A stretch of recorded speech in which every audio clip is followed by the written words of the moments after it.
All right. In compliance with Chapter 551 of the Open Meetings Act of the Texas Government Code, I called to order an information session and a special meeting of the Board of Trustees of the Austin Independent School District for Tuesday, October 9th, 2025 at 6:02 p.m. A quorum of the board is physically present at the Austin ISD office to conduct this meeting. This meeting is being broadcast on cable channel 22 through Spectrum, a sound broadband, and on channel 99 through AT&T Uverse. Closed captioning in English is available on these platforms for individuals who are deaf or hard of hearing. Welcome and thank you for joining us. Next is an opportunity for the public to share comments with the board. This time allows speakers to comment publicly on any topic of their choosing, directly to the school board. We have time for up to 60 speakers. As a reminder, the district continues to provide time during the regular voting meeting board to hear from the public about agenda items for consideration and vote. This is an opportunity for the board to take part in listening to our community. While we wish we could respond or provide feedback, Texas law requires us to limit our questions to requests for clarification or follow-up directly to the administration.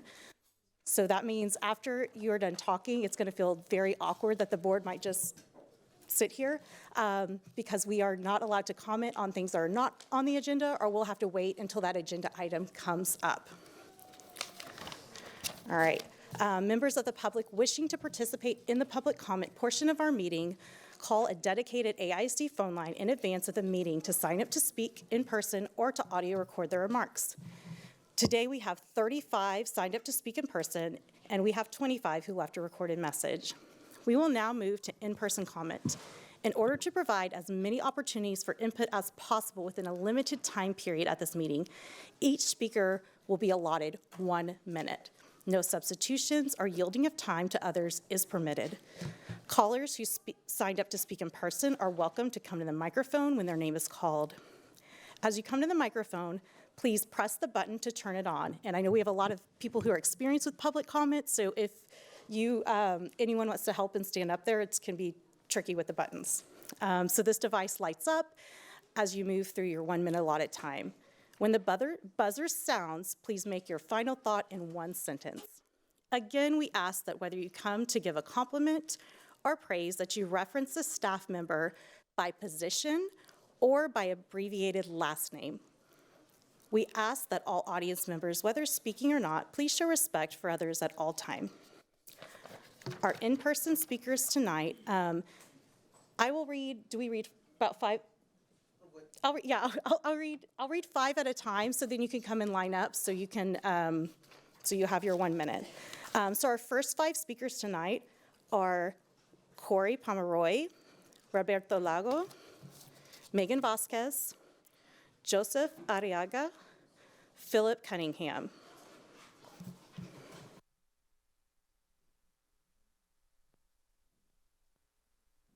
Yes, there is a podium. Thank you. Welcome.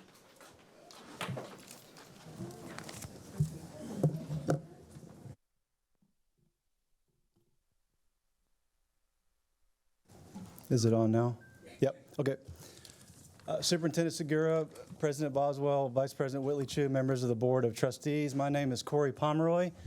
I live on Westover Road in Pemberton Heights neighborhood, and I appreciate the opportunity to visit with you this afternoon and give you feedback on your draft plan. I would urge you to keep Pemberton Heights neighborhood zoned to Cassis Elementary as it currently is, as it historically has been, and as it is and remains under the draft plan. Maintaining the current boundary will ensure consistency, and it will hit on the 4 guiding principles that AISD has put forward in its draft plan. Namely, it minimizes impact because the neighborhood is close to the school. It adheres to a balanced enrollment because of Cassis's current student population makeup. And the current zoning maintains a clean feeder pattern as well as a long-term stability of Cassis and the neighborhood. I appreciate you to allow me to share my thoughts this morning. Thank you for your service to public education in the city of Austin.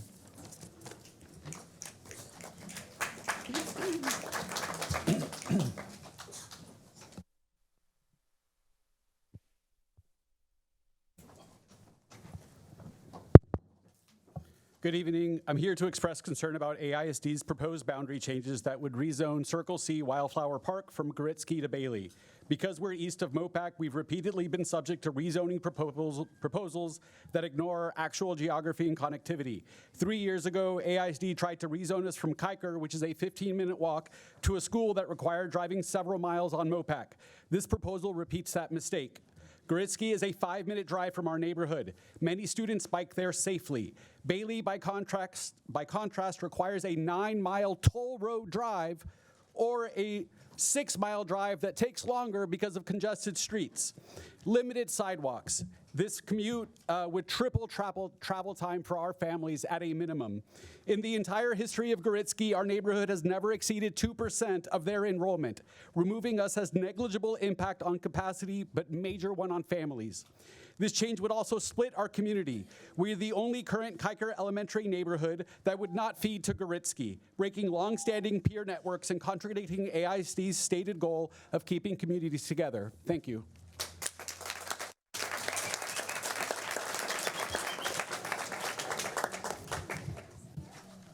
How specifically are we prioritizing our historically underserved students and communities in these decisions? I know the district has conducted an equity audit and made the findings public, but naming inequities is not the same as appropriately addressing them. The audit itself points to deep racial, linguistic, and economic disparities that shape not only our district but our city. Historically, school closures and consolidations have not impacted communities equally. They fall hardest on our low-income communities, Black and brown neighborhoods, and campuses serving large numbers of EB students. Looking at the 4 proposed no attendance zone campuses, there are major red flags that show we might be unintentionally repeating an old playbook. All 4 no zones serve a majority of Hispanic students between 89 and 91%, and with 84 to 95% eco-dis. And while a no zone is not a closure, we'd be remiss to not name the harm it causes. Displacing parts of a school's community is harm. George Sanchez is a civil rights icon who fought for educational equality for Mexican Americans. To fracture the students at the campus named after him to 3 separate schools is deeply contradictory to that legacy. We can address inequities by deepening them. An intention of progress doesn't excuse pain in practice. How will this plan protect, not displace, the very communities most impacted by inequities?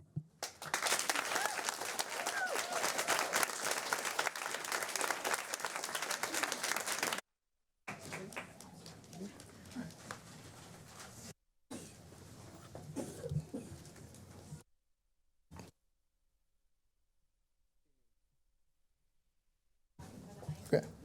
I'm a Becker parent and an AISD graduate. What started as an ask for my son to not let his school be closed because the chickens would be homeless has evolved. I've been reaching out to members of underperforming schools like Sanchez to understand how these changes would impact them, and hopefully your consultants have done the same. Consistently, I've heard that from the district, how this plan is rooted in fairness and helping the underserved. If that's the goal, this plan is vastly lacking. It creates immense transportation challenges and kicks out the non-dual language students, telling them they can't attend their newly renovated campus so that kids with choices like my son can. The inequities dressed as hard change still don't sit right with me. This is just one example that echoes across the district. While I don't claim to speak for this community, I do speak with them. When I do, I see my father, who's an immigrant who worked tirelessly to give the opportunity for a better life.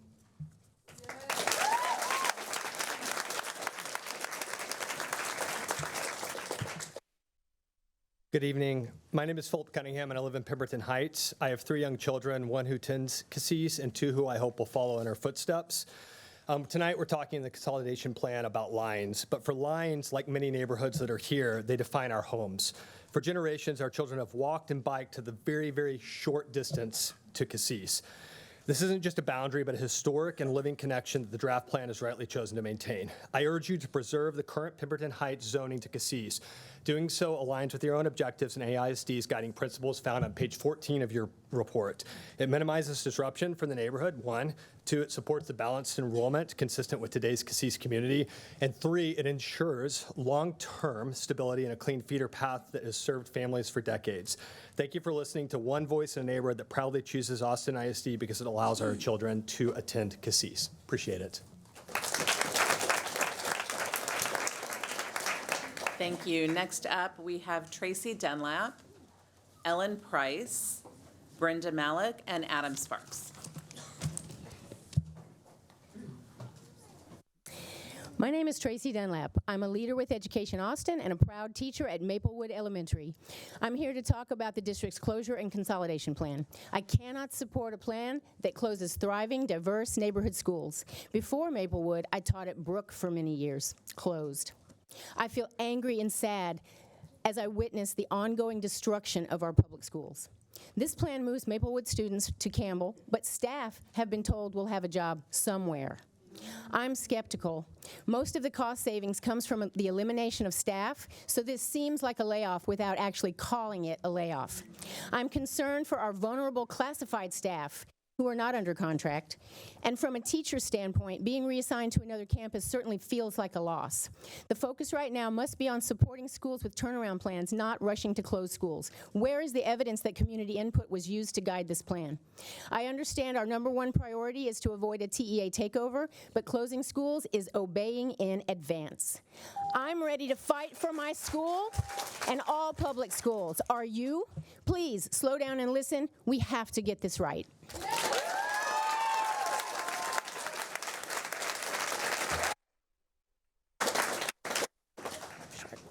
Hold on, I'm not very tall. I need to do this. Is it working? Is that working? Yes. Okay, cool. Hi guys, my name is Ellen Price. I'm a Becker Elementary kindergarten mom. In the absence of being able to yield my time, I'm going to speak on behalf of one of our heritage families. This is Alexandra Chavez. I'm speaking on behalf of Alexandra Chavez. I'm a dual citizen and Venezuelan parent raising a first-generation American at Becker Elementary. At Becker, my son has been able to learn about our heritage while also learning to read and write in Spanish. Many of us transferred in and commuted from different areas of the city or outer counties. As an emergent bilingual parent, I asked at AISD to guarantee that displaced dual language students can access any school-wide dual language program that works for their family, rather than being assigned to a specific campus. Our families are rooted in this community, many of us from working class and historically marginalized backgrounds, and Becker has built a thriving, inclusive bilingual environment. Please protect that success and ensure our children's bilingual education continues wherever they go. Gracias. And I have 10 seconds, so I would like to say, please don't break our program at Becker, and please don't displace the Sanchez community again. They have been through displacement during COVID, displacement while their new building was built. This building was built for them. It was not built for us. Please allow them to stay.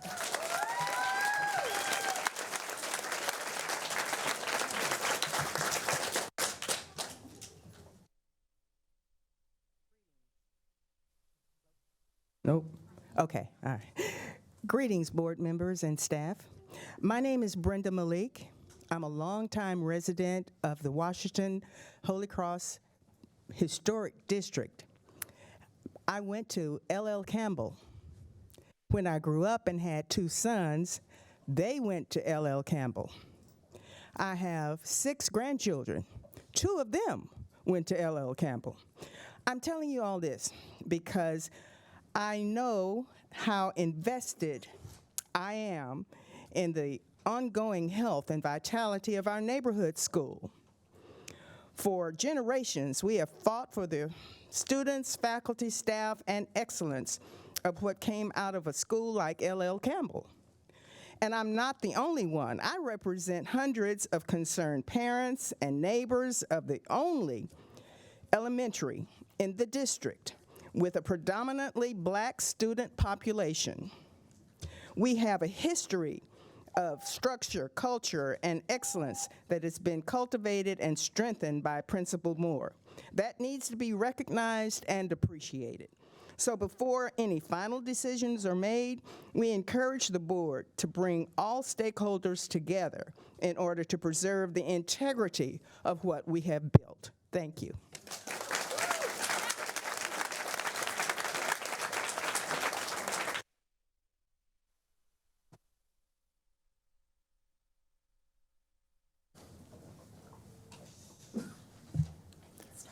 Hello, AISD is in crisis, but is an academic crisis, not a financial one. We have 23 failing schools in this district, and instead of putting all of our attention into those schools and figuring out what they need, we know it is $13 million. Instead, the district is giving us a plan that closes 13 campuses whose land value alone is $300 million, fires 700 teachers and staff, displaces over 5,000 students, and for what? This process isn't even finished. My school's consolidation has a paragraph. It doesn't address programming. It doesn't address all of the many cultural issues that have to be addressed. We need more time for this. We need a year instead of a month to make these generational decisions. And how are we going to get the money for that? Maybe we can look to 2019 and the schools that we closed then. The campuses of Metz and Brook are still empty. You can make $15 million by selling those two immediately. Those people did hard things. Those people had shared suffering for the Austin community. And did AISD get better? Are we going to be here 7 years from now? Everybody in this room knows the answer is yes to that. We need the trustees to say to the district, please present us with multiple plans on November 6th. And we're trying to organize the entire community together. Let's get it right, AISD.com. Join us. Thank you.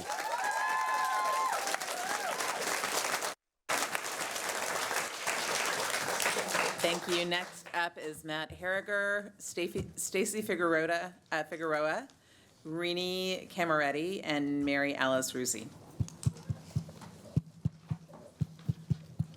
I'm Matt Harriger, and the proud parent of 2 kids in the district, and on most days, I like the district. My concern is that fostering a sense of financial emergency is being used as a tactic to sell a closure plan, which was the only option presented. Okay, how can the district, for the last 20 years running, including the years that we had to change our policy to reduce our reserves from 20 to 15%, earn the highest financial rating from TEA under its financial accountability system, the superior achievement? How much did we save 6 years ago when we closed 4 schools? More importantly, what was the impact on enrollment?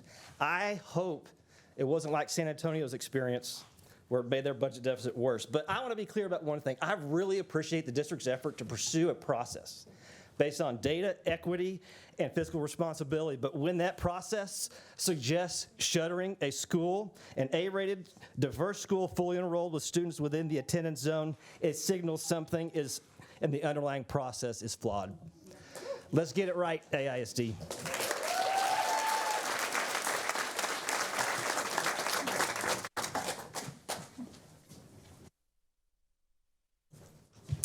Hello. Dear AISD Board and District Trustees, thank you for hearing from the Zilker community. The current rezoning plan introduces inequities, safety risks, and logistical challenges for 117 current Zilker students and hundreds of future East of Lamar families who would be reassigned from Zilker to Galindo Elementary. We share AISD's goals of equitable, stable, and thriving neighborhood schools, but believe they can be achieved without fracturing established communities or creating new barriers to access. The district's current proposal is increasing travel distances and ignoring the district's long-standing practice of treating the railway as a natural boundary, causing safety risks and logistical challenges for timely arrival. It disrupts feeder patterns, negatively impacting the quality of students' educations.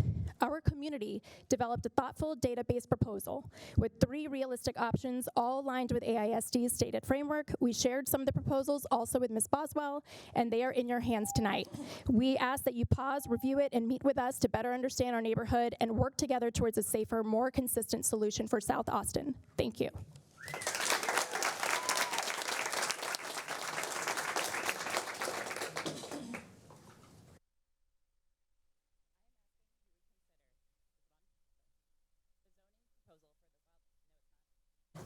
There we go.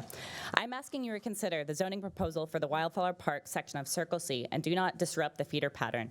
The proposal would make the Wildflower Park the only section of Circle C whose children would attend Kiker Elementary, but not Goritsky Middle School. This change would fracture a deeply connected community and disrupt the social and academic continuity that our children need.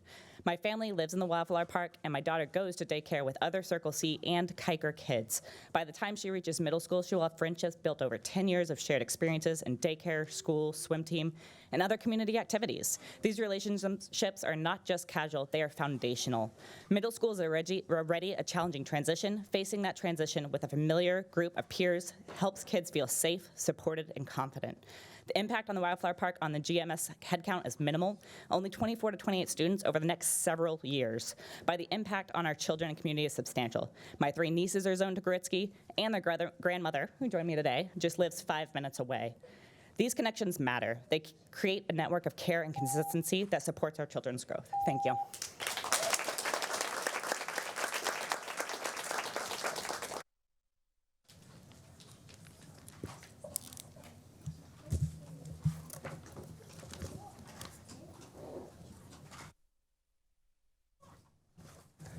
Good evening, Superintendent Matthias and esteemed board members.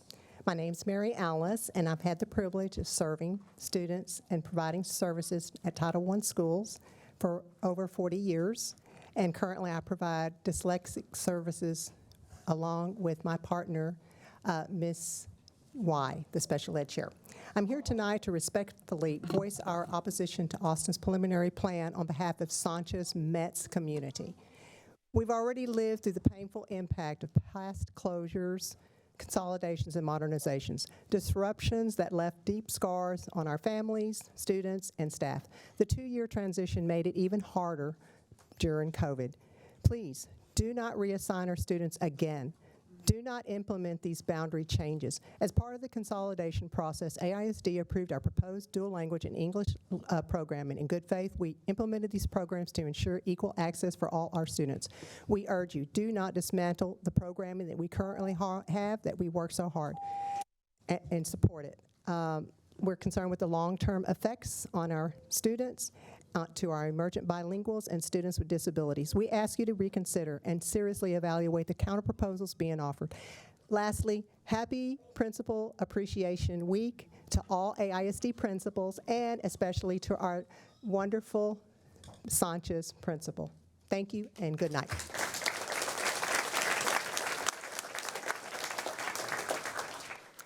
Thank you. Next up is Leslie Mason, Lauren Baker, Delicia McLean, and Tanner Venison.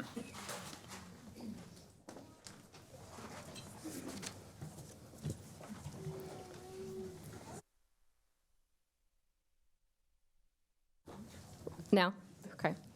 All right. Hello, my name is Leslie Mason. I'm here regarding the draft consolidation plan, specifically to get your attention on a very small request to keep my small subdivision, Brody Springs, zoned to Baranoff Elementary. Brody Springs is the only neighborhood taken out of Baranoff. We surveyed our neighbors and found there are only 10 children who are pre-K and younger who this will impact. Their ages range from infants to 5-year-olds. So that's maybe 1 or 2 students per year over the next 5 years who will enter elementary school. That small number of kids does not justify removing our neighborhood from Baranoff to balance enrollment, especially given how connected we are to the Shady Hollow and Baranoff community. It's simply not fair to single out one small neighborhood and sever us from our community school. I understand that you cannot make everyone happy, but this is a very small change that you can make that won't upset your goals or cause a ripple effect. And after hearing everybody's concerns, there are some serious problems with this consolidation plan. So please, keep Brody Springs with Baranoff Elementary. Thank you.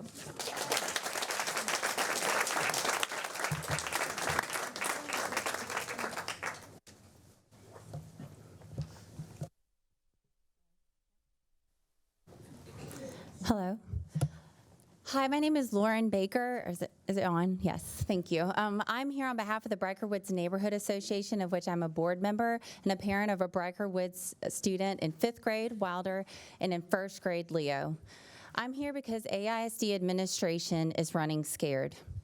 The TEA has put us at risk and under scrutiny for several years, leading you to be asked to consider a plan that is built on unverified data that is flawed. It's built on arbitrary and illogical variables. And approving a plan like this would likely hasten TEA takeover, not stop it. You are elected to represent your districts and to hold the administration accountable to bring forth a plan that is sustainable. That is not this. This puts people in harm's way, and it's just bad math. And if you support any plan representing the one that was put forth last Friday, you're failing our kids, and your constituents are watching. Thank you.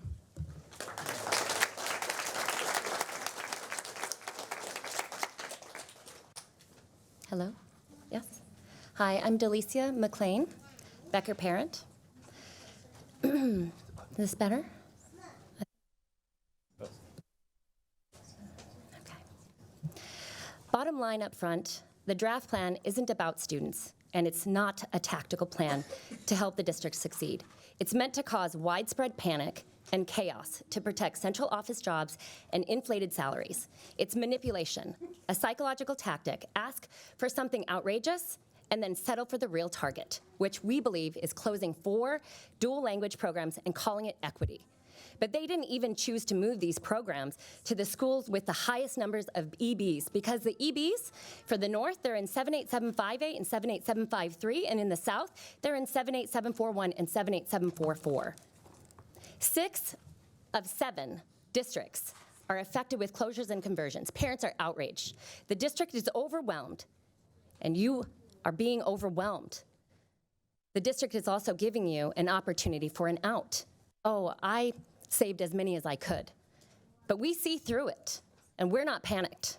So I ask you, trustees, what are your values? What do you see? Are you strong enough to demand effective reform rather than trade our children's future for somebody's paycheck?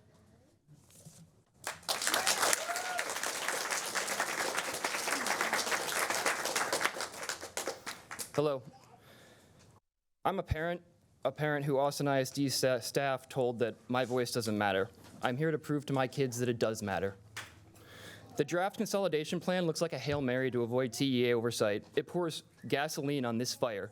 Closures routinely cause first-year drop in performance. That's well documented. The report is thin on numbers, heat maps, too many TBDs, and it doesn't include your attrition rate or the vouchers. So whatever savings you think you're going to get is probably wrong. You're disrupting 19 communities to save 0.7% of your budget. Closures should be a last resort after scaling back HQ. You've added directors as enrollment has declined, and AI makes central office work faster and easier. Where most companies are trimming, you're adding employees. Leadership matters most in the hard moments. The superintendent's absence has been felt by the affected communities, and absent leadership is the worst form. Kids aren't a line item. Cut bureaucracy before you cut schools.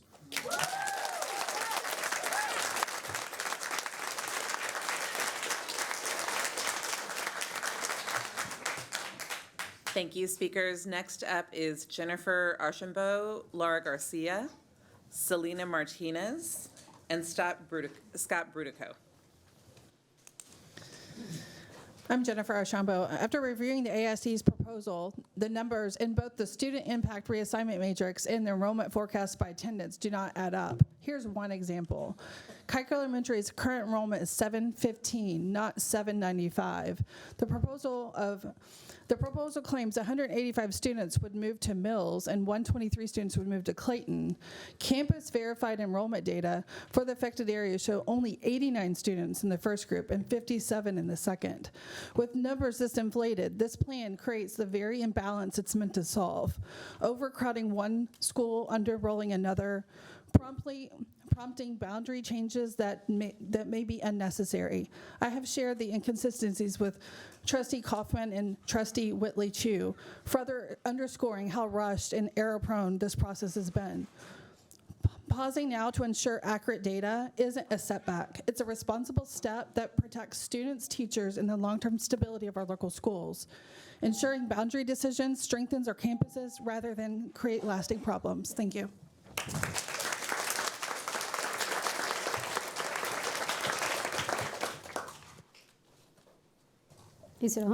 Okay. Buenas tardes, soy madre, soy voluntaria y sustituta de la Escuela Primaria Becker. Yo creo en los motivos detrás de la decisión de mover el programa de lenguaje dual. Sin embargo, creo que la opción de moverlos de Becker a Sánchez no es la más feasible. Sin un plan integral de retención, será muy difícil alcanzar la cantidad de estudiantes bilingües emergentes que justificaron el traslado. Las normas actuales de transporte implicarían que muchos estudiantes de Sánchez perdieran su transporte y sin un plan de comunicación adecuado con la comunidad, reinscripción podría ser un gran problema. Además, la ampliación de la autopista I-35 causaría contaminación y podría ser un grave problema para la salud de los niños y sus actividades diarias. Nuestra comunidad de Becker está formada de familias inmigrantes, familias de herencia hispana que están reaprendiendo español y de angloparlantes. Tal vez no tengamos las mejores instalaciones, pero tenemos otros recursos, como el Jardín Verde, donde los estudiantes aprenden nutrición y ciencia desde hace 36 años. Y esto ha contribuido a proporcionar una educación de calidad de la que estamos orgullosos. Gracias.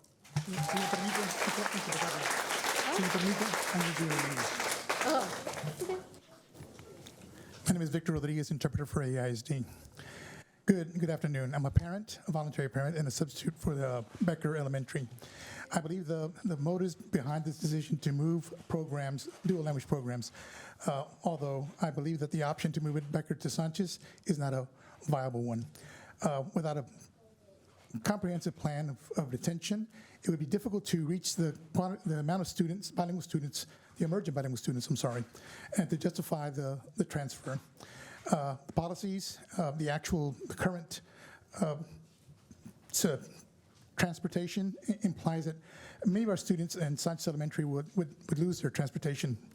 And without a plan, a communication plan, adequate communication plan with the community, I'm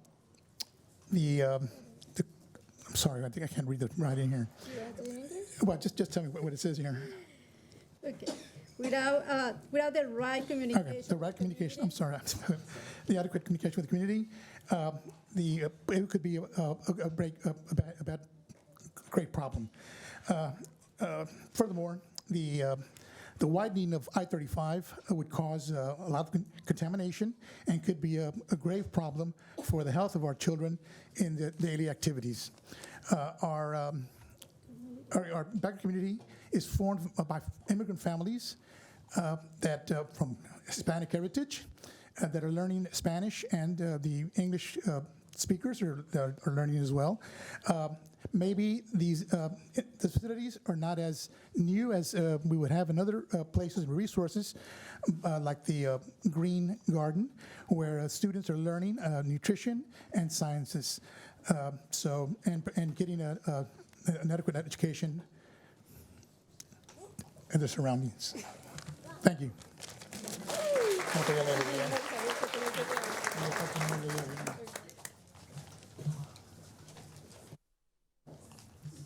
My name is Selena Martinez. Is that good? Okay. My name is Selena Martinez, and I'm a parent of a third grader at Becker Elementary.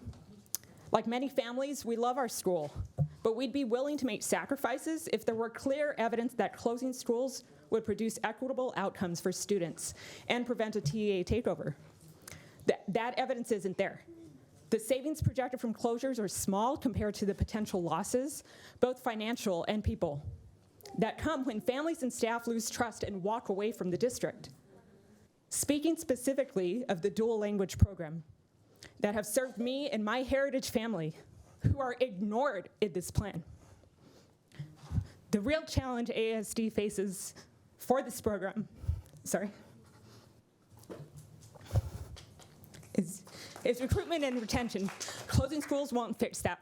Trustees, I asked you, please challenge the assumption that closures will solve our financial or academic gaps. Let's find solutions that keep our communities intact, protect our strongest programs, and rebuild trust between families and the district.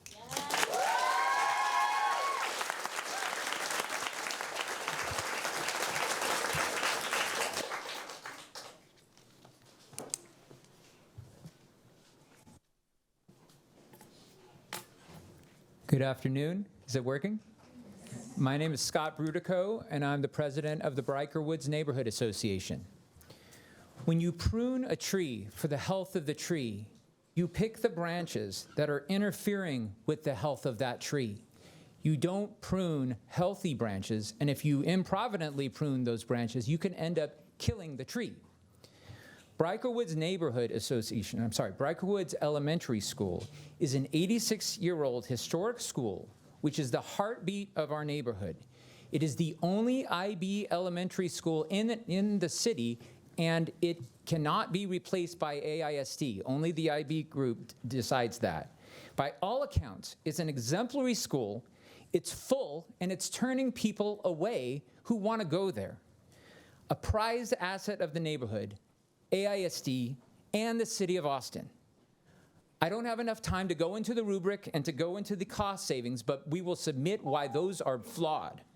Please, we urge you to keep your eye on the ball and focus on avoiding the state takeover by concentrating on failing schools, not on prized assets of the community, not on healthy branches. Thank you.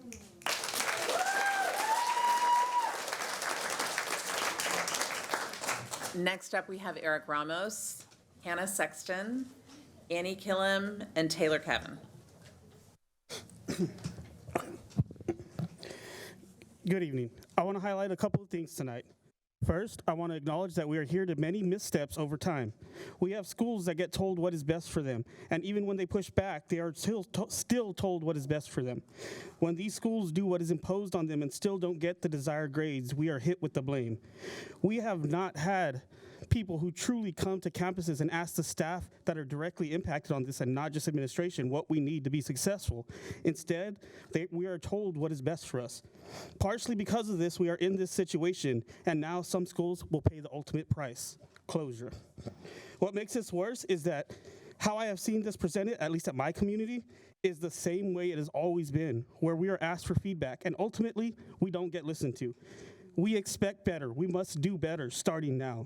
What doing better looks like is genuinely listening to the communities and not just hold listening sessions and passing the draft version exactly as is without any changes. And in fact, some communities have already been told that little to nothing can change in their plan. This is a huge decision, and we must ensure all communities are listened to equally. Also, is there someone I can give to with some papers with more feedback for y'all?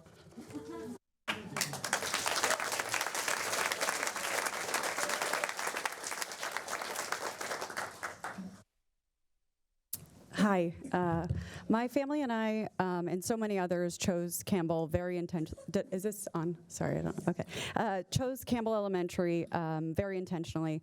Campbell is one of the last predominantly black schools standing in Austin. My children are mixed race, and we want them to go to a school that reflects the real diversity of Austin and honors the black history of this neighborhood. Campbell does that. It's home to so many when they need it the most. While we are not at risk of closure, we will be welcoming a huge influx of students from a white school if this is to take place. Recently, I spoke with a parent who had children at Maplewood itself years ago that was highly diverse. When they returned years later with a child they had many years later, they said that it felt very different. She felt like she no longer belonged there. That shift shows how easily a school's identity can change, and if we aren't careful. AISD still wears the scars of what happened at Anderson High not so long ago. We all see that black history in Austin is continuing to be an afterthought of leadership. Under Principal Moore's leadership, Campbell has been a model of what equity and community can look like in action. We need to protect our critical supports in Title I and our Title I status, interventionists that work with our struggling students. Let's remember that those that have the most to lose will lose the most if we do not take this decision carefully.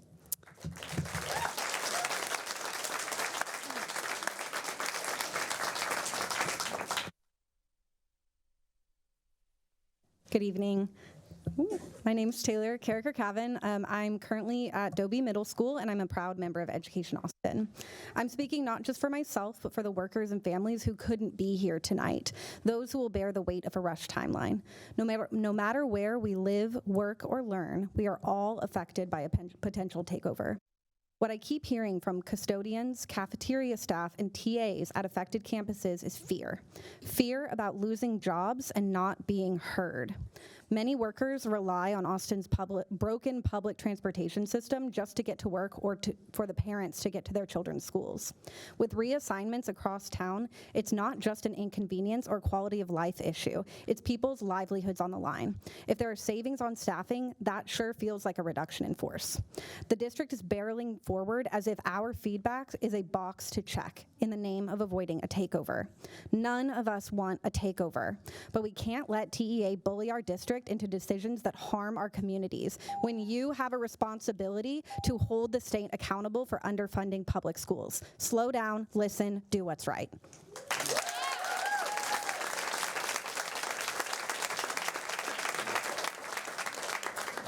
Thank you. Next up, we have Sharon Vane, Steve Swanson, Brian Meeksel, and Travis Albrecht.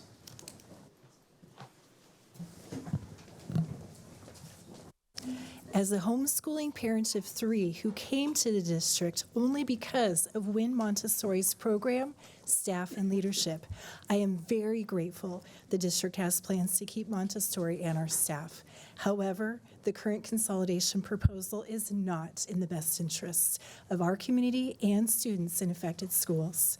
Not only does it displace current families and a program's success, it also creates barriers for access and throws multiple disadvantaged communities into chaos. For Wynn alone, 82% of our student population is in close proximity to the campus. One round-trip commute to Goval is 40 minutes during peak school times, and unrealistic for many.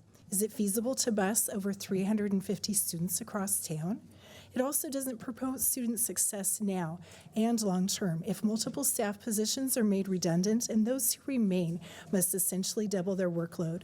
There are better alternatives we can propose that would minimize student disruptions and better serve all students as we navigate transition challenges. We need financial transparency and true collaboration so we can have a better academic plan for all. Thank you.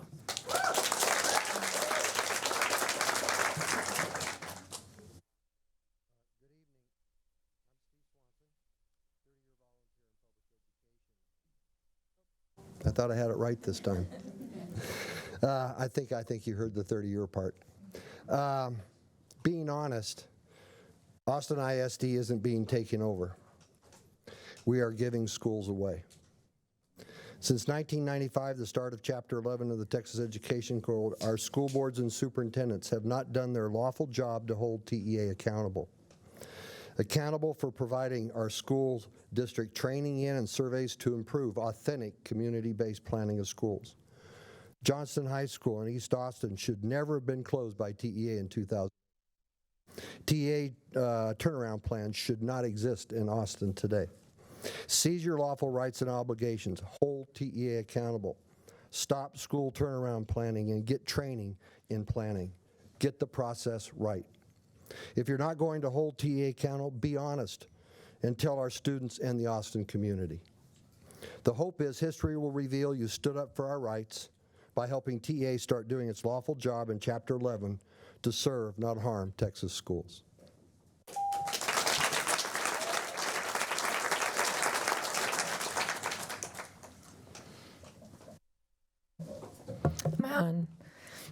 I'm Sharon Vane, parent of 2 AISD graduates.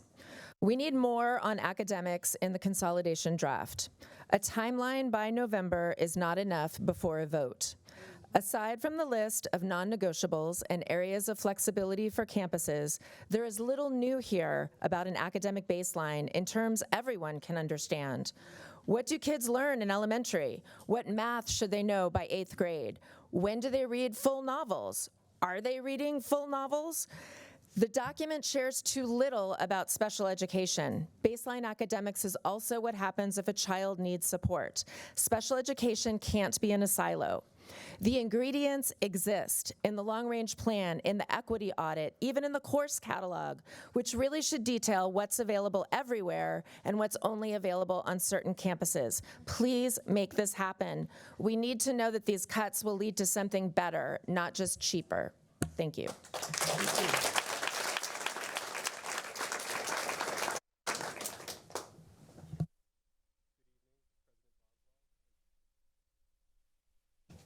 Good evening.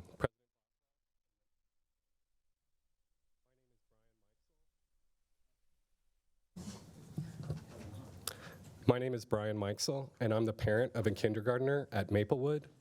I'm here tonight on behalf of Let's Get It Right, AISD.com, but more importantly, as a voice for the thousands of young children, like my own, who don't know their small worlds are in jeopardy. I want to acknowledge that you are in an incredibly difficult position, and we appreciate that these are not easy choices. However, as trustees, your fiduciary duty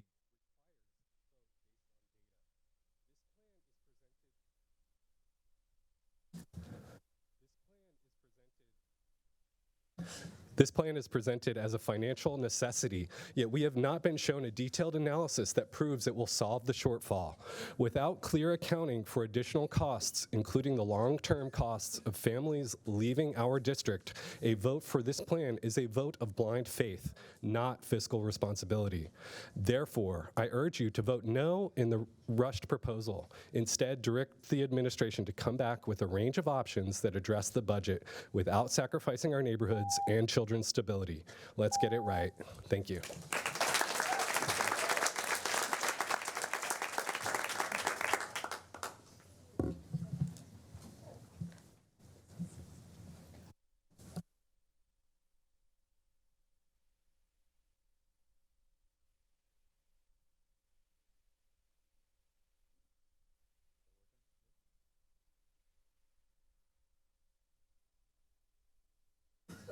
There you go. All right. I'm a longtime resident of Circle C. I happen to live in a small pocket called Wildflower Park. I'm here tonight to express concern about the proposal to rezone us away from Goritsky Middle School. I understand the district's goal of balancing enrollment, but the proposed adjustment for Wildflower Park seems to be based more on lines on a map, only recognizing that we're located east of Mopac rather than on meaningful outcomes. The first point in your plan is to create clean feeder patterns so communities can stay together. Our small pocket of homes is connected physically and socially only to Circle C and would be the only part of Kuiper not continuing to Goritsky. Separating our kids from the rest of their peers only for their middle school years does not meet your plan's intent. Wildflower Park is a small, landlocked, and fully built-out pocket within Circle C. Reassigning only 6 of 125 kids per grade per year won't relieve overcrowding. It will disrupt relationships that have been built over years. As an architect and urban planner, I know how easy it is to just draw lines on a map. But behind every line, there's a human story, a story of families, friendships, and communities that have grown together. Thank you.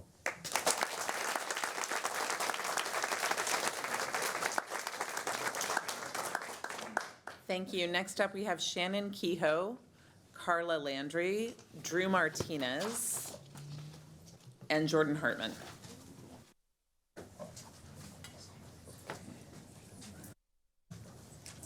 Hello. Okay. Do I hit the? Oh, I see. Thank you. I don't have to touch anything to make the timer go? You're good. Okay.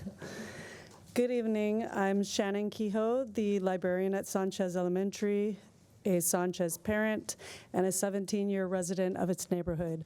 I've served ISD since 2008 as a bilingual classroom teacher, then as a UT teacher educator, grad student working in Sanchez and many other ISD schools, and a librarian.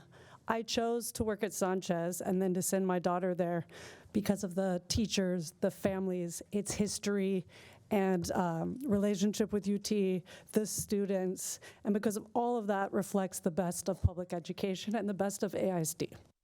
My daughter is a Spanish-dominant Colombian-American child with family in Colombia, experiences and identities that intersect with many of, of her peers, all of whom would be scattered to 3 different schools according to the proposal. I too would no longer teach them.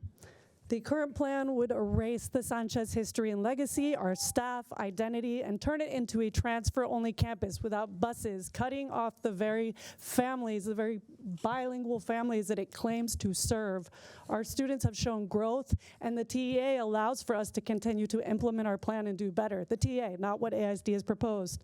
Displacing our students is inequitable.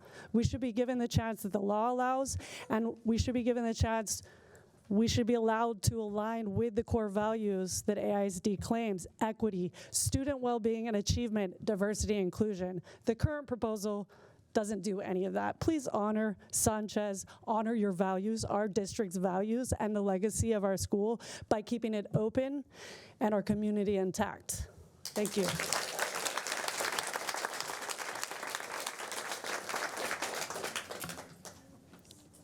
Hello. Hi, I am Carla Landry, a proud parent of a 2nd grader and a kindergartner at Maplewood Elementary. I am also the PTA secretary. I'm here today to ask you to please do not close Maplewood. When our oldest was ready for kindergarten,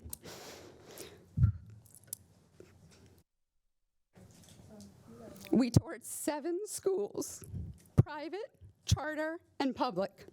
The moment we stepped into Maplewood, we knew this was the only school that truly fit our family's need. Very strong academics and social emotional learning. Our son needed a school that could build confidence and help him manage his feelings. Walking Maplewood's halls, you see and you feel the impact of a strong SEL program. Calmer children, stronger relationships, and better academics. SEL reduces bullying and shapes resilient, kind humans. Thanks to our stellar staff, like Ms. Kirk, our counselor, my children are thriving. We are transfer students. If Maplewood closes, we lose our home. AISD gave Maplewood a job: improve academics, raise enrollment, keep the cost per student down.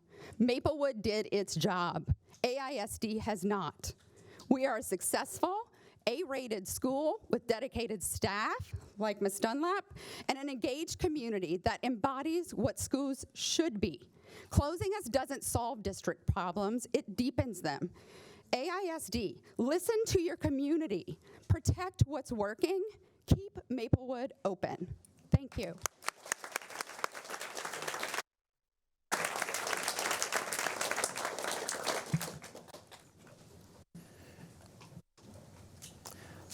Hello, my name is Drew Martinez. I'm a parent of a third grader at Becker Elementary.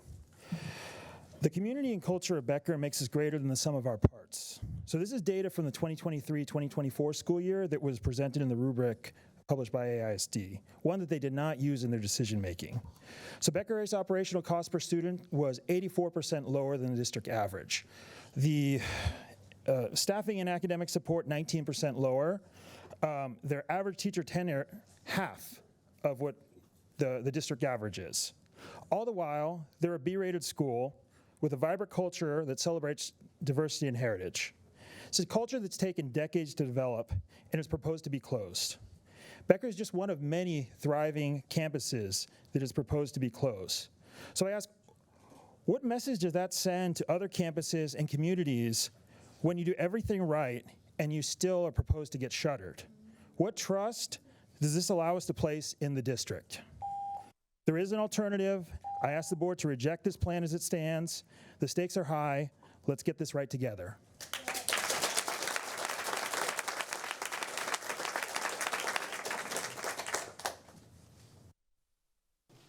Thank you. Is Jordan Hartman here? Jordan Hartman's next. Thank you. And then after Jordan, two more in-person speakers, Kelly Ferrero and Ashley Pham.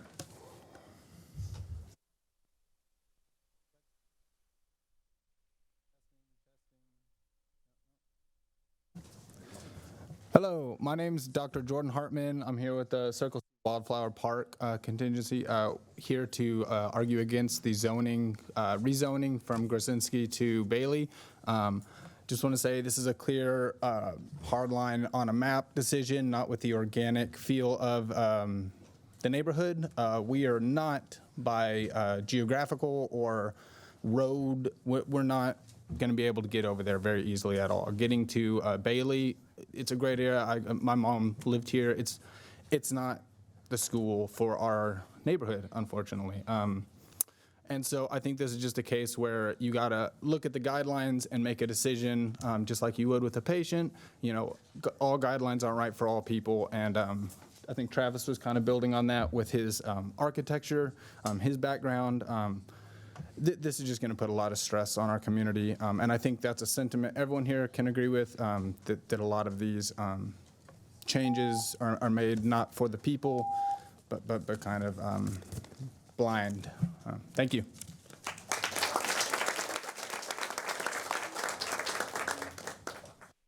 So our last two in-person speakers are Kelly Ferrero and Ashley Pham. We have Kelly and Ashley here. Thank you.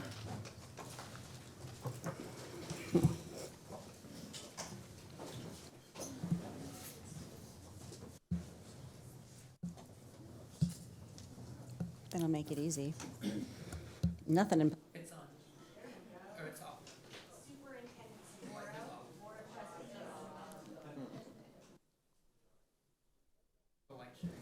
Green. Superintendent Seguro, Board of Trustees, thank you so much for the opportunity to speak and to remind us that we still have a democratic process. I was beginning to wonder if we had that anymore here, so thank you. My name is Kelly Ferraro. I'm a mom at Maplewood Elementary of two kids, third grader Liam, who's right here, and a first grader Evie. We just got here and we love our school. You probably know Principal Paulino because she is a legend, and she raised our school up from a C to an A in 5 years. On Zillow, if you check now, the Great Schools ranking went from a 6 to an 8. That is unheard of. Nothing moves that fast, not in public education. She's my hero. She's why we're here. And we're also here, we're here for the kids. And we need to teach them what leadership is about and what accountability is about. Our school got an A. The kids took their STAR tests. They got the grades. The teachers taught them. They got the grades. I fundraised for the PTA. We're raising money for math content interventionists and tutors so the kids can do the grades. Y'all didn't do your job. You didn't do your half of the bargain. For 3 years, you broke your budget. You're outspending by $47 million. If I did that, I'd be fired. What are we teaching the kids? Right? We need more time to get this right. Give us a year, not a month, and include the voices of the community, because we're in Austin, Texas. And if anyone can get this right, it's Austin, Texas. We have some of the smartest, greatest thinkers here. I'm not afraid to consolidate with Campbell. You know why? This community is awesome. We will get it right, but you got to include us. Please slow down, include us, get it right, do your job. Thank you.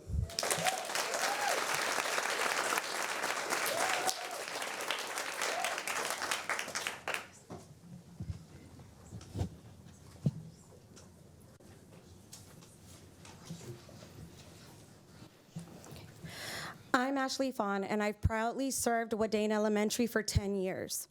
Closing Wadane is not accountability, it's intensifying inequity in our community. We've been labeled the exception in AISD's proposal. Turnaround rules require students to be reassigned to campuses rated C or higher, but our students will be sent to D and F rated campuses. Calling this an exception sends a message that our students matter less than others in the district. How can anyone believe that ripping students away from the teachers who know and love them will lead to better outcomes?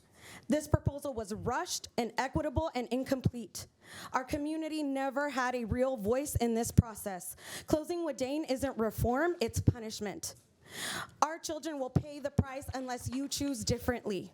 Fix the inequities that exist across our schools, don't escalate them. Marginalized communities like ours should be centered in all decisions. Fear of a TEA takeover should never force us to betray our values as a district. Slow down, listen, do what's right. Protect Wadane, protect our kids.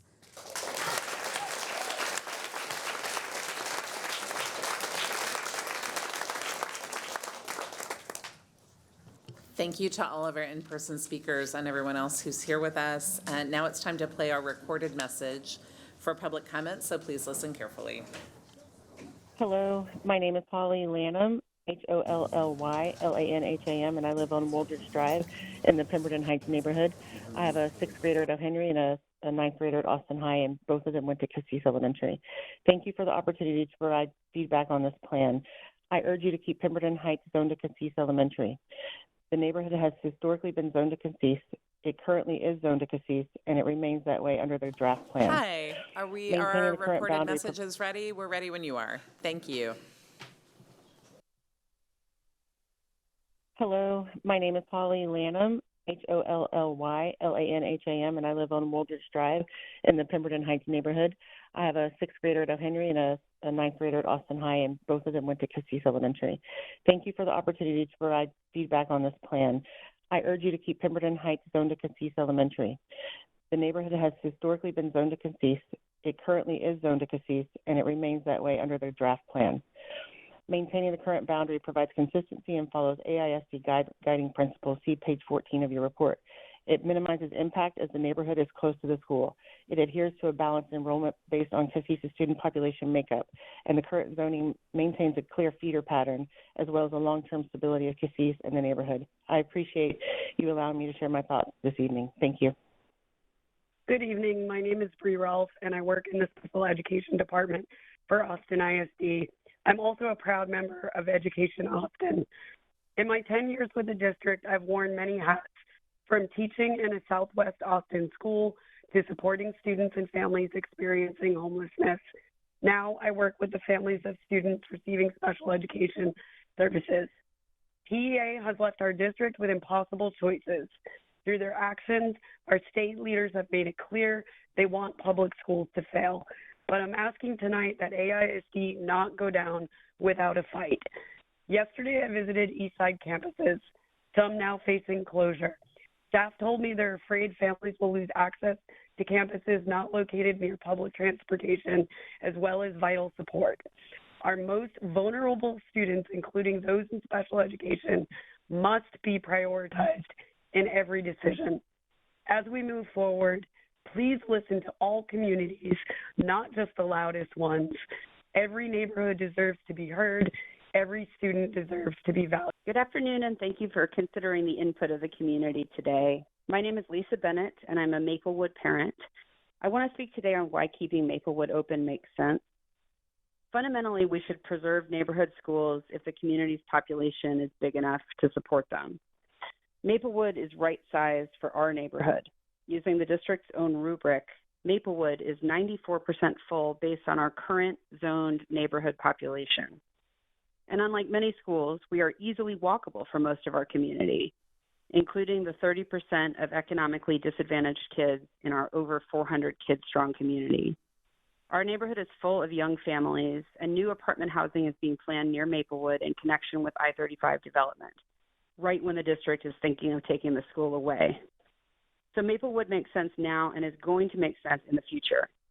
These values and data should prevail, especially when we are talking about a neighborhood school that has just achieved its first A rating and is serving those neighborhood kids well. Thanks for your consideration. Hi, this is Stacy, and I'm a Becker parent. The AISD plan falsely offers to keep Becker families together by moving them to Sanchez. But your own numbers show that if we actually did what you're suggesting, that Sanchez capacity would be at 137%.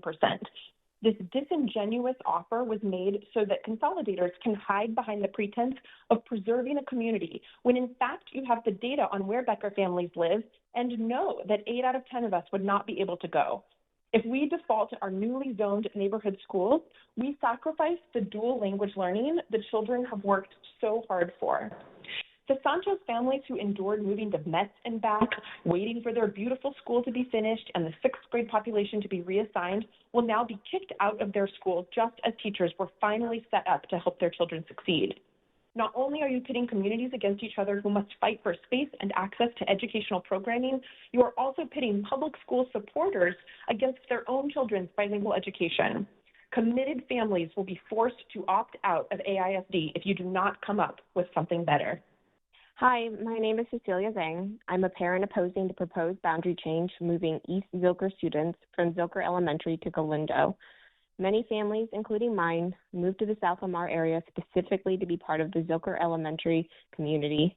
The school really is more than a building to us. It's the heart of our neighborhood where our kids walk or bike safely, grow up together, and build lasting bonds.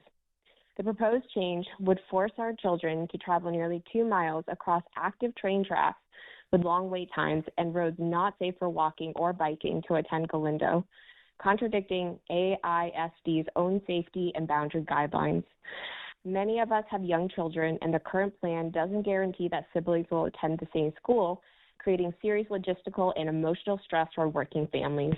We may not be able to drop kids at opposing schools in the 7:15 to 7:40 window due to logistical issues. Faced with this uncertainty, many families in our neighborhood deeply committed to public education may feel forced to leave AISD for more predictable private or charter options. That is a huge loss no one wants and would be a step. My name is Tony Tolliver. I am an AISD parent. I live in the vibrant Mueller neighborhood, a successful public-private partnership that included AISD. Important aspect of that success was school zoning, promise of an AISD school, and school choice. While Mueller finally got a school in our neighborhood, the Mueller residents weren't zoned to that school. This proposal will now allow at least a half of the neighborhood to go to that school. But an even bigger concern is the rezoning in Mueller for elementary and high schools to go from successful AISD schools to failing and near-failing schools. The elementary school will now be zoned to a D-rated school, and this other one, a C-rated school of Northeast High School. And there's a limit to school choice. We will not send our kids to failing schools. AISD will lose successful students that it needs at this critical time when AISD should be focusing on the looming state takeover. This will be a massive undertaking, and it will be chaotic. AISD should use its limited manpower to narrow its focus to avoid the state. This is Barbara Spears Corbett, resident of District 1 and a member of the L.L. Campbell Alumni Association. Campbell Elementary School has a rich history and identity going back to 1939. The Campbell community expectation is that the proposed merger of Campbell and Maplewood be a respectful one that shows appreciation for the legacies of both campuses and embraces the shared values of a strong educational experience for all students, not an erasure. The Campbell Alumni Association and the historic Rogers Washington Holy Cross Neighborhood Association are willing to engage in a discussion regarding the school's collective identity, academic programming, campus leadership, attendance boundaries, and campus culture. The boundary for Eastside Early College High School should be extended to Manor Road to support a more robust enrollment. The legacy enrollment category adopted under former Superintendent Dr. Elizalde should be maintained and actively promoted. Thank you. Hello, my name is Amber Gurman, and I am a parent of the Austin ISD School District. I have 3 students, and this is regarding 5.1, the school consolidation plan. I'm calling to express that I don't like it, I am not comfortable with it, and I feel it'll be very detrimental to our beautiful community. If Wynn Montessori would consolidate with Magnolia Montessori, which they are neighboring schools, that it seems much more beneficial to the Montessori community. But as for the public schools, our principal, Diane Vallejo, our parent-teacher support specialist, Ms. Espinosa, and all the teachers and staff at Go Valley, we have such a tight-knit, a beautiful community, and we are educating our children and showing them our world and how it extends much more than our small community. We need to not go through with this plan. We love our school, and I've been there 10 plus years, and I'd hate to see it turn into a Montessori school. My name is George Reyes. I am a caregiver of a future student at Cassis Elementary. I live on Mole Drive in the Pemberton Heights neighborhood. Thank you for the opportunity to provide feedback on this draft plan. I urge you to keep Pemberton Heights zoned to Cassis Elementary. The neighborhood has historically been zoned to Cassis. It currently is zoned to Cassis, and it remains that way under the draft plan. Maintaining the current boundary provides consistency and follows AISD's guiding principles. It minimizes impact as the neighborhood is close to the school. It adheres to a balanced enrollment based on Cassis student population makeup, and the current zoning maintains a clear feeder pattern as well as the long-term stability of Cassis and the neighborhood. I appreciate you for allowing me to share my thoughts. This is very important to us. Our home is here, and we've moved here for this school. We would greatly appreciate y'all's support. Hi, my name is Courtney Bowling, and I'm an AISD parent, and I'm calling regarding the AISD boundary change for Gorzicki Middle School in Circle C. My son's a 6th grader at Gorzicki, and we live in the Gray Rock Ridge neighborhood of Circle C. We're very concerned about the boundary change and reassignment to Bailey Middle School. Bailey doesn't offer the academic program in which my son's currently enrolled, the geometry track specifically for math. And while it's close on the map, it's a very challenging drive. It will add time, bus time, drive time for parents and children. Additionally, it's impossible for a child to walk or ride their bike to Bailey from Gray Rock Ridge or the Avania neighborhood in Circle C. While my son has the option to stay at Gorzicki because he's currently enrolled there, the lack of bus service is problematic. We rely on that service for mornings and afternoons. So I ask that you please vote no for the boundary changes and keep Circle C kids in Circle C schools. Thank you. Hi, my name is Catlin Zuniga, and I am a kindergarten parent at Zilker Elementary.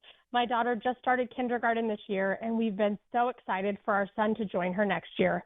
The proposed rezoning would separate them, one at Zilker and one at Galindo. And as a working family, this is just not realistic. We bought our home here because of the strong community and the stability of the Zilker, O. Henry, and Austin High feeder pattern. It's heartbreaking to think that about the loss and losing the sense of connection we have, and how to explain that to my daughter that her little brother won't go to school with her. I'm also worried about safety. The new boundary crosses an active railroad, and before moving students, we need to know what the district's true plan is for Galindo. What real steps are being taken to turn that school around? Please keep families together, prioritize safety, and make decisions that support students and stability. Thank you very much for your time. Hi, my name is Julian Phillips. I live on Harris Boulevard in Pemberton Heights, and I appreciate the opportunity to provide my input on the current draft regarding consolidation, and I urge the trustees to keep Pemberton Heights zone to Cassis Elementary. I think there are a lot of reasons for this, but it certainly keeps with consistency and continuity given the history of the zoning with the neighborhood and the school and what we're zoned to now. I think that consistency is beneficial in a lot of ways, but certainly for theater program going up through middle school and high school, our proximity to the school is good with regards to impact on the neighborhood since we're so close. I think it really abides with a lot of AISD principles, but in general, I just hope that we can keep Pemberton Heights zoned to Cassis Elementary. Thank you for your time. This is Roxanne Evans, District 1 advocate, expressing concerns about East Austin schools. Care must be given to ensure that schools receiving students from TAP campuses, such as Andrews and Keeling, receive all needed resources to successfully integrate the new students and ensure the stability of receiving campuses. Additional resources will also be needed to assure that the influx of new students from multiple campuses into Marshall Middle School results in a smooth transition.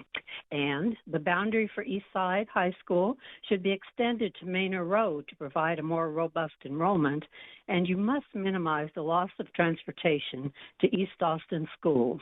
Thank you. My name is Jenna Greiner, and I live on Moley Drive in the heart of Pemberton Heights. I'm a parent of a current Cassis student and 2 future Cassis students. Thank you for the opportunity to provide feedback.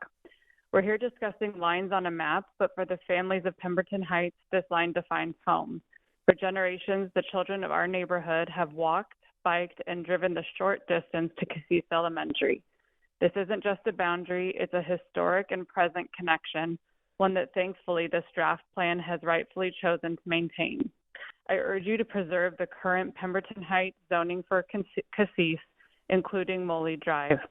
To shift this boundary now would disrupt a pattern that is the very definition of stability. Maintaining this line aligns perfectly with AISD's own guiding principles, which you can find on page 14 of your report. It achieves this by minimizing disruption because our neighborhood is close to the school, supporting a balanced enrollment that reflects Cassis's current student makeup, and ensuring the long-term stability and a clean feeder pattern that has served this community. Good evening. My name is Julia Jonas, and I'm a parent at Sanchez Elementary. I want to focus on one issue with the draft consolidation plan, transportation. Many of our Zone Sanchez students, especially emergent bilingual families, live outside walking distance to the school, and these students rely on district buses every day. For families without cars or flexible work schedules, walking or arranging daily rides is not realistic. And if these buses are removed as the consolidation plan currently stands, many of these students simply won't be able to get to school at Sanchez and would not be able to continue to attend. Without providing transportation, the school will lose the very students that the district says it wants to serve and support with a special dual language campus. We can't maintain strong dual language programs or meet equity goals if access depends on who has a car. We also won't meet the 50% emergent bilingual ratio goal if kids who depend on buses can't attend. If the consolidation plan moves forward, transportation must be guaranteed for all Sanchez students. Thank you. Hi, I'm Ryan Rinaldi. I have 2 scholars at Campbell Elementary School, and I'd like to speak regarding the transition in the consolidation plans. With the idea that we're going to be getting more students at our school, I'd like to lobby for 2 things to remain. One being the school uniforms. Being a former educator, I appreciate the structure that the school uniforms bring and the structure that Principal Moore has brought to the school. I see very little discipline problems in the school, and I can attribute that to Principal Moore's structure and the uniforms, which helps to level playing field between our economically disadvantaged scholars and our other scholars. I also would like to see our interventionists remain at the school. I've seen them make differences with our at-risk scholars and our scholars that are from economically disadvantaged backgrounds. I hope that we will be able to consider these during our transition, and thank you for your time. Hi, my name is Aaron Flagg, and I'm the parent of a child being impacted by the rezoning associated with Gorski Middle School to Bailey Middle School. We purchased our home in the Circle C neighborhood due to the sense of community, family-oriented atmosphere, and excellent schools. I know that you, AISD trustees, firsthand understand how special our community is, and which will be fractured and disrupted with the proposed plan. I feel like the rug has been pulled out from under us with the widespread changes, leading me to lose trust in AISD. I'm reaching out to ask you to vote no on the proposed AISD plan or demand better, less disruptive alternatives on behalf of our district and specifically the Circle C Gray Rock Ridge community. Thank you.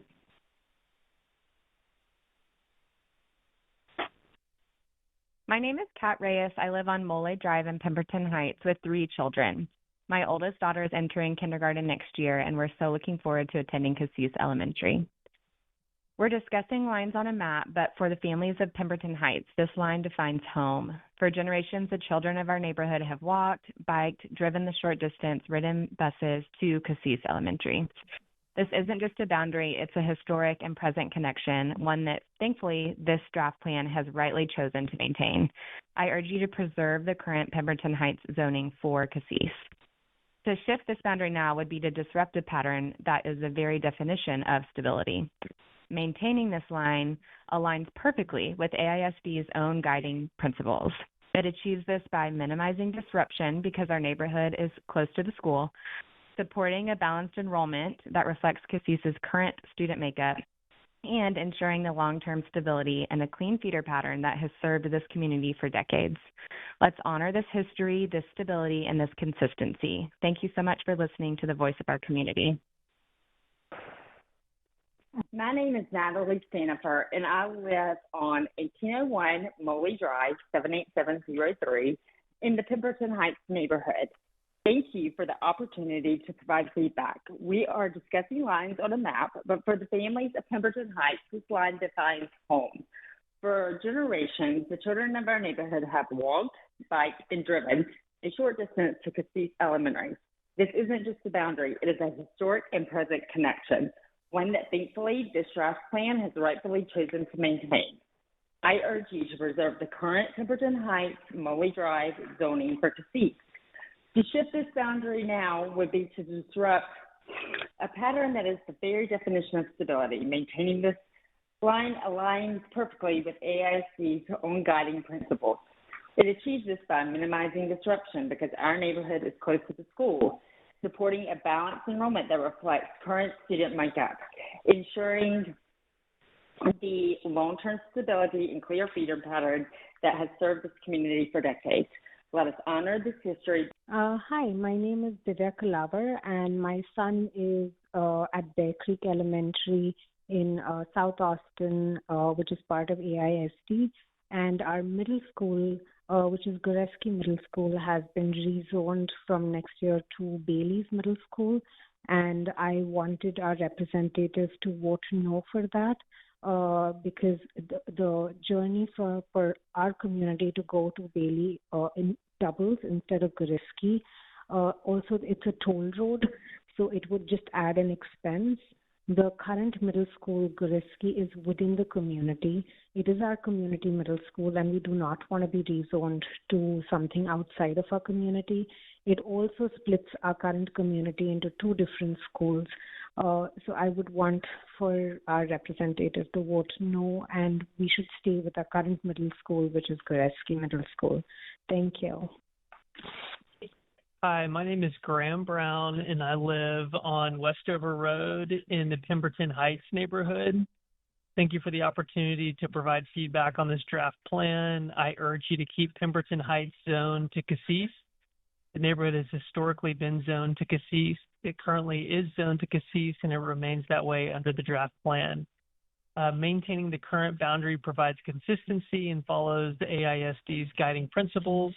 It minimizes the impact, which I know is extremely important as the neighborhood is close to the school. It adheres to a balanced enrollment based on Cassis student population makeup, and the current zoning maintains a clean feeder pattern as well as the long-term stability of Cassis in the neighborhood. I appreciate you allowing me to share my thoughts this evening. Good luck. Bye. Hi, my name is Tanya Flagg. I'm a parent of two children in the Gray Rock Ridge community. We have been rezoned from Garitsky Middle School to Bailey, and I have a lot of concerns with the transportation to Bailey. There is no easy way to get there, especially with a bus, and the Garitsky campus is much closer, so I'd like you all to consider the capacity issues at Garitsky instead. And also, I do want both of my kids to be able to go to our community school, Garitsky, which is one of the reasons we moved to this neighborhood to begin with. And again, I have a lot of concerns with the transportation going to Bailey. There is not one easy road to get there from our neighborhood. It's much further, and also a lower rated school than what we were originally zoned to. Thank you. Bye. My name is Eva Rosenthal. I was a teacher at Metz Elementary for 15 years and have been at George I. Sanchez Elementary for the past 4. My daughters attended Metz and Sanchez and received a high-quality education from excellent teaching professionals. Through neighborhood changes, school consolidation, and programming shifts, our community has worked continuously to provide high-quality education for our students. Today, I ask you to rethink the reassignment of Sanchez Elementary as a wall-to-wall non-zone DL school. Metz was over 100 years old when we consolidated with Sanchez after a bitter rivalry for limited resources. 8 years later, we are fighting with other schools in our city for resources that are intended for the public good. We as taxpayers were asked to support bond measures to modernize facilities that our students are now being asked to leave.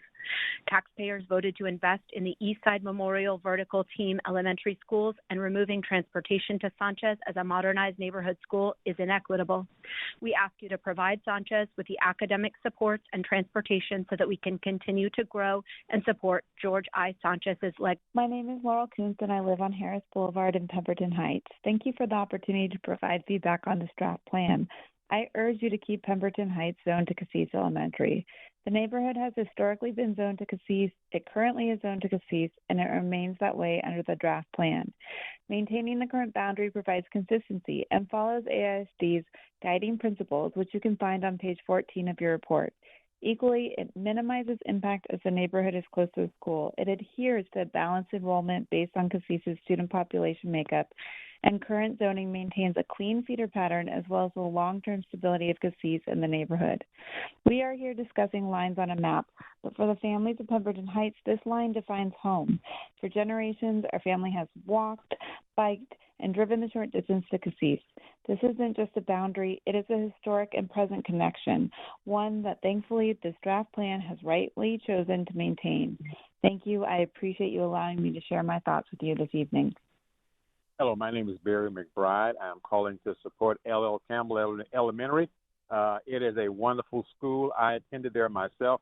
That school in particular has a wonderful, very important and significant history to Austin and to East Austin in particular. It needs to continue to remain open. Keith Moore is doing an excellent job. I am proud to be a graduate, and its legacy needs to continue, and it needs to remain open. It is a very successful program and will continue to be so. Thank you very much. Bye-bye. Thank you to everyone. This concludes public comment. Trustees, do we have any questions or clarifications? Trustee Hunter. Thank you. And thank you to everyone who called in and also showed up. But that's still a small number of our district. I want to be sure, I know that we have cards with space where people can write what they want, not just select it, but they get to select the thing that they're writing about. I wanted to ask if we can, on Facebook and YouTube, either put it in the pinned comments or put it in the description so people can find it who are watching online. And then where else, I would like to know where else people can find that Google form to be able to fill it out. So, Trustee Hunter, I'm certain that we can post it online on our Facebook page or link it to the actual video for this specific board meeting. As far as online, it is available on our website. We push it out. We can identify the locations to place it and, continue to either post it on Instagram or Facebook, wherever. I've also included it in several letters to the community, and we will do that as well in every communication that goes out to community from here until late November. And then I'm going to make one more request that I understand will be a little bit intensive, but if we could have a paper that people could actually fill out also. I don't know if we could send that, however you decide to do that, for those folks who need that tangible piece, so they can do that. And then at schools, if we can have a QR code so parents in the car line can get it, so that we don't miss anybody that wants to comment or wants to share with us their story. Yeah. That's Trustee Hunter. That's a great idea. We'll work with our principals and the communications team to get that worked out and distributed. Thank you. Thank you. Additional clarifying questions? All right. Thank you very much for everyone who came to share your comment, everyone who's come to be with us tonight. We appreciate it. We will now move to public testimony for the action item on tonight's agenda. Members of the public wishing to participate in the public testimony portion of our meeting called a dedicated AISD phone line in advance of the meeting, but tonight we had no callers for the public testimony on the agenda on the action items, so we will move on. Anyone can share comments with us as well by email at trustees@austinisd.org.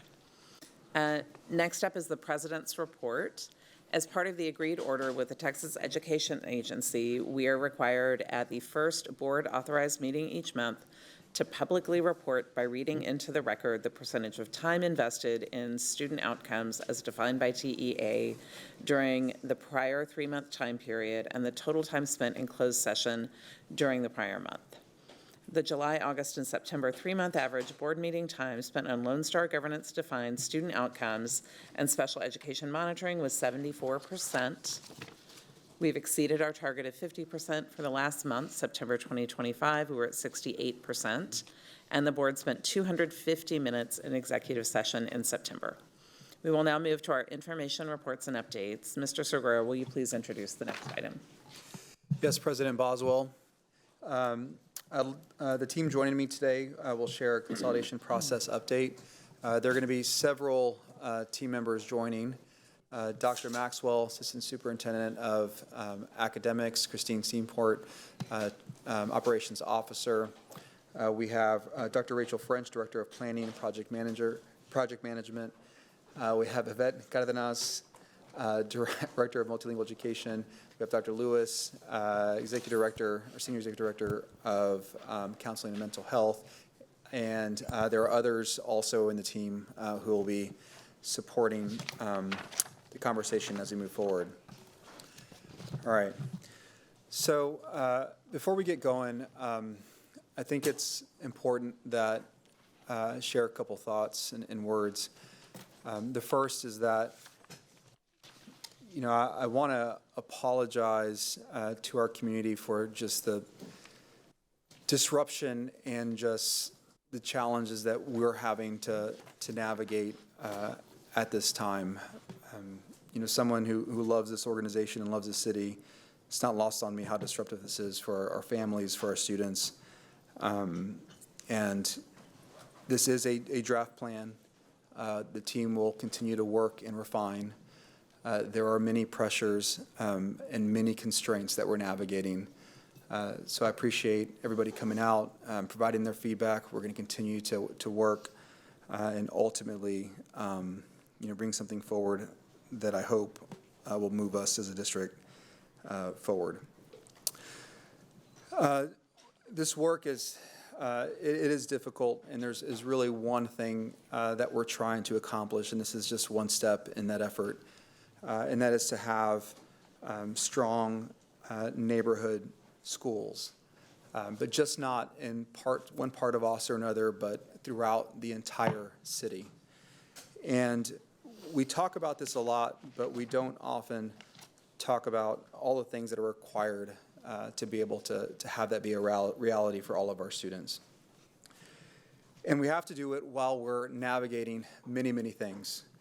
You know, we are, it's not lost on anybody in this room, our board certainly, that the cost of education has increased year over year, and we have not gotten support from the state. The federal government, the changes that we've seen have adversely impacted us to a significant degree with real loss in program dollars, grant funds exceeding tens of millions of dollars. Yes, we are also under a TA agreed order for special education to address years and years of just real challenges in the system. And that work has not gone away, and it won't go away. We also have accountability to navigate. You know, I have been clear about our focus on ensuring that our students improve academically, but it needs to be done in a way that aligns with our values. And we've said over and over and over again that our students are more than just a letter grade. We as a team believe it. I know our board believes it. And we also have to acknowledge that the way that we are measured, the risks that get introduced to our system, are largely dependent on those letters that are received. And not by us, but by the state of Texas. And so there has been a lot of work over the last 2.5, 3 years. And we've decided to not do some things. We've decided that we were going to do difficult things when it came to refining our budget, reducing our budget, but we were going to protect those things that really embodied who we were as an organization. We retained librarians. We retained registered nurses. Other school districts do not have these in their walls. We do. We made a decision over a year ago to retain planning time and not move to a 7 out of 8 master schedule for secondary. That was a $20 million swing. We've decided not to increase class sizes. And one of the things that is often not said is that we have decided to retain ownership of the curriculum that we deliver to our kids every single day. And there are school districts all across the state who are taking advantage of the offerings from the state, and we're not doing that. We're electing to invest in the curriculum, and this is not just hundreds of thousands of dollars. This is $6, $7, $8 million every other year that we're having to pay, but we believe in the work and we believe in the resources, and we need to retain that responsibility. And so yes, we are at a moment where these pressures have gotten to a point where we have to do something, but I don't want our community to think that we haven't been working extremely hard for the last 2.5 years before we ever got to this point. And much of that work was really around academics and improving how we serve our students.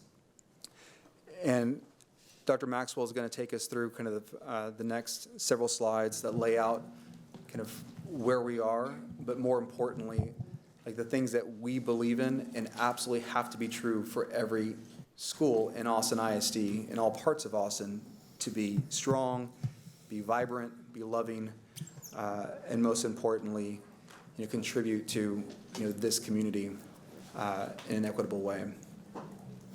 Thank you, Superintendent Segura, and good evening, Board of Trustees. As Mr. Segura was describing, we've put together a few of the really impactful levers that are required to set up a strong academic system. A lot of work has been done the last couple of years to really create this strong academic foundation, and it's expanding, and more work is being done. These 5 levers that we'll talk about tonight are around the culture, really, that all of this thrives in, and setting up a strong trust-based culture. The very key factor of having highly effective teachers in our classroom. We absolutely could not improve academics without highly effective teachers. Aligning our curriculum and instructional materials so the things that we create in Austin ISD align to the instructional materials that teachers have in their hands every day. The instructional support and the investment in professional learning and just supporting our campuses through various ways. And then a system overall in which to really implement all of these things. That refers to our MTSS system, and that's a system that is built to respond to every student's needs throughout the district that we've worked on the past couple of years as well. So this slide just really goes through a little bit of what it means to have a highly effective teacher in the classroom, and also a little bit about what it means to have strong school systems that support those teachers. So really this is talking about the quality of the district, the quality of the school, and the quality of the teacher, and the impact that that has on student learning. So if it's an average performing student performing in the 50th percentile, that's what we're looking at on the right-hand side for reading and for math. And on the left 3 columns, you have kind of a quality of the district, quality of the school, and quality of the teacher. And you can see there, highlighted in green, the quality of the teacher. Hi. Hi. So when we're talking about teacher quality, what definition, whose definition is that? So this is a model based on a meta-analysis of research for districts that included district schools, teachers. So it's actually like multiple research studies that identify just different aspects of quality teaching in the classroom. I want to pause because so I'm a teacher. I taught at Pierce for my first 2 years, and that school closed. Then I went to Ann Richards, so there I was considered a very high-quality teacher. When they were closing Pierce, they said Pierce didn't have high-quality teachers. So I was the same person. We've had HR coming to our very dedicated veteran teachers' schools and telling them they're going to be replaced with high-quality teachers. So that terminology used in certain ways is offensive to our staff who are amazing teachers. So I just want to kind of like push back on that and maybe, if that's, I would say that we don't want to hear a presentation with that language that disparages our teachers who are working really hard. Thank you. So to be clear, we are not disparaging teachers. The intent of this slide is to communicate how powerful our teachers are in the school system. And that is what will drive the presentation. We have committed, and what we're going to show in the next couple of slides, an investment in teachers for the last many years. And one of the things that we talked about, or I heard from comments, was that we're running a deficit because we've chosen to invest in teachers. So that is the purpose of this. I apologize if it's comes off a certain way, but really the intent is to show really how important our educators are, and that we retain them and support them and care for them the only way AISD can. Yeah. So we can just go to the next slide. That's fine, Dr. Maxwell.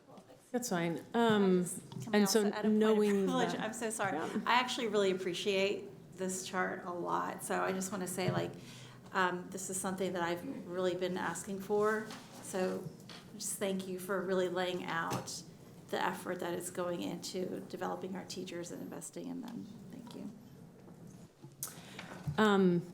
So ultimately, we know that the teacher has the most impact on students and their outcomes and their wellness and everything that we would hope for student achievement in the classroom.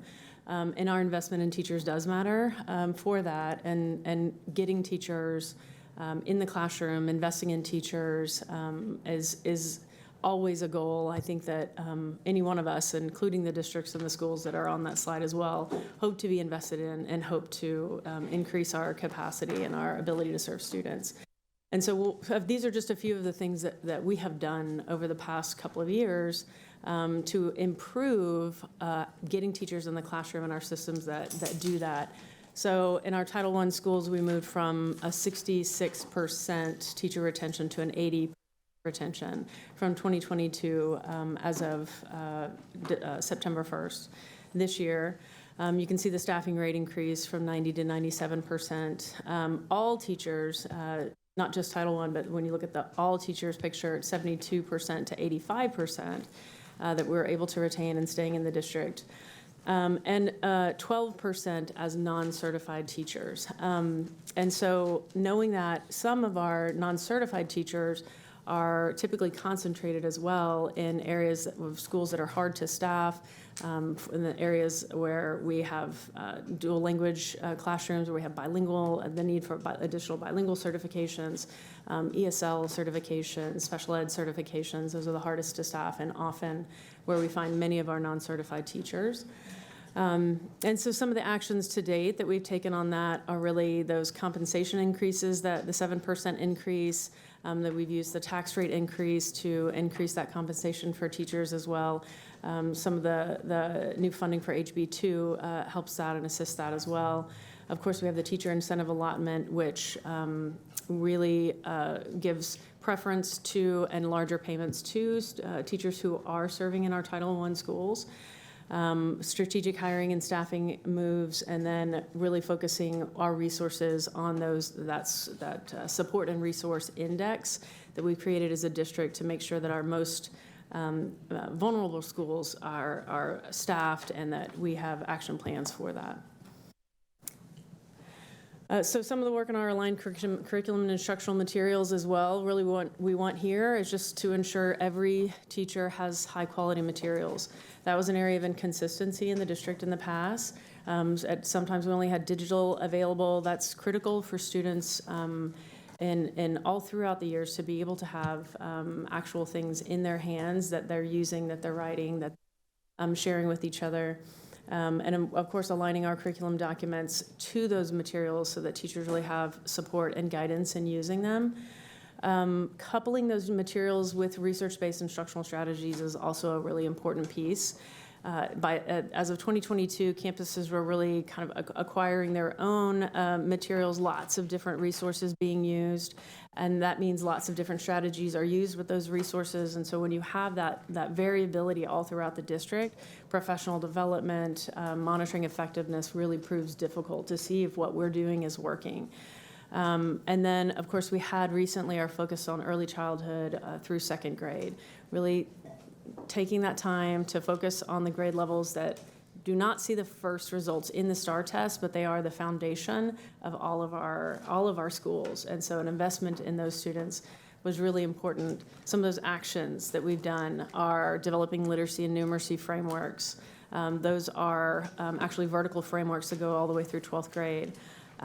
Purchasing full sets of instructional materials. Before we had a system where if campuses requested the materials of the adoption, then they got the materials. We changed that a couple of years. And if we had an adoption, every campus got the materials. You just got them. They were shipped to you. You couldn't send them back. We made sure that they were on campus for you so that you had what you needed, unless the campus had chosen or had already invested. There are a few instances where they don't have another high-quality instructional material. And of course, we invested in our math materials, redesigned those curriculum documents, and a critical purchase there were K-12 intervention resources as well. So most of what we talk about here with instructional materials are all built for Tier 1. These are Tier 2 and Tier 3 instructional resources that we invested in. And then, of course, instructional support and professional learning. So all of this is supported with professional learning of the district. Again, it's hard to do that when everyone is doing something different, which is really what had been happening in the past. And it's much more aligned and impactful when we're all starting to move in the same direction to really support teachers and support instructional leaders as well. And so we restructured some of our internal systems to really be able to do that and develop teachers and campus leaders through this process. We reduced some reliance that we'd had previously on vendors for training and started doing most of that training in-house. We still do use some vendors sometimes, but they can't quite connect to ISD like we can and the schools that we can, and then the documents that we write to support. And so we reduced our reliance on those and started doing a lot of that professional development ourselves.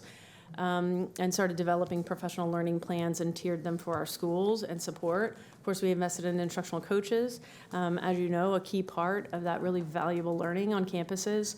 And then started providing all monthly academic sessions to our campus leaders. Again, all of this to not just establish and do the work of building that baseline academics, but building the people that are doing the work every day on campuses so that they are even more resourced to execute the work. And then, next slide.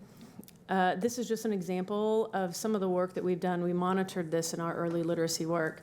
Our partners that we were working with did several instructional monitoring sessions, 3 over the last year and a half.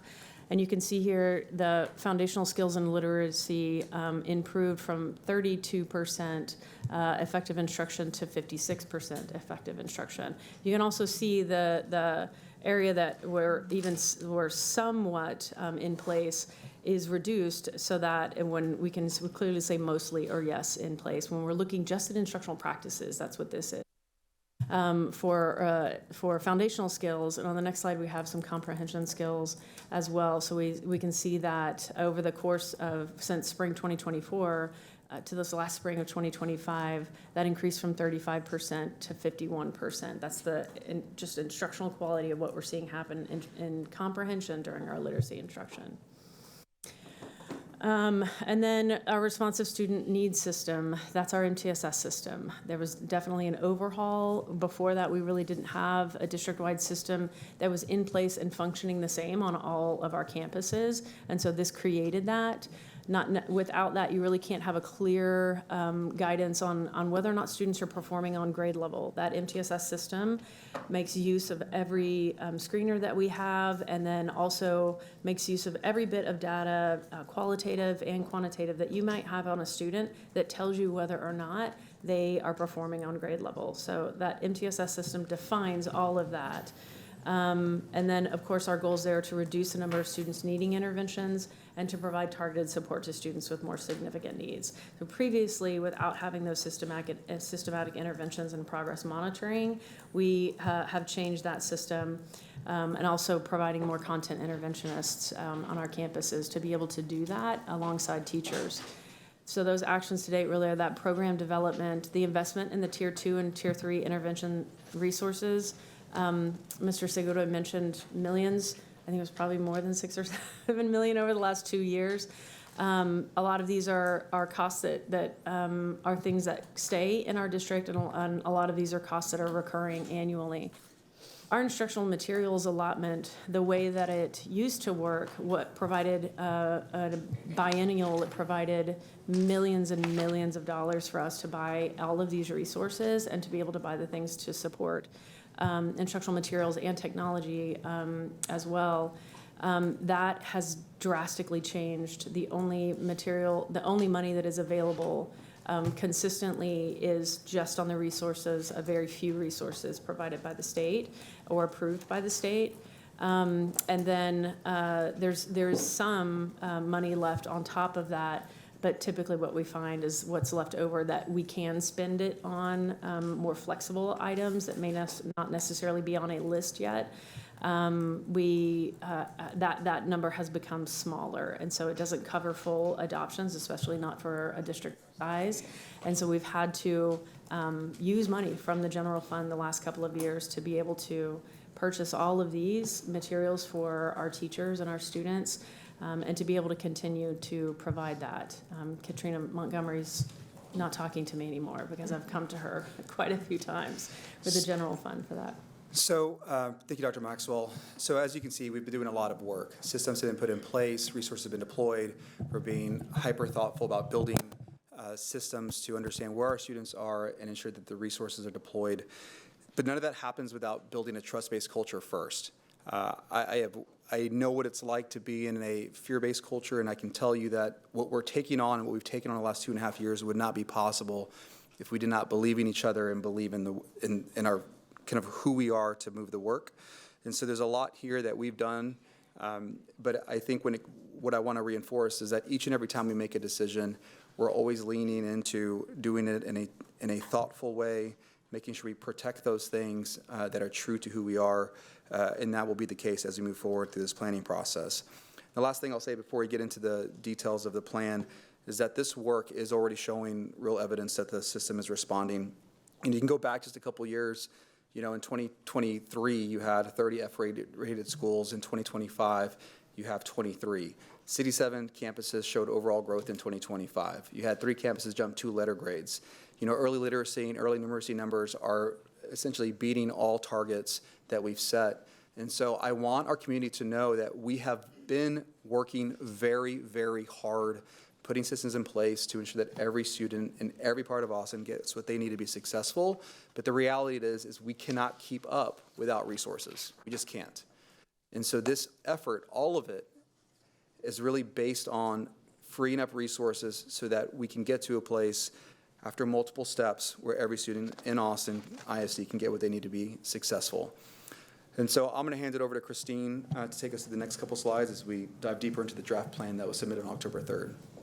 Thank you, Superintendent Segura. I'm going to take you to the next slide, just kind of where we began in this work in the framework.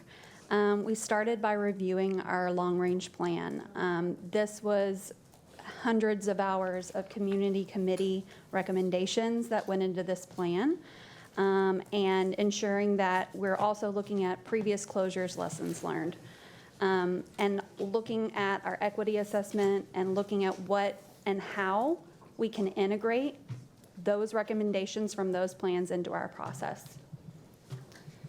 You've seen this slide before, but I wanted to remind everyone that our process, our framework started with two parts.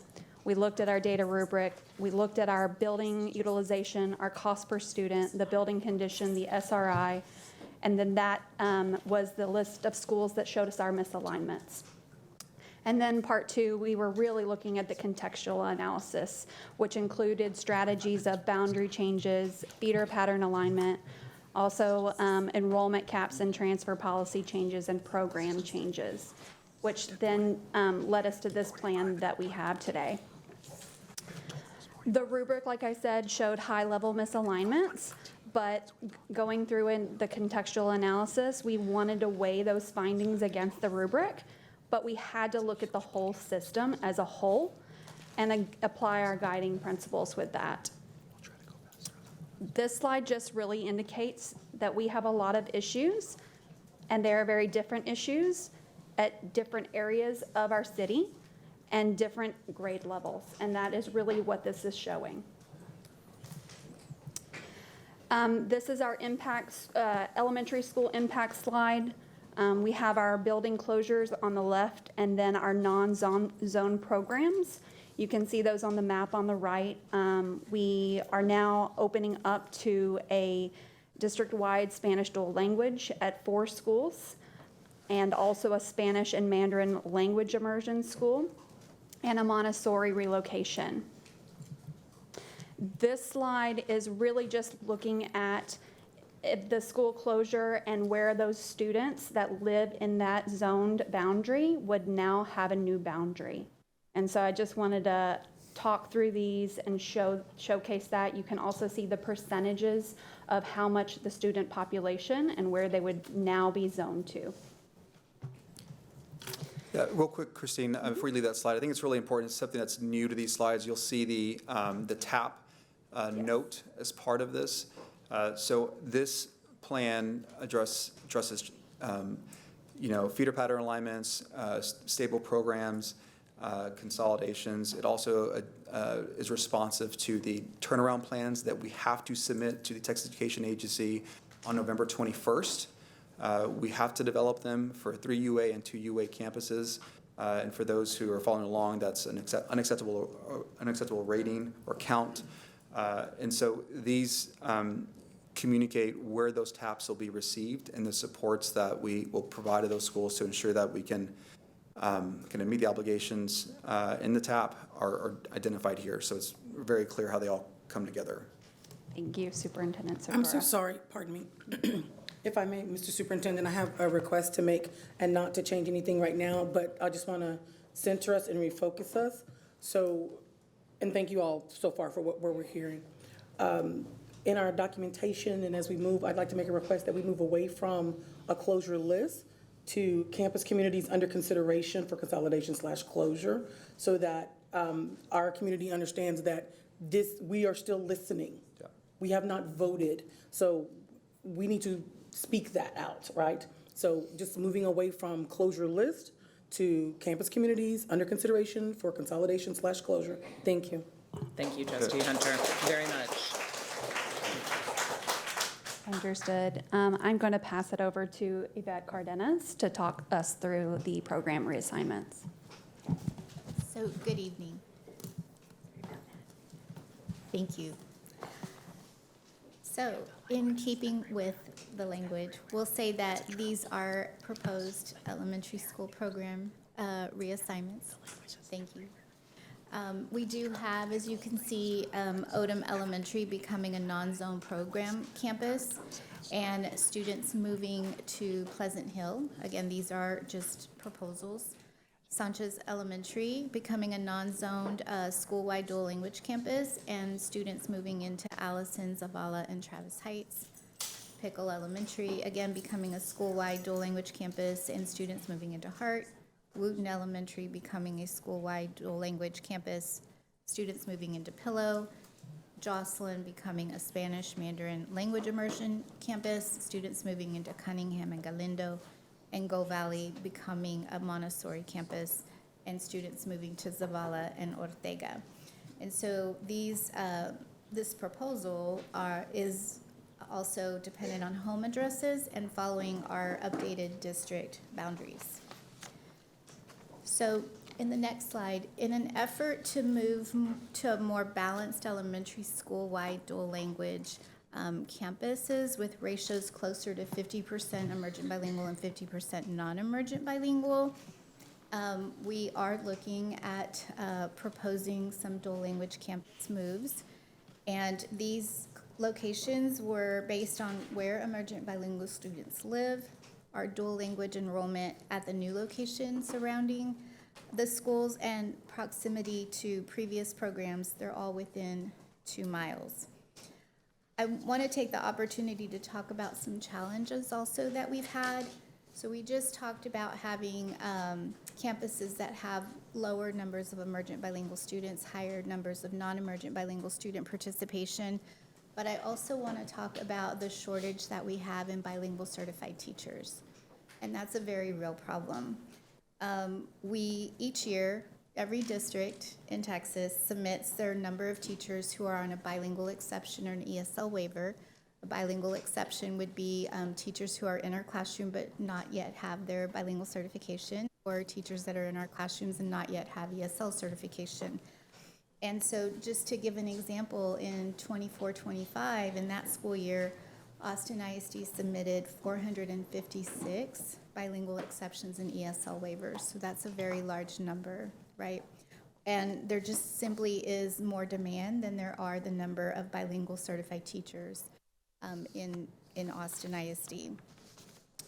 So moving on to the next slide, just want to point out this is getting a little bit closer to that ratio of 50% emergent bilingual, 50% non-emergent bilingual.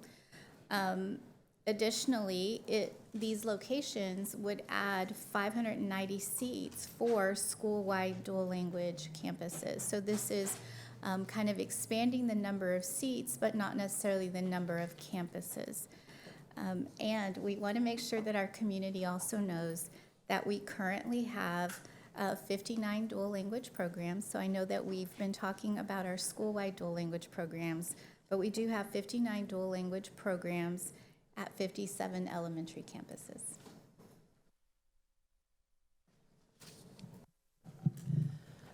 I now want to walk the trustees and the community through one example of the types of conversations that we would have when making these tough recommendations or proposed changes. This is one example from East Austin. Before I dive in, I did want to thank all those that have provided comments, and this includes tonight as well as on the comment card. We have gotten over 1,700 comments, and we are reading every one, and the insights that y'all are providing into our boundaries are so helpful. And so being able to make sure that we do account for things that we stand behind, and I stand behind a lot of the decisions we make, but we're going to miss some things. And y'all are able to really highlight in your specific communities how we can refine these boundaries and make even better decisions. So I just want to thank you. In this example that you see on the screen, And I need to make mine bigger so I can read numbers appropriately. We have space for almost twice as many students than live between the bolded schools. So between Allison, Go Valley, Ortega, Norman Sims, Sanchez, and Zavala, twice as much space than there are students that live in this part of Austin. That's tough. That is something that we had to look at. It also is tough because when you do look at the specific, in the rubric, what is the misalignment at the school level and where these schools are located related to each other, Norman Sims, Ortega, and Allison all had school zones that were not giving enough students that fit the size of their building.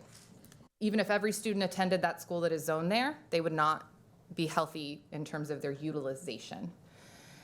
And so when you look at Norman Sims, it was adjacent to Pecan Springs, so we're able to increase its zone because we had that ability to increase the zone north. And then for Allison, we were proposing, because of where it is on the district, in a very fun shape in this part of town, the only option is really that other area south of the river, which was rezoning the southern portion of Sanchez students to Allison, which makes it at a healthy utilization. We then look at Ortega, which can't pull from Norman Sims because it is also too empty, the boundary. There's just not enough students living in that part of Austin. But you see the kind of gray triangles. Those were reassigned students that were originally zoned to Go Valley. So when we make these changes, and again, these were not always our first starting point. We went through so many different iterations looking at the data and what the projections would be, and happy to answer more questions in our community meetings about what that looked like. But what ends up happening is that the area in orange now only has enough students to fill one school, and there are 3 schools there. We also know that Sanchez, Go Valley, and Norman Sims are all recently modernized from the 2017 bond. And so instead of closing 2 schools, we are proposing that to support these non-zone programs. We were committed at the beginning to minimizing the impact in East Austin. And while there is still an arguably unimpact, this was our approach to make sure that we're at least not closing more schools in parts of town that we did not want to close more schools. And so this is just one example of the tough decision-making that we had to go through when working through all of the data and where the students live in our city. With that, I wanted to just go through the remaining proposals that we have made. So at the middle school level, we are considering Bedichek Middle School and Martin Middle School for closure. It has been discussed that to the consideration of keeping both the buildings and allowing an opportunity to really work with the community on re-envisioning those in the future. But at this point, you will see on the screen where the students would be reassigned to, similar to what we saw at the elementary. And the next slide highlights that at high school, we don't have as many extra seats at high school. We already actually have kind of the right number overall, or close to it, but they're not assigned to the right school. There's misalignment. So if every single student that is assigned to LBJ, for example, attends an LBJ, it would still be less than half full. And we have other high schools that are 126% full. So a lot of the work at the high school level was shifts in the boundaries. And I have another slide in a bit that'll show kind of the end result of that. But because clean feeder patterns was also one of our guiding principles, that quite profound change at the high school level, because of how imbalanced it was, is also seen at the middle school and elementary level, because we want to maintain as much community continuity from elementary to middle to high school as we're able to. Absolutely. Thank you. I want to ask my colleagues, we had allocated 45 minutes to this. It's taking a little longer. We have 13 slides left. Do we want to rush through those slides or just give it the time it needs, be conscious of the time, and take the time we need to have a conversation? With all due respect to the state's guidelines for us, and we'll try to get our time back and all that, I would absolutely want us to continue and give this appropriate attention and time. Any objections to that? Thank you very much. Thank you. Yeah, thanks. All right. So our next slide is just to give everyone an idea of where we have come from where we started. So we have shown this chart throughout the process of kind of the available extra seats we have. And so our initial goal was our optimal range is 85 to 90% as a district. And you can see that we've hit that at elementary. But you can see that even with proposing or considering 13 campus buildings to close, we still have enough seats for 15,000 more students. So there is still ample room for long-term stability as well as, so I just wanted to highlight that we didn't quite meet our goal, but we also want to close as few schools as possible. This is tough, as we all know. The next slide really is just highlighting where we were and where we are in terms of the utilization. And again, I wanted to remind everyone, and we've tried to remind folks throughout this process and in all the community meetings, but we are really dealing with where people live, not enrollment. We have to consider enrollment. That is where folks choose to go to school. But in terms of our vision of having excellent neighborhood schools, we have to consider where people live. So that is why all of our numbers that you see reflected are actually based on who is zoned to a campus, not who's choosing to enroll in a campus. So on the left, all of the red means these are schools that are very empty based on who lives there. So if everyone turned up, there's just not enough students in its zone to fill the school, whereas the dark blue is very full. And you can see on the right, we have evened it out to where 100% of our elementary boundaries are in that healthy utilization range. So just to make it abundantly clear, quick question, but if I'm understanding this correctly, just on utilization, just on students and seats, we would have to close more schools to be within the optimum utilization as is generally prescribed, 85 to 95. Yes. To get to our goal of 85, yes, we would have to close even more schools. Okay, so we're not closing all of the schools that would be required to hit that number, just to be clear. Correct. The next is this same chart at the middle school level. You will see we do still have one middle school that the boundary is smaller than its size, but this is Keeling, and as we've stated in the deliverable, we are not proposing any changes to the magnet program at this time.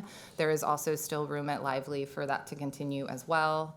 And then the final One more. I don't know if you wanted to talk about the addition of Marshall's boundary. Oh my goodness, yes. Yeah. So we also did not have a boundary for Marshall Middle School. So there were 8 elementaries that were allowed to opt in to Marshall as it's grown over the last 3 years. We were able to allocate 5 of those elementaries to be a part of its school zone. The building cannot fit all 8 of those boundaries. And so we go into that more in the deliverable as well, into those specific campuses. And then finally, this is representing that high school. So you see, as I mentioned earlier, LBJ at only 46% utilization based on the population now is much healthier at 73%. We are limited, and this is where we can dive deeper at a later date, or I'm happy anytime to answer questions about why some things we could change and some things we couldn't, right? And again, we will continue to refine the specific boundaries with the community. And the last slide that I'll be presenting is showing the impact of our feeder pattern effort. So I know this was a huge goal, was to keep as many communities together as possible as they matriculate through AISD. If you were to stack every elementary, middle school, and high school boundary on top of one another, that's what you'd see on the left. Lots of overlaps, lots of little pockets. Every little pocket you see is a pocket of students that are disconnected from their peers at some point on their educational journey. On the right is what the proposed plan would have in terms of feeder patterns. There are still splits. They are much healthier splits. And so much larger communities being able to stay together from elementary to middle to high school. Thank you, Dr. French. The next couple slides are just a deeper dive into some of the budget reductions that we'll see as part of this draft plan. And I do want to emphasize it is draft. It will change, I suspect. This is a slide that we presented previously, and what it just shows is the cost on average for 2 campuses. And you can see that there are many things that are fixed or don't move very much. An example of that would be utilities, operational costs that are just fixed because we have a school. And then there are others that are distributed over the entire students, including administrative costs, like principals, assistant principals, and other staff. But we certainly recognize that every student will be supported by an educator. And on the bottom, you'll see what it looks like when you combine the two schools that have similar sized student populations, and so 250, and then bringing them together at 500. This is just modeling, just to be clear. We do have examples of this, but for modeling purposes, you can see here that the net savings, and this is an annual savings, is $1.3 million. I do want to state that we are committed to ensuring, to the best of our abilities, that every educator, every staff person in Austin ISD that chooses to stay with Austin ISD through this process will have a place in Austin ISD. In one of the documents that is uploaded on board docs, it includes our transition plan for staff. We hire almost 700 teachers every single year. And so I've heard over and over again that this is a plan that is going to fire staff. That is not the case. We are not breaking contracts. We've never even considered that. So just to be clear, our plan honors those educators who have been with us, and I am very committed to make sure that we have transition plans that are thoughtful, and we're going to start with understanding what our educators and what our staff want by way of a survey. As you go to the next slide, what this all means as a total estimated savings is about $25.6 million. I do want to point out that we do believe that we're conservative in this estimate. It does include all the elements that are within the plan existing. I've heard different numbers around the percent of the total budget.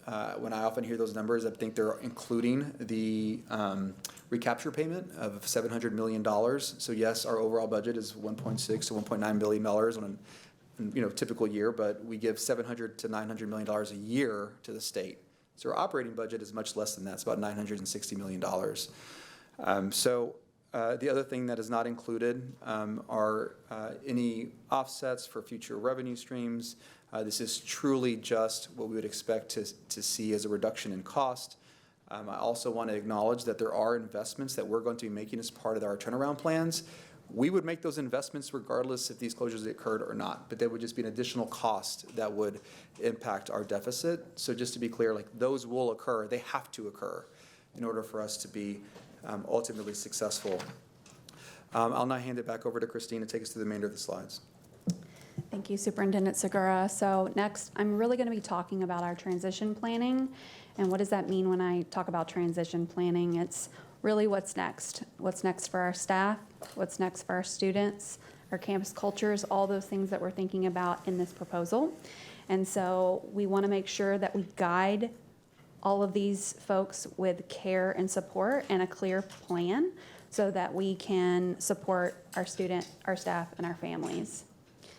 So starting with staffing, you might have seen this in the document that we had for the draft proposal, but these are really our staffing guides. And if you click that here, it will bring you into the proposal and talk through what the talent strategy team has developed for not only regular, for campuses with a TAP or campuses without a TAP. And so it'll go into a flow chart of what staffing can look like there. I want to also state that Talent Strategy has begun making campus visits to speak with staff. They have done so this week, next week, and the following week. They're prioritizing those priority campuses first. But we often know that we have some campuses that will also need support. And so that has been very intentional about those supports needed. I wanted to mention that all current staff would receive a preliminary preference survey in November of 2025. And then principals for the campuses would be selected in December of 2025. And then those staffing allocations would be made in January of 2026. And then the staff who have not been placed in a position, there's going to be multiple internal match fairs, both in February and March of 2026. I also want to take a moment to talk about not only our teachers, but our staff, our custodians, and our food service staff. They are also being connected with by those leaders and ensuring that we can offer them intention surveys and what they would like in their preference as well. I want to work through the draft transfer policies that we have in the proposal. So affected families have 3 choices. Number 1, they could enroll in their new zone school for school year 26-27. They could stay at their current school or move with the program. Or 3, apply for a new program or general transfer. So want to be clear with this. Everyone will still need to re-register and enroll Austin for the 26-27 school year. We want to get a better really indication of what the family's intentions will do, and we can speak to that a little bit more. My colleague is here as well if we can get clarifying questions too. But grandfather transfers would be automatically approved. So talking through, I know that's very important from our families and our communities. We've heard grandfathering and staying in that current campus that they're in is very important. So I just wanted to highlight that. And then we have some bullets here, a little bit more about the transfer policies and what is being proposed. I want to move forward to the student support and campus culture, and we have Lewis here to speak about that and how those supports will happen. Yeah, thank you, Christine. Thank you so much for focusing on the who. We've talked a lot about the what's going to happen. We talked about the schools that are closing. Oh, I'm sorry. My name is LaShonda Lewis. I am the Executive Director of Student Support Services. Thank you. So we talked a lot about the what, but we want to make sure that we don't lose the focus on the who, our students, our staff, and our families. And so because of that, we have put together a transition plan. We've had a group of stakeholders working for the last couple of months to really think through what does this process look like for our students, our staff, and our families. And so we want to make sure that we're providing a bridge for our families, our communities, so that we transition them in a place that is healthy and vibrant for them, that helps them to maintain the culture of the campuses that they're moving from, but also honors where they're moving to. And so we have put together a list of activities and resources that we're going to be providing to our campuses and working with our families and our communities through over the course of the next few months, as well as through next school year, so that that transition process for them is as smooth as possible. We know that there's our comment cards that are out there, and so we encourage our families to fill out those comment cards because we want that feedback from them. We want that. We want information from them. What will help you to make that transition? So please fill out your comment cards, and when you do that, select that transition process and give us comments and feedback on how we can support you as we move. Thank you, Dr. Lewis. I also wanted to talk through the draft plan that we have with those transition plans, and that is really merely a starting point. We are working very diligently on thinking about what those proposed changes could be and how we can really ensure that we are looking at everything and ensuring that we can backwards plan to be able to support schools and have frameworks and processes and connections set up so that people know where to go to when and if this is proposed. I wanted to go to the next slide. You've seen the timeline. We are in our final phase. We are presenting the draft plan. Excuse me, Chair, we're at 50 minutes. Yeah. Yes, trustees, do we want to continue? Do we want to, Just got two what's more. our consensus here? Or leave time for questions from trustees from the community. Yeah, and I think, Josh, we are okay on time, correct? Yeah. So when we had estimated 2 hours for the entire, we're about 4 minutes from finishing this presentation, which will leave an hour And and if we 6 go a minutes. little longer than an hour and 6 minutes, we're okay? For This Q&A. this deserves a lot of time. Okay, thank you. Thank you. We're almost done. Okay. And then, of course, the final board vote on November 20th. I want to draw our attention to the community engagement. In green, our upcoming opportunities that we have to talk through our current proposal, are October 14th, 16th, 25th, and November 8th. Again, with that comment card, I know we've discussed that a lot tonight. That is very important. We have teams set up to make sure that we are looking at these several times a week. We are being responsive and developing processes so that we can communicate effectively to those stakeholders who are providing their feedback. So thank you. We are watching it. Please continue. I wanted to also draw your attention to the webpage. Everything is on our webpage. Most anything that somebody is looking for is likely on there, so I just wanted to point that out as well. And then this is our QR code for that comment card as well. I know Trustee Hunter, you were asking about that earlier tonight. So that's there as well, and we can get the principals this QR code so that they can share that, drive up pickup lines, et cetera. And Thank you, Christine. So I just want to kind of close out the presentation and open it to Q&A, but before I do, just want to talk about kind of alignment in the work and really what we're up against. Yes, we are tackling, a complicated process that involves multiple things. We have pressure in our budget. We have pressure from the state and how we manage accountability. We have pressure in how we support our students who've been historically underserved across our entire district. We want to provide time for families to plan. We're trying to kind of weave a solution together that addresses all of this at once. I will say that any one of these things in isolation would look very, very different. And in fact, as I think Rachel just mentioned, probably would yield more closures in certain parts of town than others. And so I strongly believe that we need to move forward with a plan. I certainly recognize this is a draft deliverable. There'll be refinement. We're going to continue to engage. But we cannot continue on the status quo without introducing significant risk to this organization. And so with that, I'll open it up to the trustees for any questions they may have. The team is here to answer alongside me. Thank you all very much. Trustee Foster. So I guess first I really need to offer a note of gratitude. I know I'm not alone as a trustee who is basically spending every free night and not free night to create space to just meet with folk and hear from folk and talk to folk. So I've had absolutely more conversations than I can count, have heard a range of perspectives, have heard some perspectives consolidate into something clear, but then I've heard contradictory perspectives. But in all cases, what I've encountered over and over again is two things, and that is that Austinites are really sharp and smart and dialed in and have great insights for us, and also that folks have been incredibly gracious and have been willing to sit down and talk even across points of disagreement. So I really have a lot of gratitude. I have a lot of gratitude, of course, almost can go without saying, for all that called in, but I'm also really grateful for those who are here still now.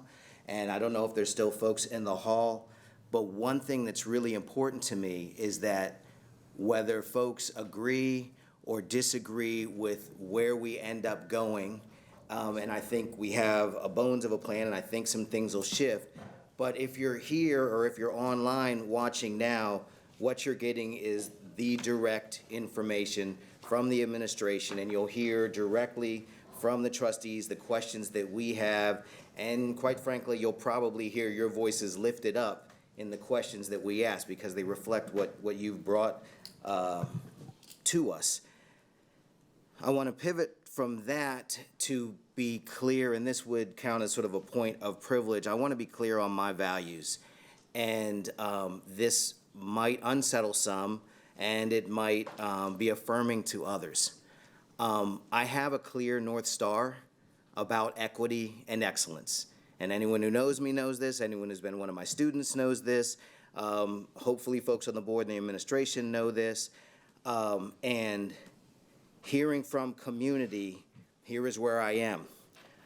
I am going to be an active and gracious listener. Overwhelmingly, people are nice about it, but even when people are mean about it, I'm going to be a gracious listener and really listen hard. The other side of the ledger, though, is that part of what I'm listening for is what is going to serve the greatest good for the most students. And there will be things that I'm not super sympathetic to, and I probably should name them. If somebody says, I was zoned to this school, or our family, or where we're located, we were zoned to this school, and we're zoned to another, and I don't understand how the academic alignment is there. I don't understand how where we're going to be in this new setting has what we need. And please show me that. And I will then look to the administration when I hear that, and I will say, yes, administration, where is the academic plan? What is the academic vision? And what are the material resources that are going to be invested to ensure that we serve all kids well in a new setting? If someone says to me, I bought in this community because we were zoned here, I get the pain, I get the family investment, but I am not an amenity resource. I'm not a property value upholder. And that might be harsh, but my fidelity is to the strength of the system, and it is not to property values. And that's just where I am. If you want to take a historic look at it, you got to go all the way back to the New Deal legislation and the starting of the FHA and redlining practices and blockbusting, and understand the history of segregation in our nation, which was grounded in assigning property values in a certain way in order to facilitate and separate folks and gain higher property values in some communities while diminishing the property values in other communities. There's a deep, rich, painful history associated with this, and I don't think anyone's trying to live into that painful history. But the elements still linger with us. I'm not a respecter of property values as a basis for how we assign boundaries. Every trustee has to make their own judgments, and what I know about my fellow trustees is they have clarity of vision, clarity of values, and I bet they would speak to theirs as well. So I'm committing to be a listener, but I'm committing to listening for equity and excellence. And where I hear things that aren't grounded in that, but are grounded in something that has to do with sort of individual family properties or something like that, we hopefully still part friends, but we'll part in terms of where I'm going to fall on an issue. So I just offer that as an example. I'll also, so from that, all I'll do is offer just a couple of questions that I have or things that I hope get raised up in this conversation. One for me, non-zoned schools, while potentially awesome, have a historic Achilles heel around continuity of equity, which is to say, when we set up a school for a specific balance, over time, what we absolutely know is that we lose that balance. Once something gets named as excellent and named as awesome and named as exciting, those with greater resources are able to flock to it, and with no ill intent, end up accidentally crowding out others for whom it's harder to get to. So if we go non-zoned, for me, we have to build a transportation equity fund or a transportation fund and say something like, if you are an English language learner, if you are on free and reduced lunch, or if you are in a neighborhood and now suddenly your school is non-zoned, you should be able to continue to have transportation so that all of a sudden you're not zoned out of the very school that you just went to last year. And you're like, actually, I would like to go, but I'm 2.1 miles away and the bus is gone. So I would love to see continued guidelines, and at WIN, they've been building these out, and other places we've built these out where we say, here are the guidelines of what we want enrollment to look like. Here's what the balance looks like. Now, here are the guardrails to guard it, and here's the material investment to ensure that we can produce it down the line. So so transportation for non-zone schools would be very important to me. This boundary stuff is like blowing my mind. Again, there is a history around boundaries. There is a reason why our boundaries are such a mess in certain sections of the city. And it unfortunately has to do with folks kind of wielding a little influence and wielding a little power and saying, well, what about this street?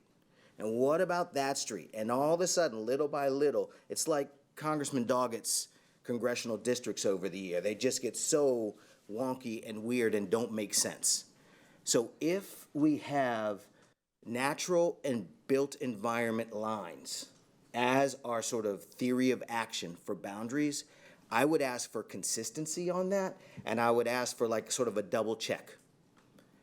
Do the boundaries follow the natural and built environment? And by the way, if people want to question that as a theory of action, they should question it. I'm kind of okay with it at this point, but I'm also open to something else. But if that is our theory of action, I want to see consistency. And where there's not consistency, where it's all of a sudden this one little thing, this one little neighborhood doesn't follow the built environment like everything else does, tell me why.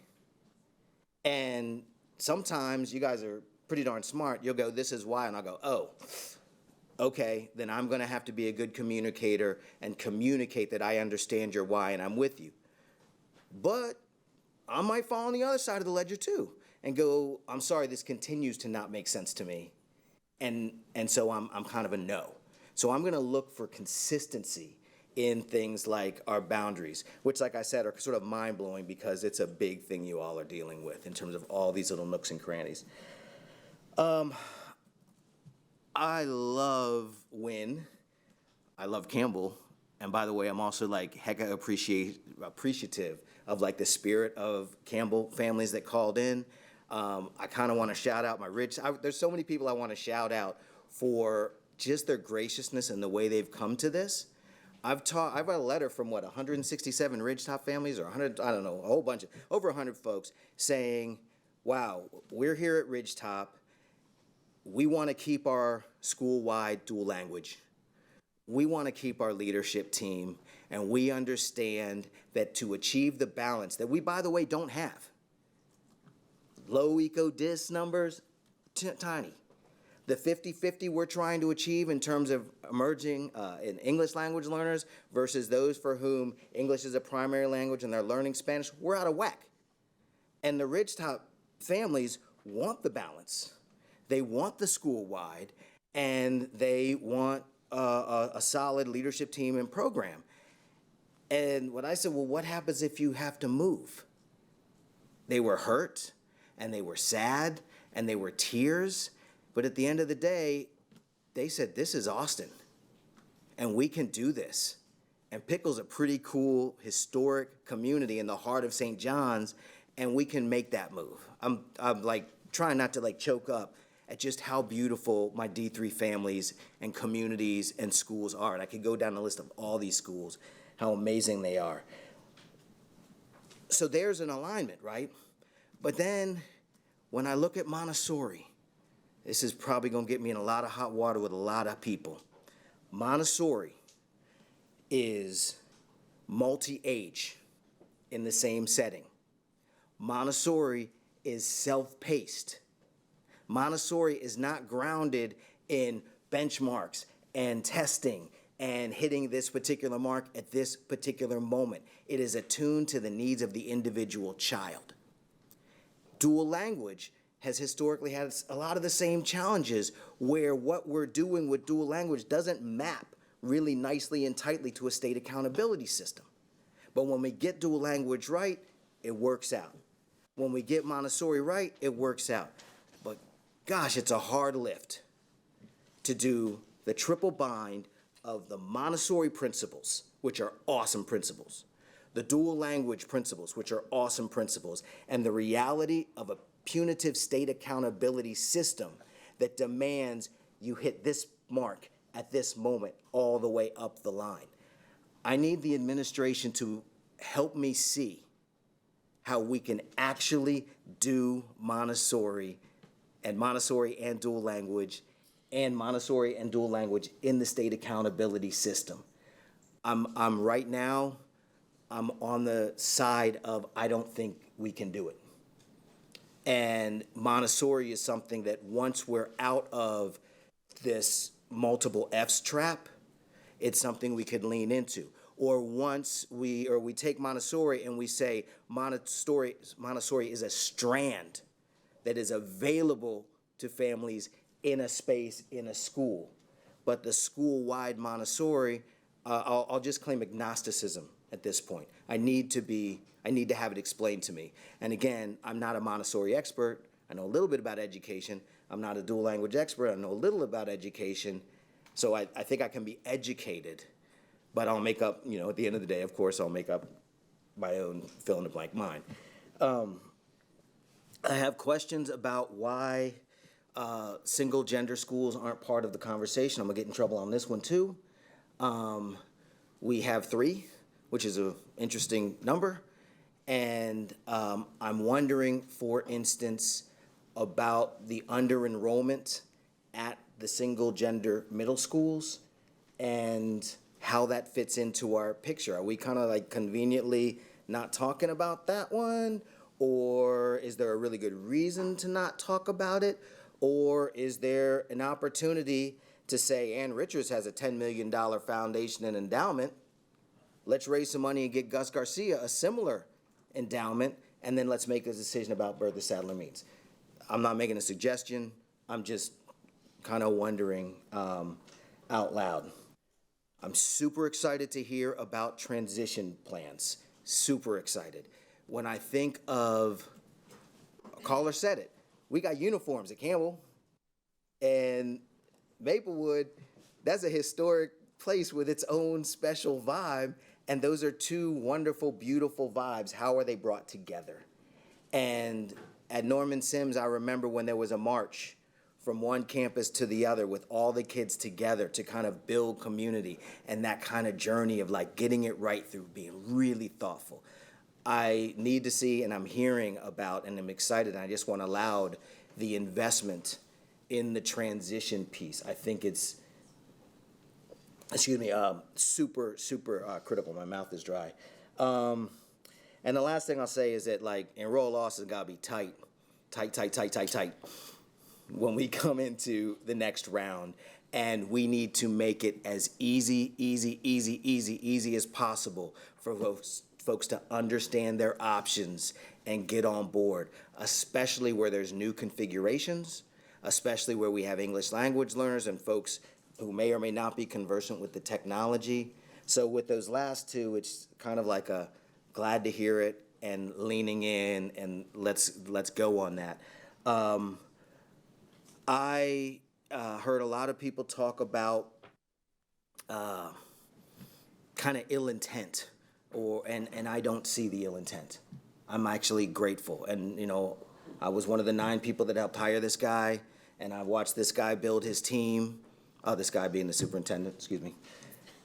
And I believe in the effort. I've seen a lot of closure efforts over the years. Typically, I've been over there on the podium, kind of on a different side of this.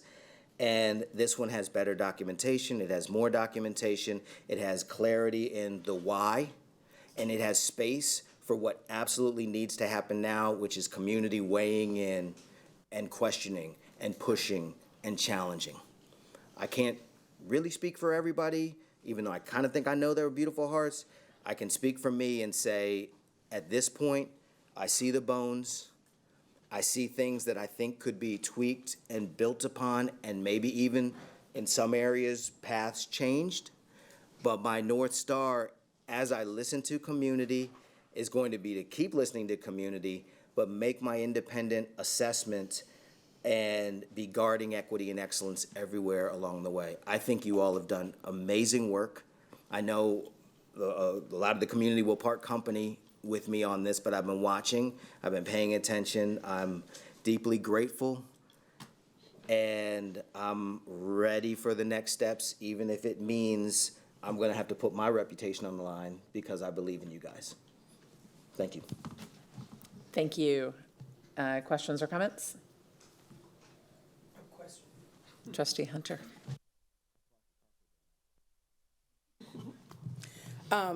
One was about academics, and I will submit that in the tracker as a general question, as it really doesn't pertain. Sorry, go ahead. Academic vision, oh my God, how did I not lead with that? Oh my God, we need to be, this is an operation, Trustee Hunter's gonna punch me when we get off the dais. This is a beautiful operations document. And I absolutely need in each and every place, and overall, so much greater depth an articulation of what is already in the minds, but not yet on paper, which is the all-encompassing academic vision, and then especially in the places of change, clarity with specificity in the academic vision given the new particularities. And now I promise Trustee Hunter that I'll be quiet. And I will just ask my question anyway, and you take it and y'all answer it later, not to be answered now. But Dr. Maxwell, you mentioned that we have, when it comes to academics, we were trying to have sort of a centralized to make sure that all students are learning the same thing, especially in areas like D1 where there's a lot of mobility, and it's nothing like showing up to a new school and you're either 2 weeks behind, 2 weeks ahead, or you never heard this information. So I appreciate that. Thank you, Dr. Lewis. I wanted you to introduce yourself because you're important. And a lot of people don't know who you are, even though you move, and you move a lot of people. Student services, when our campuses experience something traumatic, you marshal and mobilize and deploy people to surround those students with care. This is traumatic. And we understand that, so I'm glad that you're in the conversation. But Dr. Maxwell, you had mentioned, so my question is, and I'll post it, is what progress is being made to phase out campuses opting out of district-adopted HQIM, and how is that shifting the instructional impact? So that's that one. For our operations and Dr. French, I have the privilege of sitting, as part of my responsibility as a board member, sitting on the City of Austin Planning Commission, and I see our city. And I remember when I first sat here, I was like, lots of apartments, lots of kids. Not when you build studio and 1 bedrooms. And so though we see buildings coming up, it's really strange for people, because I know it was strange for me to understand, because I have kids and I'm a renter. More apartments does not mean more students. And unfortunately, in the areas that we are talking about, so my question is, what actions is the district taking in response to demographic data indicating continued student population decline to ensure resources remain aligned and we're not back here in 5 years, 7 years? And I know that you can't guarantee that, but what are we thinking about? I can start and then pass it off to Dr. French. So during this work and the work with our demographer, of course, as we went through this hours and hours and hours every week, we not only looked at the boundaries and everything else, but our demographers worked with the city and the City of Austin and the permit office and the developers, and actually spoke to developers and visited sites. And our projections are 10 years out, so that is something that is pretty typical when you look at demographers' reports. But what we're really focusing on is the 5-year, right? We're looking, because that can be mostly honed in on during this process, because we know in 10 years things can change. Anything else you'd like to add? No, you touched on all of it. And if anyone wants to dive deeper into the specific complexes that we have accounted for in our 24-25 demographic report, it lists specific residences and apartments that are in the ground being built. It also has a chart that's really helpful that, like, here's the ones that we're not including, because they're either, the sign might be up on the side of the road, but there's actually not a contract, and it could be 10 years out. And there's been ones that different community members have brought to our attention, and we've just double checked, and they weren't accounted for, but we were able to at least say we're predicting maybe 12 students or whatever it might be for that community. So happy to answer any of those specific questions too from the community. If there's specific units you want to know, it's in our report. Any information like that we can provide to the public? Let's just throw it up on the site for like just miscellaneous or whatever. So people that really want to dig in, they have that there, and then they can account for it. And then finally, I want to center us again around language. So the term grandfather, I've already spoken to you guys about that. I am very interested in deep legacy for our families, so that if you have a kindergartner, you're not broken, right? You get to continue on. I've shared that also with the superintendent. So as we look at transition plans and as we look at Enroll Austin, and we talk about that legacy of allowing students to continue where they are, because I think some of the starkness for families is they think that next year their kid is in 9th grade or 10th grade, and then they're going to have to go to a completely different school next year. And so that means we're not communicating well when people have those big feelings around that, because that's something that's not even true. They're like stressed out for something that's not real, right? So let's make sure that we have the proposed legacy plan for people to be able to see it, and maybe somebody will have like some ideas to help us shift. And then again, be sure that we're communicating that this is not, like, it's not a turn, right? There's some time for that legacy to peter out. Thank you. Yes, Trustee Hunter, absolutely, and that is one clarification that we continue to hear about that we need to make stronger. If you're in kindergarten, you go all the way through fifth. I mean, that is a commitment we're making. I also want to talk about the grandfathering deep legacy. We are going to be changing the language on it. We just have to do communication around it because grandfathering is known and many people understand what it means, and so we didn't want to make a shift kind of mid-document. So we want to be responsive, but I also didn't want to create confusion by having two terms that meant the same thing out at the same time. But we are going to be doing that work to transition. Thank you, sir. Thank you, Trustee Singh. Thank you so much for all the hard work. I want to echo a lot of what I heard from Trustee Foster. This is really an amazing job. I can't believe it. This is the second time I'm sitting on this dais and having to go through this. And 2019 was vastly different from what I'm seeing this time. You guys are doing what Dr. Hawley said, which was you're showing your work. And I truly appreciate that. And you're also looking at systemic changes. You can't just do consolidations without looking at boundaries and vertical alignments. And I salute all of you for taking this on. I do have a few things that have top of mind priorities that I would like to get addressed over the coming weeks. One is related to budget. That is, after all, a big reason we're doing all of this, and I appreciate the pie charts that you showed. I'm going to request even more information and more detail, and I know you're planning on that, but I really want to see transportation addressed. So any changes in transportation costs, whether they go up or down or stay the same, I would like to know that. Also, enrollment impacts, overall enrollment, like are we planning to increase enrollment, decrease enrollment? Are we thinking it's going to be leveled off? Also, the cost of all the transition work that we're doing, which is substantial, and I'm really happy to see all the work that's going into it, but we need to make sure that's funded well. And I know that the figure that you gave, the 25 million, so I noticed that the net savings went up from the 13 million that's in the document. Is that correct? 13 included the offsets for TAPs, which we're going to have to, and for all the investments we're going to have to make as part of the comprehensive plan. Okay. And so I wanted to be really clear, we're going to have to make that expense regardless. So that's true. So I just, okay. I get worried when we begin to combine things when one is already going to be fixed. Like, okay. Because this is a savings. We're going to have other expenses that are not even in here that we don't even know about that are going to introduce themselves. Got it. And so I wanted to keep them separate. Now, that's fine, and I'm cool with that. Okay, so like the 25 million does not include the $800,000 per campus TAPS investment. Correct. Okay, so that's helpful and that's fine. But there are things that are happening with this plan that are unique, which is like, you know, the transportation costs, enrollment impacts, the transition costs, and investments in growing certain programs like the Montessori dual language. And you didn't really put a number next to the real estate monetization, but I think it would be helpful to see like different scenarios, like, you know, like what it could look like, just so we can get a picture of like a really conservative budget forecast versus a less conservative budget forecast would be really helpful for me. I'm also not letting go of the HQ conversation. I think we just need to explain it and understand the rationale for whatever we might plan to do with HQ, because that is still continuing to be top of mind for me.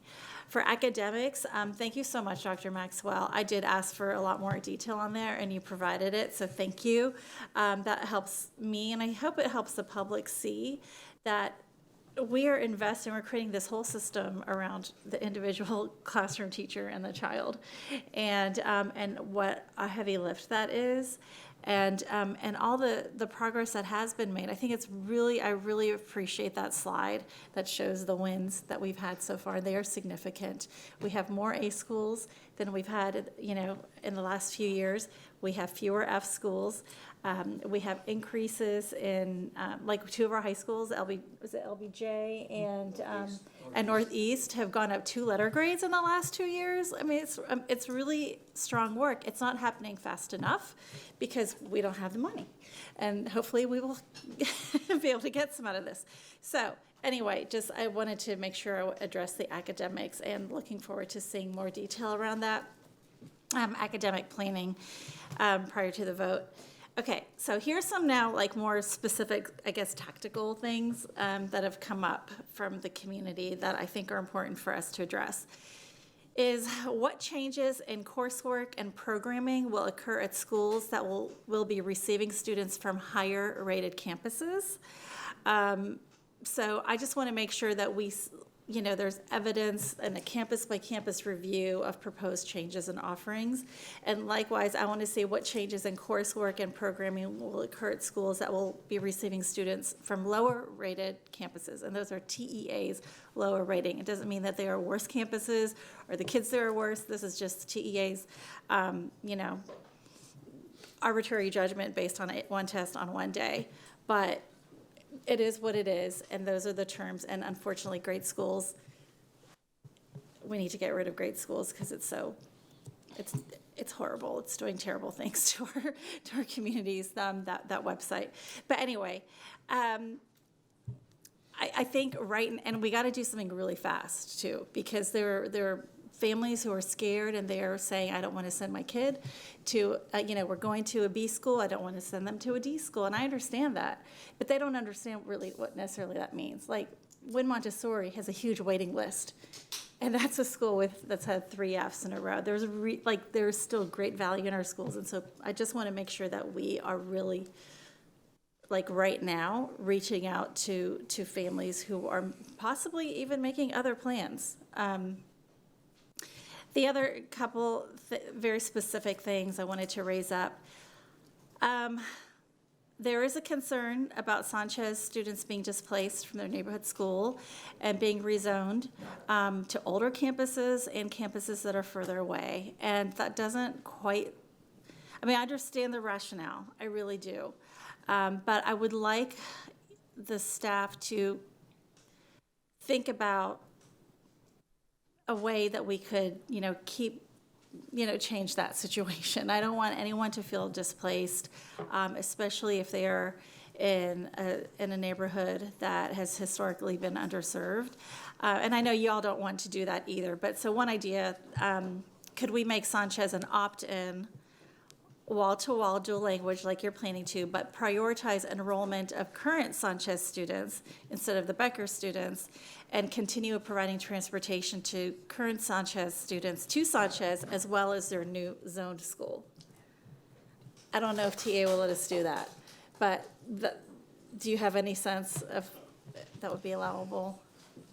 So we have flexibility in how we support the transition. So I think that's something that we could work out. I want to be really clear that whatever we do at Sanchez, I want to make sure, because I think the question will then be, well, what about Pickle or what about Wooten, right? And so then I need to kind of think through the different elements associated with that. And also, Sanchez is a 3F. There's immense pressure from the state to produce a turnaround plan that will be accepted. That is primarily a function of the assignment of students. And so when you say workable, we have to put a plan together that we believe will be accepted. But I think that is something we can explore. The way that you described it, I wouldn't respond and say that I can do it. I just want to, I think there's enough there that we can. I've just got to lift that up, and I appreciate your willingness to listen to that one. And then the other one, Go Valley, similarly, the feeling that students, in that neighborhood are feeling, families in that neighborhood are feeling displaced from their neighborhood school, even though they're allowed to continue there. But they are also being rezoned to older campuses that are further away.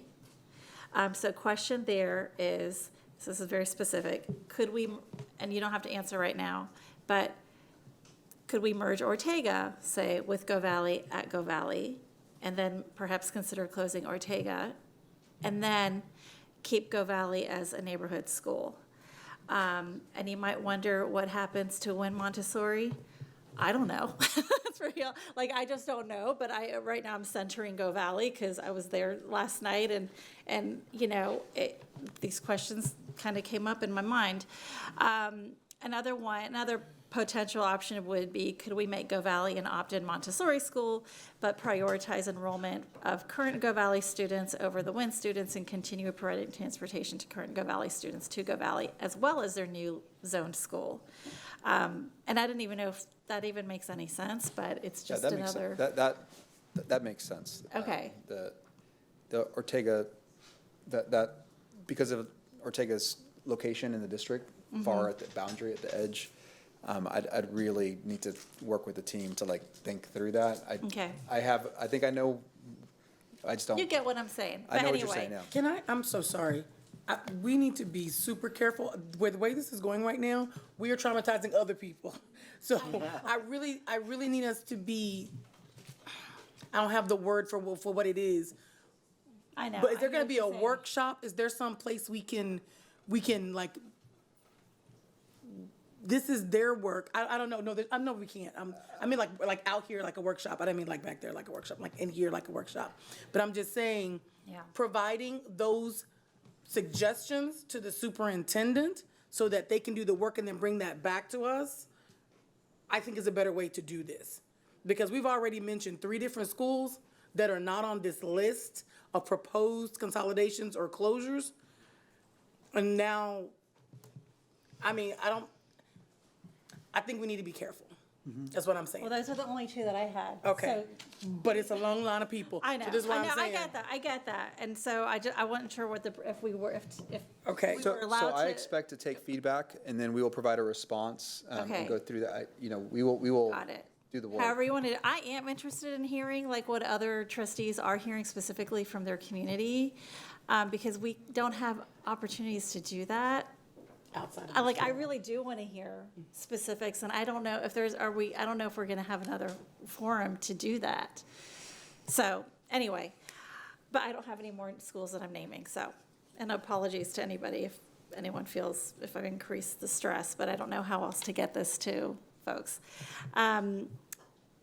There was a concern about, are there sufficient numbers of emergent bilingual families to fill wall-to-wall DL programs if they are moved?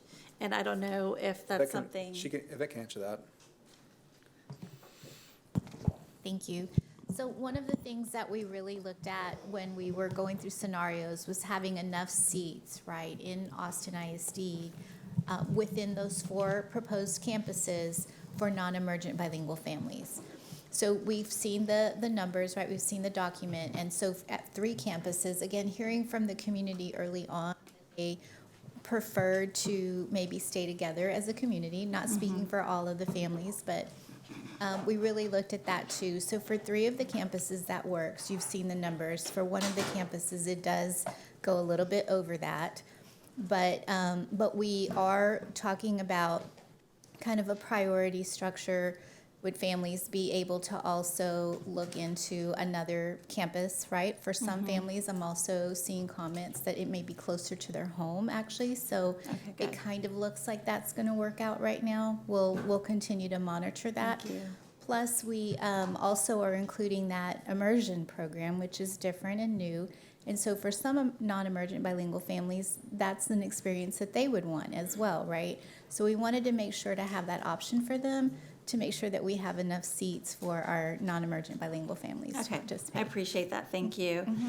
Another concern that I want to lift up that I've been hearing from the community is if there are any middle schools or if there are any elementary middle schools that are feeding into 3 or more middle or high schools. I know that is something that we had talked about earlier in cleaning up the feeder patterns, but, and you don't have to answer this right now, but I think that is something that, I know of at least one that does split more, but I just wanted to see if that could be. So, yes, we're going to continue to refine. When we had the work session, and I think it was on August 8th, when we had that work session, we talked about the fact that we have middle schools now that split to 5 high schools, 4 high schools, 3 high schools, and I think it was Trustee Foster who said, I want you to get down to 2. My goal, what I thought was possible, was no more than 3. We pushed and pushed and pushed and got almost all of them down to 2. We think we're still going to work on it. We recognize that there is one break at middle school where it goes to 3, and then we also have a challenge at one of the couple of elementaries. So we're going to continue to work on it and refine it, but the bar was high to get to 2. Okay. It was very, very high. And I think in that conversation, I said 3 was what I felt comfortable. We attempted 2. We're very, very close. There's still work to be done. So we are going to look at that and try to get it to align a little bit better. I appreciate that. And then could you also help me, and I did want to kind of lift up again what I heard I think it was Trustee Hunter talking about. When we are merging 2 communities together that are very different, I want to make sure that the campuses that are receiving, we really do honor the programs that they've developed there over time. And I just have to give a shout out to the media program at Campbell is really, really strong.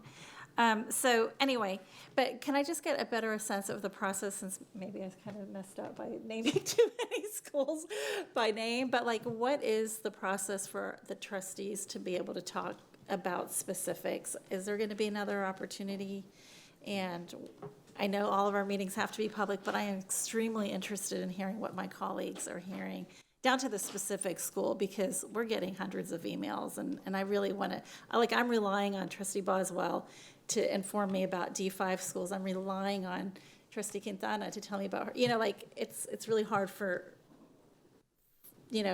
to deliberate about this without naming specific schools. So how do we do that? This is the forum. I hope you've seen us. We will come back as many times as we need to. We are constrained on time. We'll take the feedback, we'll make adjustments, provide responses to our trustees. I'll have to work with the board officers to see what opportunities may exist as we move forward to go through that. We also have meet with each of y'all, and as I have in the past, to get feedback directly. But it sounds like what you want is maybe conversations with the whole. It's just, anytime you name a school, I'm going to have to. My objection is not to talking about schools. My objection is moving chess pieces, because they've done work, and that work is contingent on piece 1. And if you say, no, don't move piece 1, move piece 2, well, now they've got to go back and move all of that. So that's my objection to us suggesting why not this, why not that. Because I've asked parents, and it's a really hard thing to do when they say, don't close my school. My question is, okay, then what school gets closed? And I have not, to a parent, not one of them has said a school. I get silence, because that is a hard decision to make. And as we begin to talk about it here, there is a reason, this wasn't arbitrary to pick these schools. There are reasons. They're not happy reasons, they're not feel-good reasons, but there was a reason. Suggesting another school, we need to go back and look and see if that's the reason, right? There's work that has been done. So that's what I'm saying. If that's a conversation we want to have, we're buying time, right? To have these, and we are having an opportunity, correct, Elaine, to come back? We have to have opportunities. We have to have opportunities to come back. And we're doing some and things. we will manage our time so that we do that. Yes. I think that is one of the flaws in the system that we are forced to operate under, with the stringency with which we are supposed to operate under it, as we are trying to make decisions that free up the funds to serve our students well, to be thoughtful to our community, to build strong and sustainable schools. And we will do what we need to do within the system we must operate in for now to make sure we give it the time it needs. Thank you.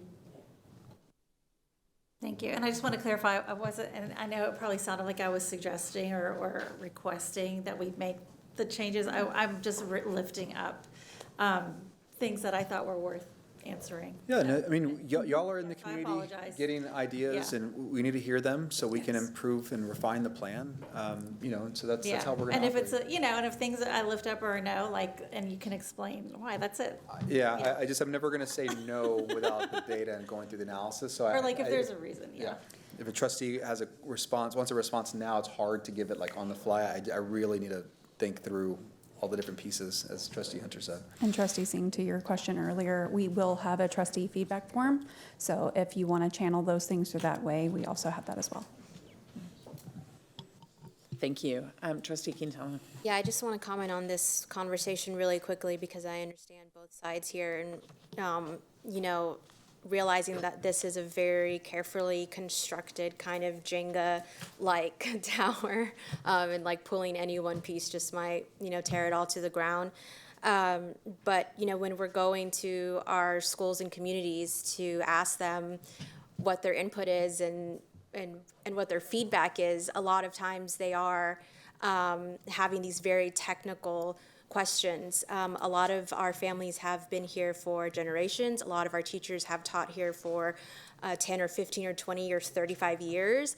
And so I would consider them to be experts. And that's why they are asking these very technical, detailed type of questions. But I also agree that we don't want to make anyone stress or have, any heart palpitations unnecessarily.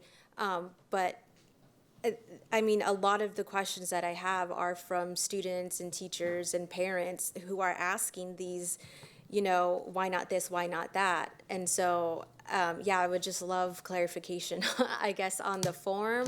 But I also want my community to know too that like I'm prepared to ask these questions, but I do want to be respectful of the process and the forum in which to do that. So Yeah, I think ask the questions and just know that some of the responses will require, us to actually look into how to respond appropriately.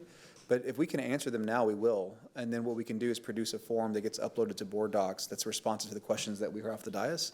And then over the course of the next many weeks, continue to get feedback to our trustees, and I'll work with the officers to see if there's another opportunity that we need to come together. So I think you should feel comfortable asking the questions. It will help us refine the plan. We just may not have the ability to answer every one of them at this moment. should I do that now, President Boswell? Yeah, I think that makes Or sense. do you want to if keep going that's down what the we line? know. Go. I think that makes sense. Thank Okay. you. Let's start with Sanchez and the buses. I think that's been pretty much covered. I just really want to make sure that, we're getting our kids, like, we're not just saying that they can go, but we're actually making it possible.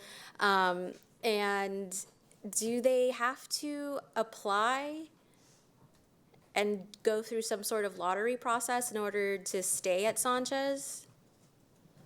Victoria, would you like to come kind of walk through that process so it's very clear?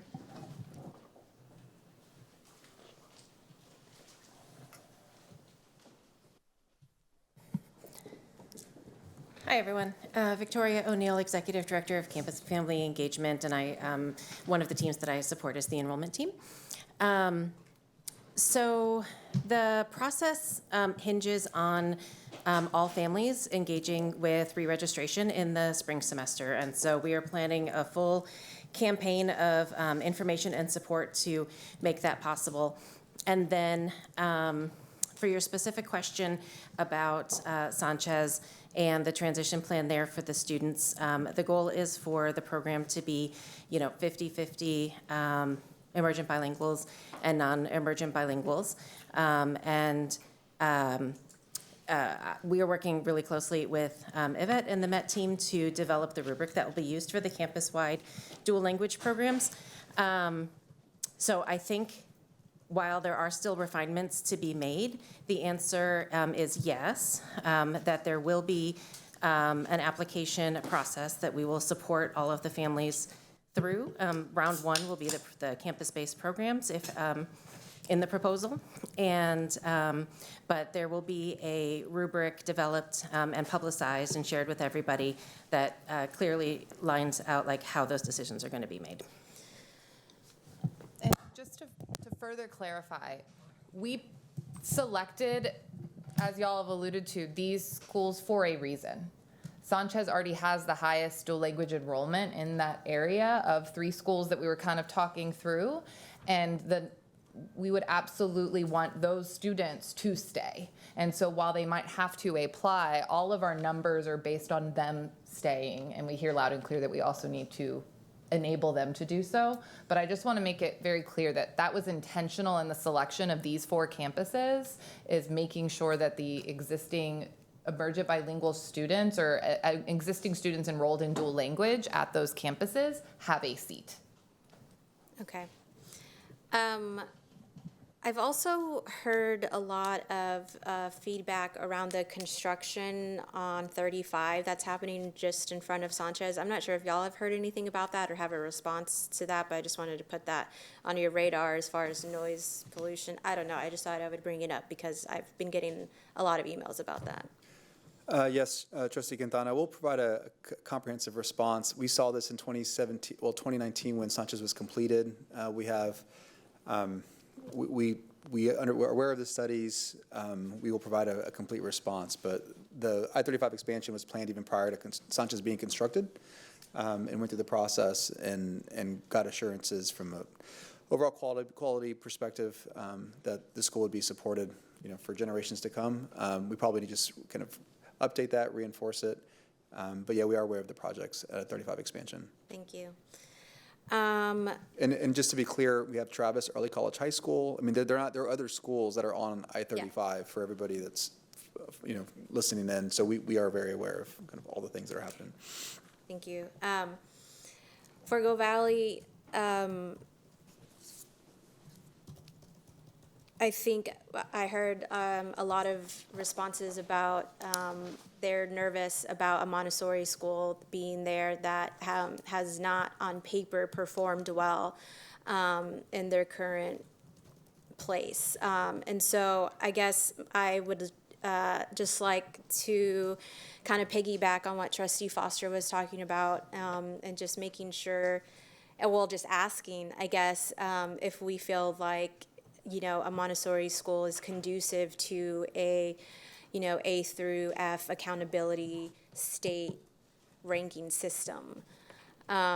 Because there was a lot of concerns about that, and I think they're very valid. And that's not something that I have the answer to. Again, I don't need the answer right now, but our community would definitely love to know if what the answer is there.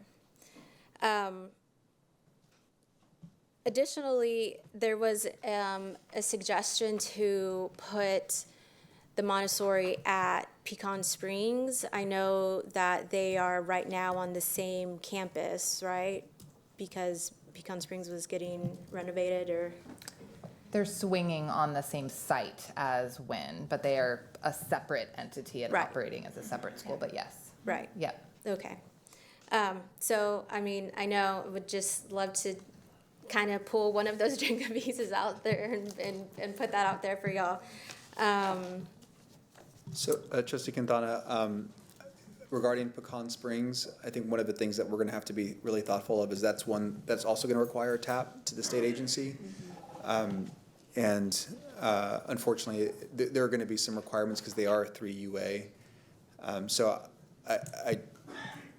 I don't know how far that conversation got as far as, relocating Wynn Montessori to Pecan Springs, like long term.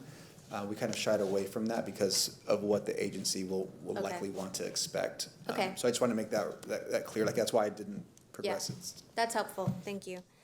And then I also want to just clarify for everyone that Magnolia is not one of our schools in the district, and so we can't merge because that's not us. Correct. Magnolia Montessori is not an Austin ISD school. Yep. Thank you. And then for Wydane, I know that we are wanting to send some students to Rodriguez. And that is also an F-rated school. So I'm just wondering. So this is where, 2 years ago they were a B, then they turned into it, and then they moved to a D. And that's whenever you tackle a large system like we have with the number of Fs, unfortunately, that we're having to navigate in response to the agency for the turnaround plans, there has to be, you're limited in the options that you have, right? There's reassignment, there's restart, there's charter, there's these things. And what we've heard time and time again is, keeping the students in Austin ISD. If we have to go through a reassignment, we have to be very thoughtful of the resources we're deploying at the receiving school. Given that Rodriguez has historically, in the past, been a higher performing school, we feel like that would be acceptable with the right supports at Rodriguez. And then Houston, it's the minority of the students as far as percent-wise, that being a modernized campus that'll deliver here within the year. coupled with the new leadership and the supports that that's been deployed at Houston, we feel like that would be an acceptable turnaround plan. But that is why I just want to be clear, like, it's not that they've had 3 Ds or they were a B just last year. Okay. The year before last, 2024. And I just want to be cognizant of time. I know we have still other trustees who need to go. But lastly, with Martin, I know that you mentioned kind of having this like re-envisioning of what it could be. And so I would just like to know when those conversations would start. Yeah, we would start them in the spring. And we would want to get to at least the initial part of the transitioning for the students at Martin to Keeling. And there's another move as well, but we'd want to have that fairly well developed because it's going to be the same community that we're engaging with.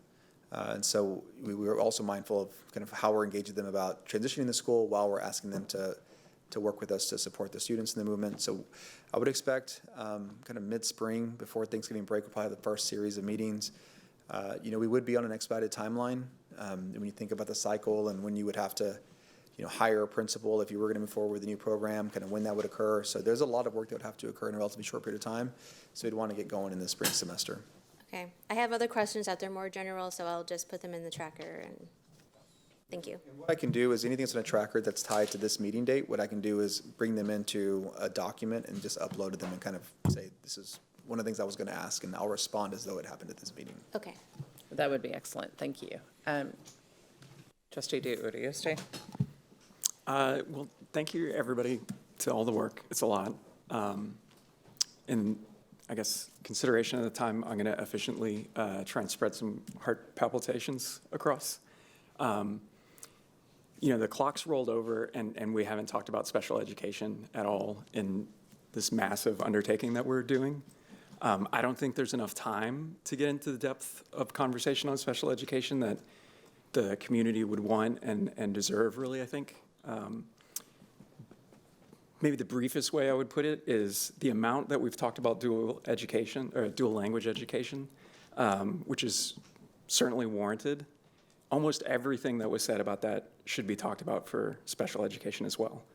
Staffing ratios, the quality or the experience of teachers, how it's spread across the district, who's getting the most equitable service, transitions that those families are going to have to do.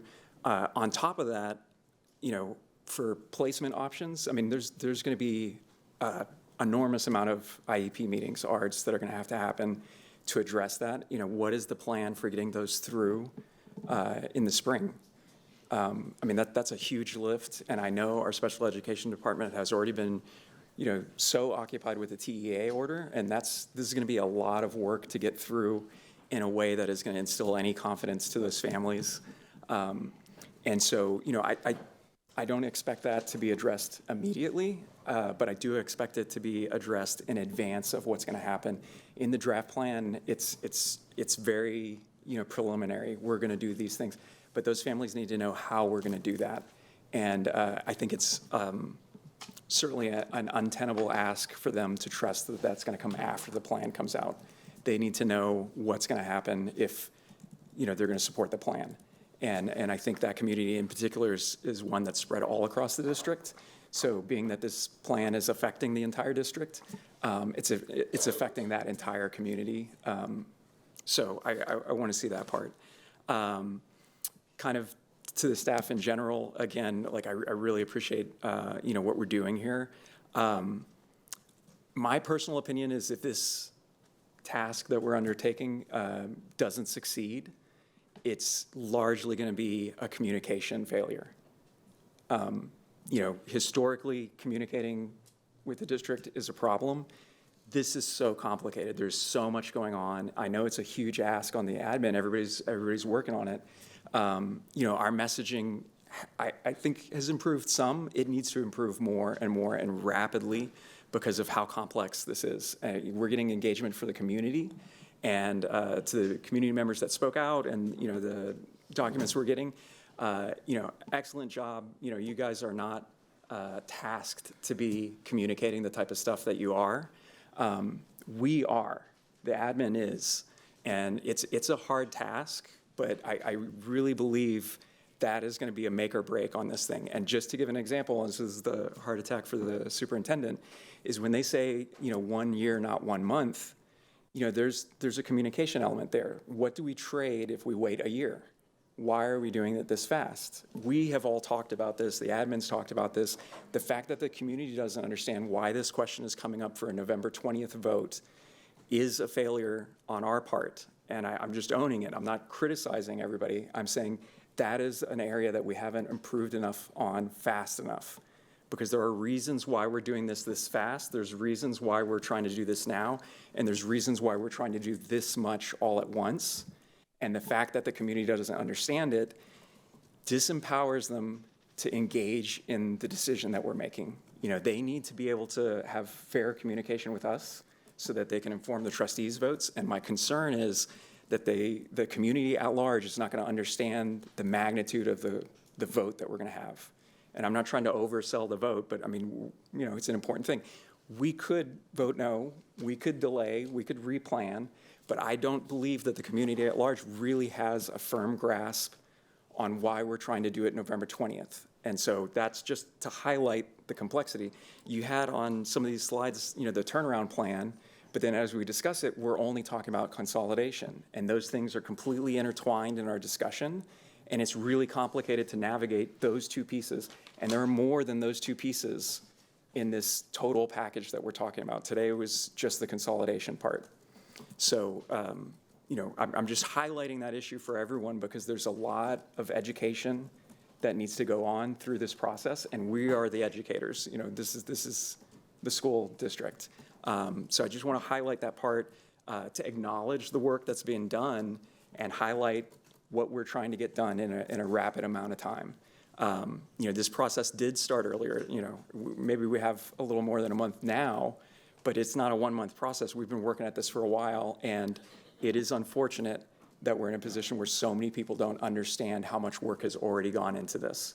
But that is a responsibility that we all have, and so, I hope that we address that moving forward.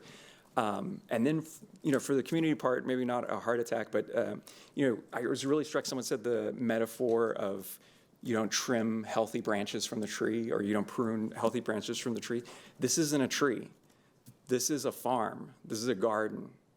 And things are not growing equitably across the geography that we're looking at. And the issue is that we have to have the entire farm producing. And we don't have enough water for the way we're doing it now. So we're having to transplant some things, we're having to make some changes, and at the end, we still have to water the garden every day. And that's a community effort. The admin is going to do the best. They're going to get watering cans in everybody's hands. It's not going to be just the school that succeeds because we're not in that type of situation. Double our budget and the school district will do it all for you. But that's not the situation we're in. And I get it. It's a lot to ask of the community. And I don't expect anybody to get on board without enough information. So I hope we get to that point before November 20th so we can have a vote that's fully informed. Thank you.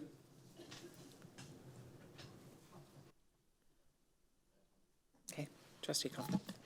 Okay, thank you again for the plan. I am impressed by the technical nature of the plan and how detailed and all the different pieces fit together with the various components regarding both the boundary changes and the school consolidations and the TAPs and everything else. So it's an amazing technical document. It has a lot of brains in it, and I just really want to make sure that we're communicating the heart that's in it, so that we know that we're really addressing student needs through that. And I believe that we can do both. But I'm just going to zip through some questions that I'll put in writing after the meeting as well. So I want to know and be ensured that community input was sincerely considered in developing the plan. So I'd like to see some specific examples of changes from early drafts that changed based on the community feedback that you received previously. You mentioned a process for reading feedback and communicating with those people who provide it, but I would like to know the process to actually incorporate community feedback into the revisions of this proposal prior to a vote on November 20. Right? So not just communicating back that we heard you, but I want to know what's the process for actually making changes, because I heard there are some that seem like no-brainers in terms of sections of communities that were clipped in a way that may not support the overall mission. So I'd really like to know, that those things will be addressed. My first question about closures months ago was about cost savings, and I want to go back to that. I would like you to show us, based on evidence from other districts and our own cost structures, how the district's projected savings from closing 13 schools account for the full range of real costs, such as transition expenses, transportation costs, staffing reassignments, enrollment loss, so that we can be confident that the net fiscal benefit will actually materialize and not just shift costs elsewhere in the system. I would like to request more data on the projected cost savings. I know that the questions asked prior to the meeting by trustees were referred to, it's in the plan, but the plan is not very detailed in terms of where those cost savings come from. And so one specific question I have is where the projected reduction of 754 FTEs come from. If there are 754 FTEs cut across 13 campuses, that averages to 58 positions per campus. And the model that you showed us, I know it's just an example, but it showed 15 FTEs saved for one campus. So I'm really trying to make sense of if we're moving kids and we have teachers moving with them to account for increased enrollment at other schools, where do 754 FTEs come from? So that's the type of detail I'd like to see regarding the budget projected savings, or help me understand what I'm missing.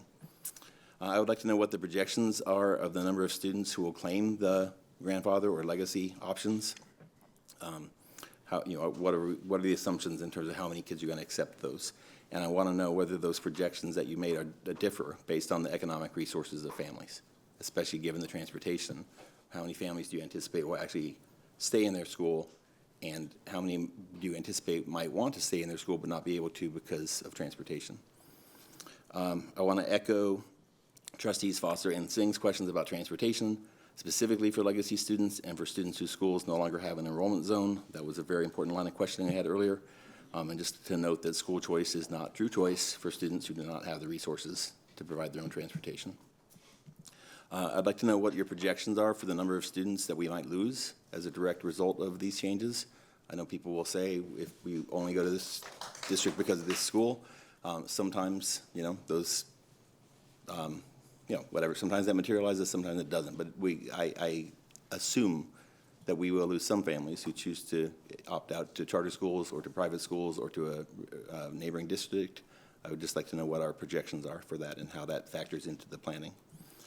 I'm curious whether a reduction of more than 10% of our school campuses would allow for further reductions of district level staffing, or do we feel like we've already picked all the berries off that tree? Or do you feel like if we have 10% fewer campuses, could we find more savings centrally since we have fewer campuses to support? I'd like to echo some of the questions about the academic vision and plan. Specifically, I'd like to echo Trustee Singh's comment about the families who are asking whether the school they would be zoned for would have the same course offerings. They could extend that to extracurriculars that their current school has. I think that question actually highlights one of the most important elements of this effort, which is when someone says, I don't want my child to go to that school because they don't have the same offerings that I have at this school. Exactly, right? That's the problem we're facing, is we have different resources and opportunities available for kids based on different schools.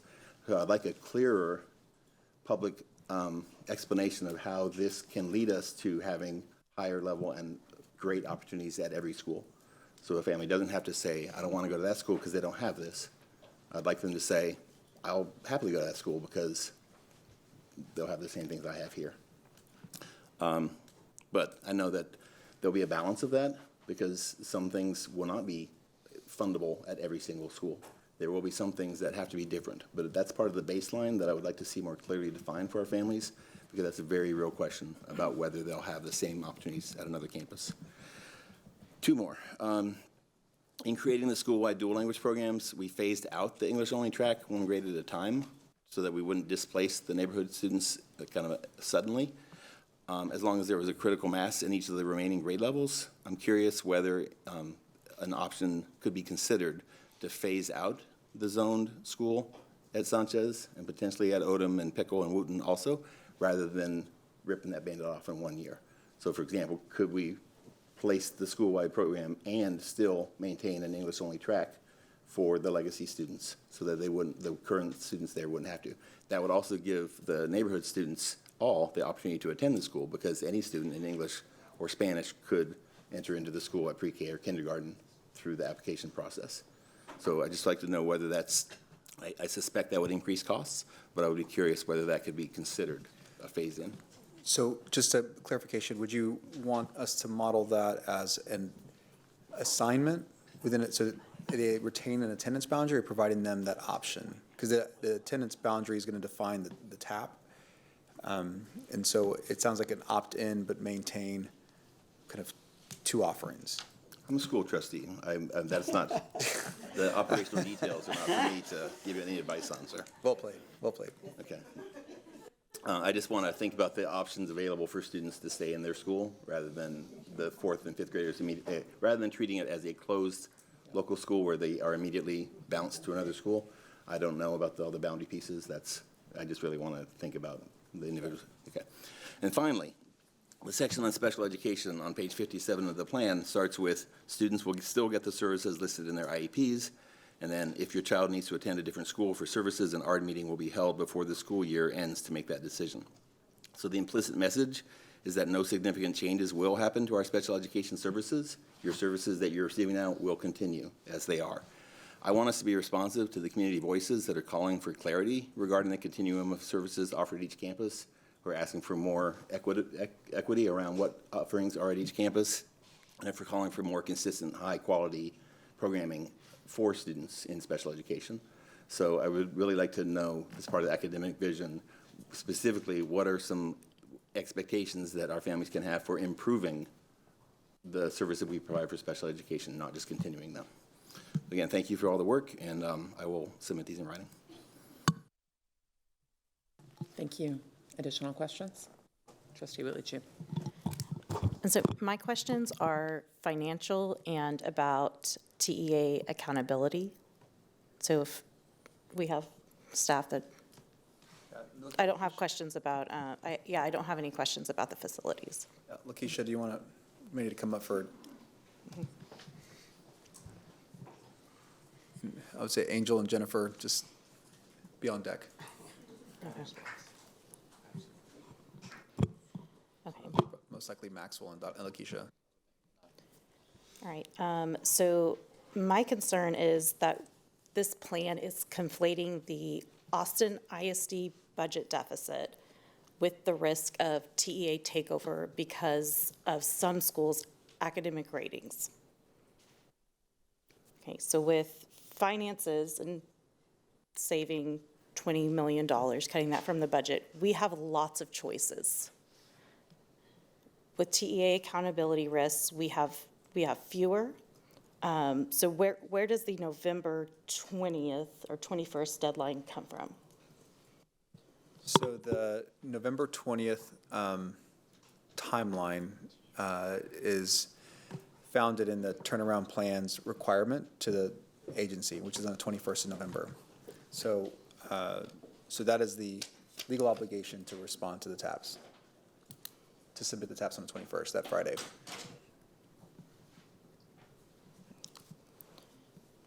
But resolving our $19 million budget deficit is not, that plan is not due the same day. So we have, for the beginning, talked about having a deadline of November, primarily to address the disruption that occurs in this fall, late fall, and then into the spring. So if we were going to look for reductions, the budget process is starting, it's underway. We have to make decisions to create a recovery plan to address the 15% fund balance. And so if we're going to make changes that impact our operating costs, then we would want to take them in 26, 27.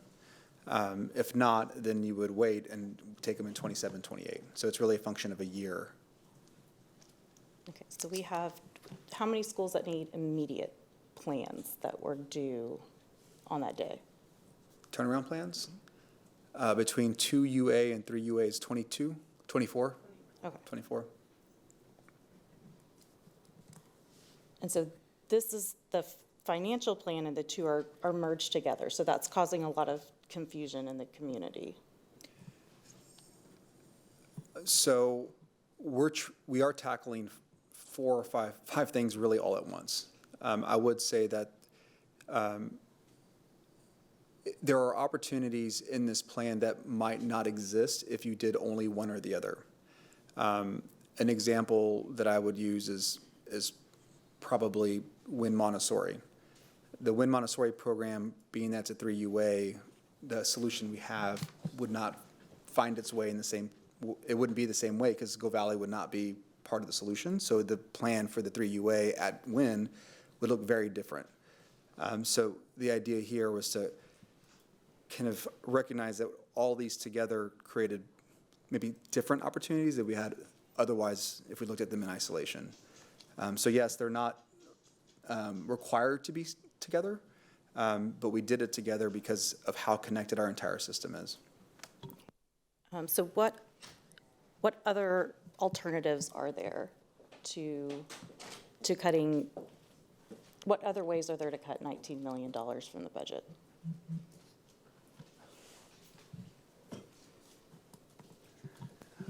I mean, I can tell you the ones we haven't done. We haven't reduced our librarians. We haven't gotten rid of registered nurses, protected planning time.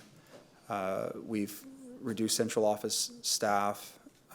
We've limited overtime. We've cut over $100 million in the last 2 years. There aren't lots of other options unless we're wanting to go back and maybe explore things that we otherwise said we wouldn't explore. One of the ones that was alluded to by Dr. Maxwell that we obviously haven't done is, we still acquire curriculum, $6 to $8 million. It adds up. There are different strategies we could deploy, but I don't think anybody would want to go down that path. So there's nothing that is like one thing, I guess is what I would say. It would be lots and lots of other things like what we did in this last spring semester, which didn't yield ultimately enough to get above our 20% fund balance. So you mentioned a lot of things that people don't want, but so I would like to hear about central office, further central office cuts. So we have 132 six-figure salaries that add up with benefits to over $20 million. So that's about the same amount of savings. So not saying that those are the only cuts, but there's a, are there zero cuts that could be made to central office? It needs to all be school closures. We took significant cuts in central office. We wanted to do that before we took this on. I think to Trustee Kaufman's comment earlier, as you move through and have a smaller system, you would see an impact, regarding the supports needed at central office. We're not at a point, we are operating, things are very difficult as it is. And we do have lots of vacancies. I know people can probably pull up our org chart and see that there are lots of positions we've decided not to hire. And the work is extreme at the moment, and it's creating issues with us delivering on all these plans and all the work. So I don't think there's an opportunity to revisit that until we understand what the new system is going to look like. But I think that moving forward, I'm going to always look for opportunities to reduce costs, period. I can't say for certain what that number is. I can tell you that all those salaries, I don't know, the system wouldn't be viable. I don't know how you would operate it with all those people gone in central office. That's just it's a larger conversation that I don't know how to respond to without really kind of expanding that question, just taking the salaries of executive directors and assistant superintendents and, I don't, they're needed to do the work too. I think at the end of the day, it's both. And that's just what it takes to run a system. But yeah, we can continue to refine, and we will.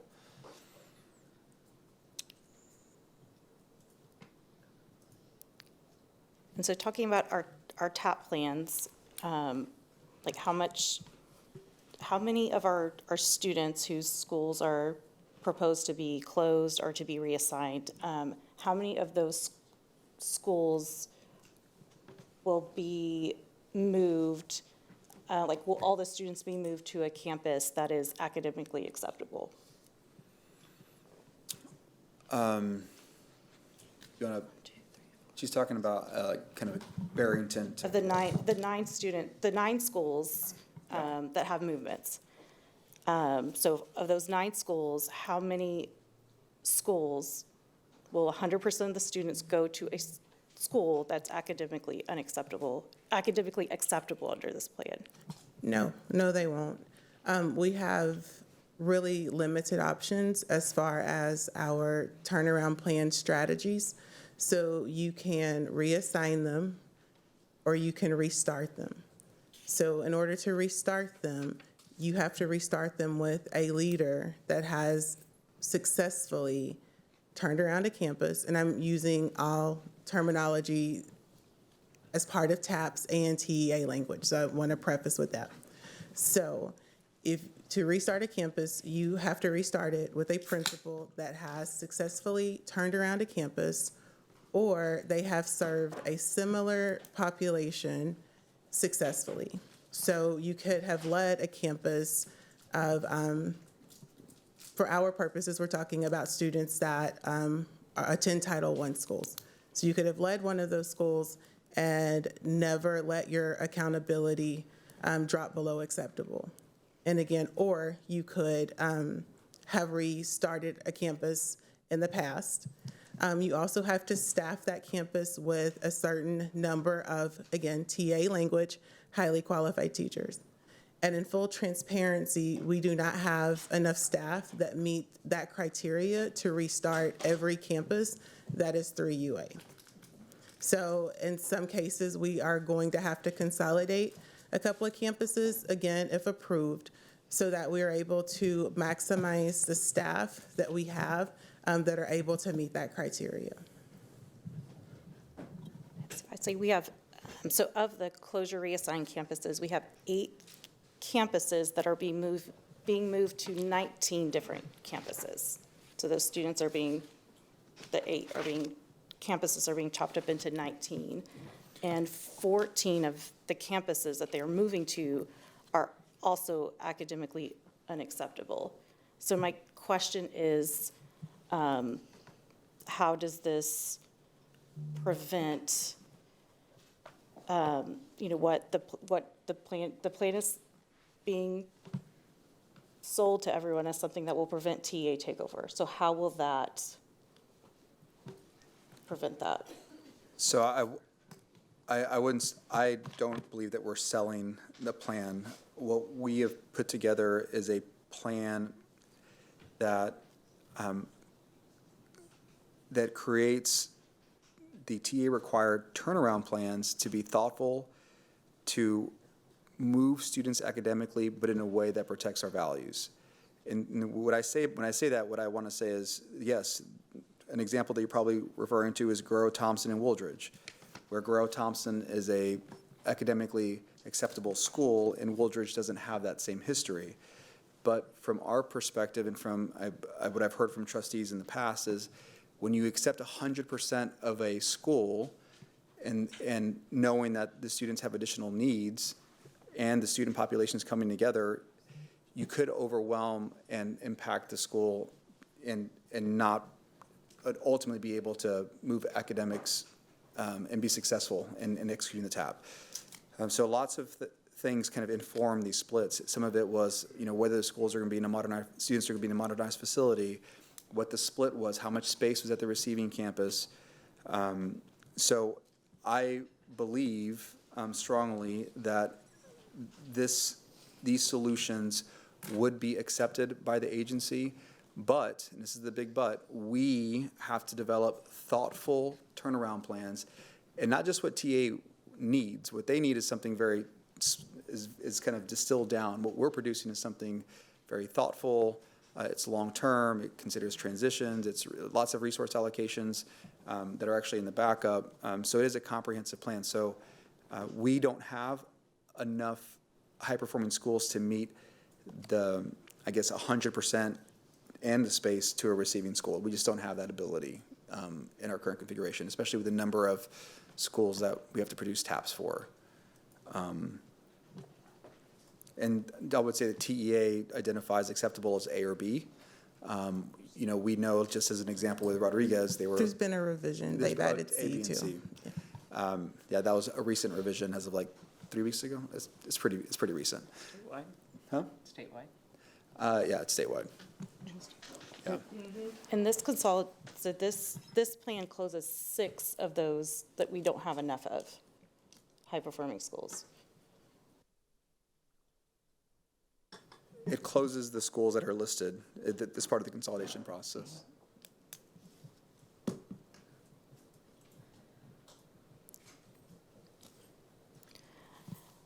And so I'm gonna give one of the pieces of feedback I gave to our consultant auditors when they proposed school closures. And they showed this will save money. And I asked, was that assuming that people are widgets and they move wherever you put them? And no one goes anywhere, no one leaves. We don't lose any enrollment. Well, I think one of the things, Trustee Lee Chu, that I would say is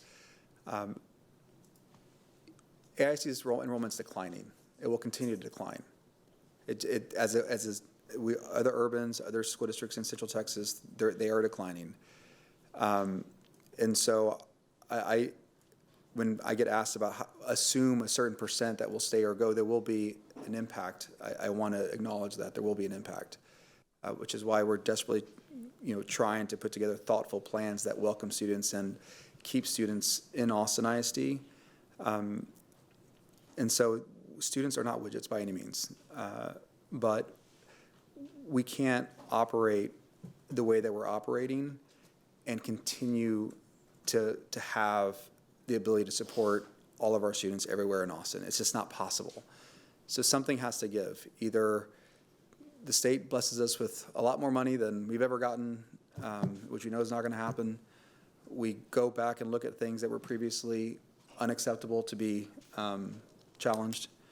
But I want y'all to know that we are very thoughtful in the cuts that we take. So if it's going for central office again, or if it's looking at other resources or real estate revenue, whatever is available, we have explored it and we'll continue to explore it. Yeah, there will be an impact. And that's why these plans have to be very thoughtful to limit it. And I do believe that's true. That's been very, very thoughtful. I think our community doesn't feel like it has been very collaborative. And our community has a lot of ideas. They have their values, and this feels really apart and separate from us, from parents of young kids. I heard many people on the dais talking about, well, this is better than in 2019. In 2019, some of us were nursing babies. We weren't a part of that process. And so this feels very much like this is being done to us. So the next year we were in a pandemic, very isolated, and now we're in elementary school where we have communities, we have support, we have friends, we have other families that mean everything to us. And we're in the busiest time of our lives. So we're working full-time jobs, we're taking care of small kids. Some of us have older parents that we're taking care of too. So a lot of folks aren't watching all the board meetings, and then all of a sudden they hear that this wonderful place that means the world to them is closing and it's over. So this is a big hit. And so seeing like these numbers where like we're talking about our buildings and utilization, like none of us, that's not our priority at all. And then having, staff coming in and saying, well, we're not going to listen to you. Even if you come out and you yell and scream, like we don't really care. Like we're being told that. And we don't, most of us, I've been around. I taught in this district for a long time, so I've been around and followed it a little bit. But people don't feel respected, or that they're getting empathy, and that they're just getting jerked around, and it doesn't feel good to be told, well, November 20th. Like, when will we get the new draft that we're going to vote on, plan to vote on November 20th? So, so the plan right now is to we're taking feedback. We are looking at all of it. To Trustee Kaufman's comment, there's conflicting feedback too. So, you know, we can't incorporate every aspect because there are times when there are things that we hear and receive that are opposite of one another. I want to be really, really clear. That's what happens. We're taking that feedback. We're making refinements. We're adjusting.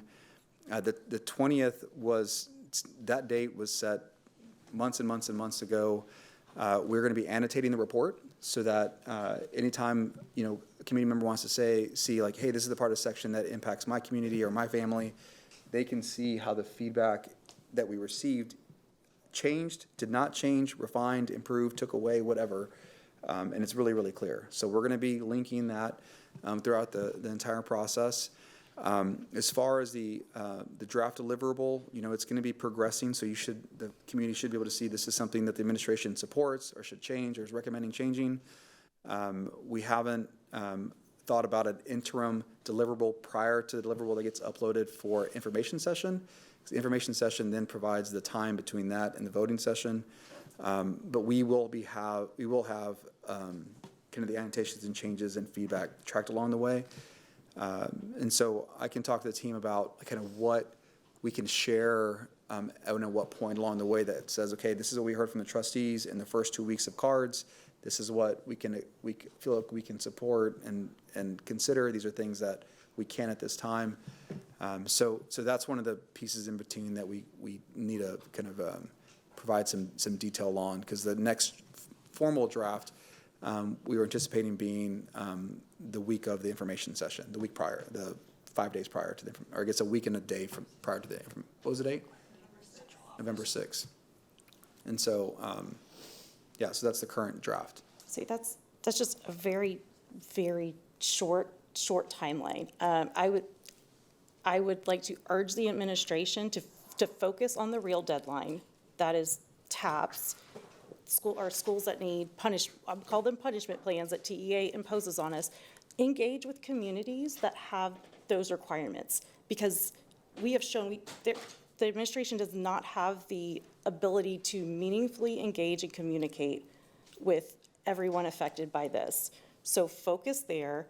With financial, we have time to collaborate with people. Conflating this together makes this a process where an up or down vote is putting the district at great risk, and that feels heavy-handed to me.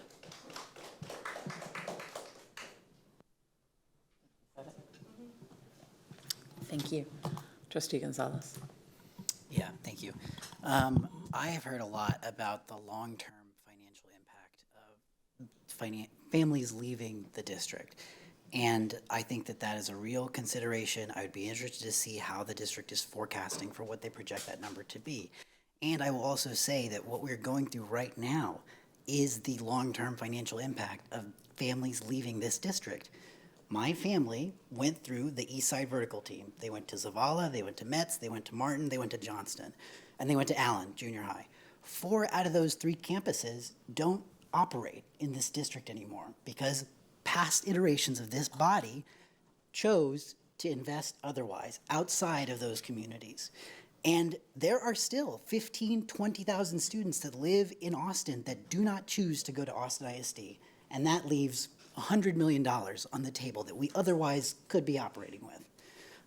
But we chose to invest in other things and not in that vertical team and not in those communities. And so I hear the concerns and the threat of that, but we're already living those. And I cannot just sit on my hands and wait for that to get worse. In relation to the plan and that comment,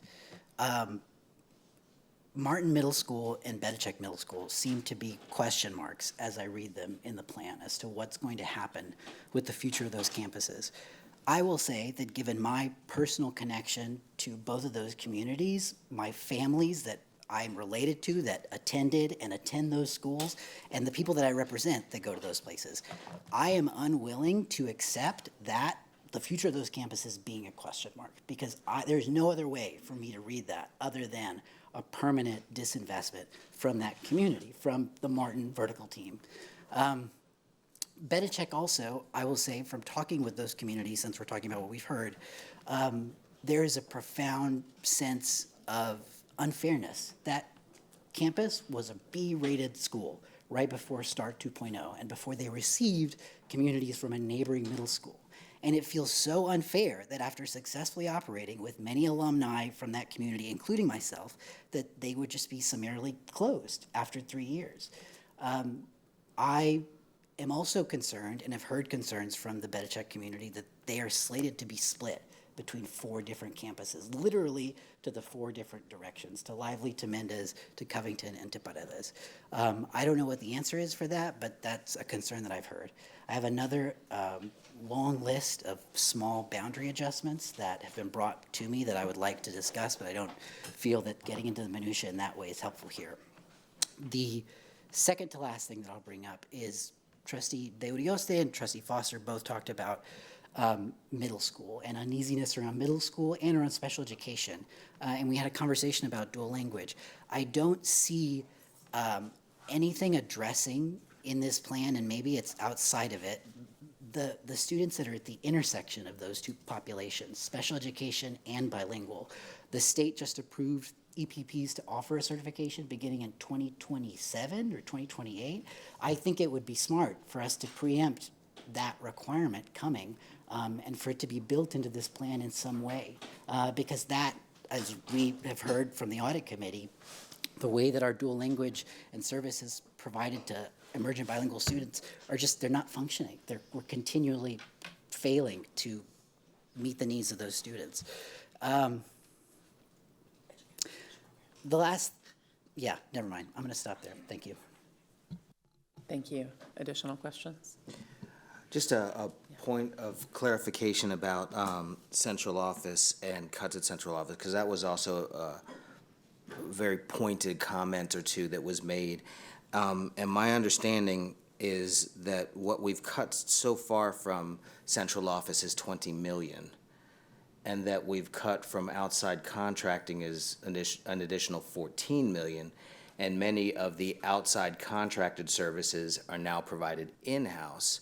And so, one of the wonderful things about this diocese is that there's kind of a diversity of perspectives, very heartfelt, but I want to make sure that we get some clarity on just some pieces of the puzzle, because I have an alternative concern, which I've voiced from the diocese in past meetings, which is that as we cut central office, and we had 83,000 students, 20 years ago, we dropped to 72. So we had expanded central office, and now we absolutely kind of had to make the cuts to central office.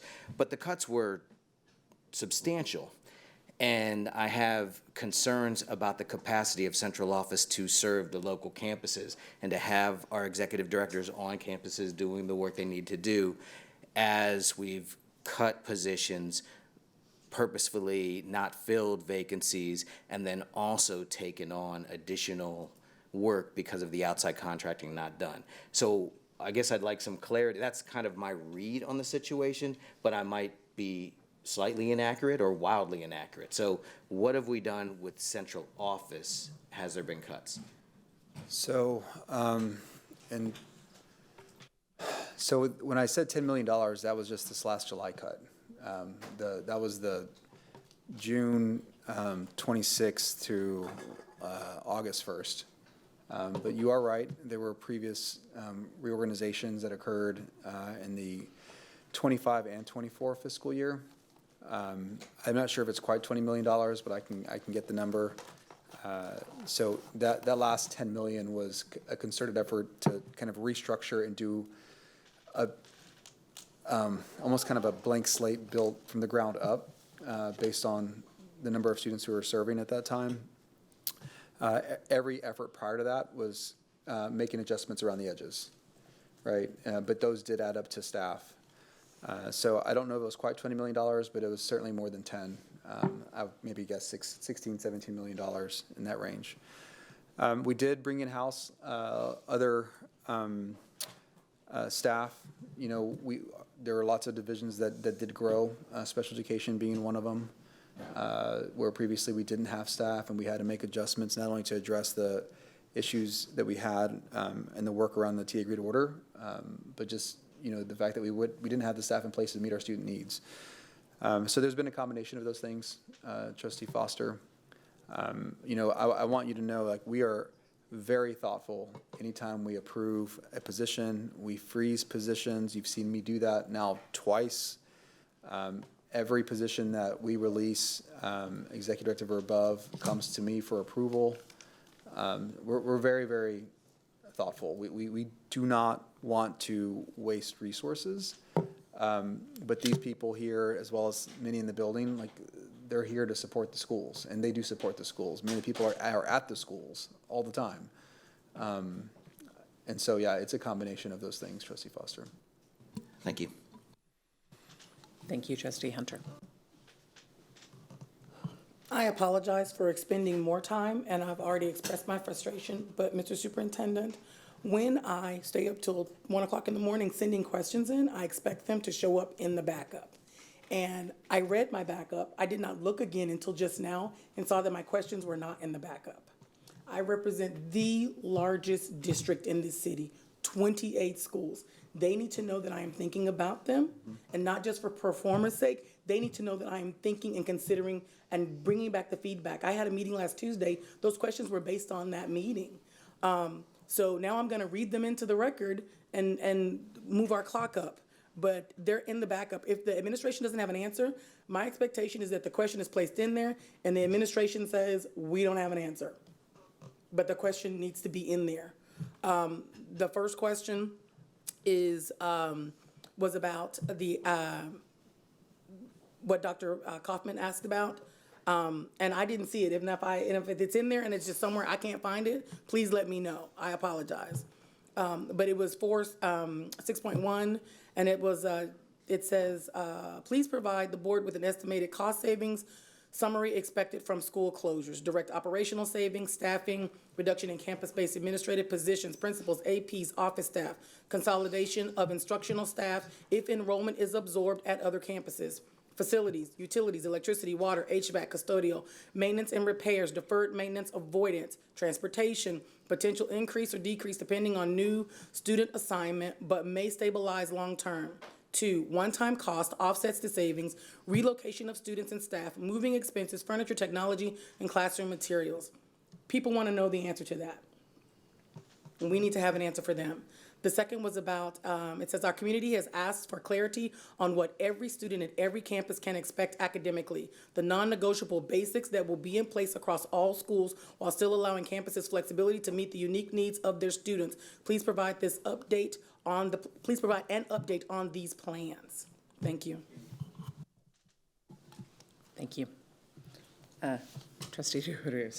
And I apologize, just one clarifying question, and I do mean this kind of genuinely. I'm trying to spread out, I guess, the areas we're addressing, but to really put it bluntly for the public, Mr. Superintendent, why do you think this is the right plan to propose? I know we're still going to modify things, we're going to adjust and stuff. You know, you're coming to us with this plan. Like, why do you think this is the way to go? So, I believe that Austin ISD for generations has never developed a comprehensive plan and actually executed it to inform generational change. I look at the, amalgamation and boundary changes over the 144 years, and I can't even tell you how some of them came to be. I go back to early 70s and see how the high schools, how we had students north of MLK going to Crockett, and then, different, areas that just kind of stayed, and then new schools got cut in. And so I think about the fact that we have a genuine opportunity to align feeder patterns. So that's one thing. So to me, a plan that incorporates that is going to be a game changer when you think about 20 years from now. Like, why do certain schools in West Austin have that alignment and certain schools in East Austin don't? We would never, ever take that on, ever, unless it was something part of a larger effort. We know how painful these boundary changes are, and I don't think that we would ever take that on. That's my honest opinion. I think, too, the TAPs are very harmful as far as implementation, given the scale that we have to do. We have to implement 24 of them in a school district with 116 schools. And so that is a huge lift. We're limited in the options that we have, and what I've heard from our community is we want to maintain we don't want charter partners. If we can avoid it, we would like to do that. Two, we want to retain geographically a footprint wherever we can. We heard that in Dobie, Burton, and Webb. It's why we made the adjustments that we did at the time. And if we don't incorporate the TAP work in this larger effort, then opportunities will be lost. So we did notate the TAPs here, but I mean, the win solution for the TAP would not exist in the same way. Sanchez would look different, and many others would look different as well. So I want to be really clear, that is an opportunity that I think we have because we're doing it all together. I think three, program stability. We did spend a lot of time talking about wall-to-wall programs because they've been around. We know that they're great programs. We also know that what we've seen in the last several years is a decline in the number of students who the program was meant to serve initially. Well, what does it look like 2 years from now, 3 years from now? Are we going to support a wall-to-wall language program if it's 8% emergent bilingual students or 5%? Where does that line end up being? And so for us, one of the things that I think this plan affords us the opportunity to stabilize the programs in a place that gives access to students who the program was originally intended for.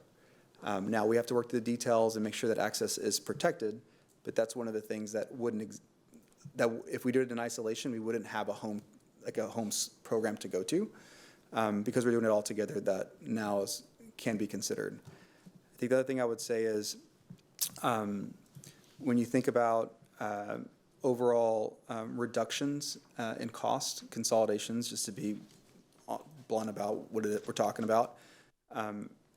I have gone through this process in 2019. I've looked at other processes around the state, and what I've heard loud and clear is do not overburden one community over another. East Austin, North Austin, West Austin, you just don't do that. And I agree with that. I agree with that, especially when it impacts historically underserved students to adversely to a greater extent. So if we didn't have these programmatic moves and we weren't addressing the TAPs in this way, you would see, if the $30 million mark was the goal, more consolidations in the Eastern Crescent. Because the programmatic moves occurred in the way that they do, they don't occur in that way. And I would say lastly, transfer policies is something that we've been talking about doing for quite some time. Right now, most of them are managed locally, and that's created some imbalances within our system. And we are breaking some that have been in place for a very long time, but I don't know that you can introduce that without kind of having the reset as a whole, which is something that I've heard over the last 3 years with this board and with, in the LRP and other. So to me, it's really the multi-layering that created new opportunities that we wouldn't have otherwise found if they weren't done all together. I think if you did consolidations, it would look different. If you did TAPs alone, it would look different. If you did program moves, it would look different. So that's why all those have to get done, which is why a plan that considers all of them is one that I think works best. I'm not saying this is the final version. I think it's draft. There's lots of refinement to it. But that's why I would say that this approach is the approach.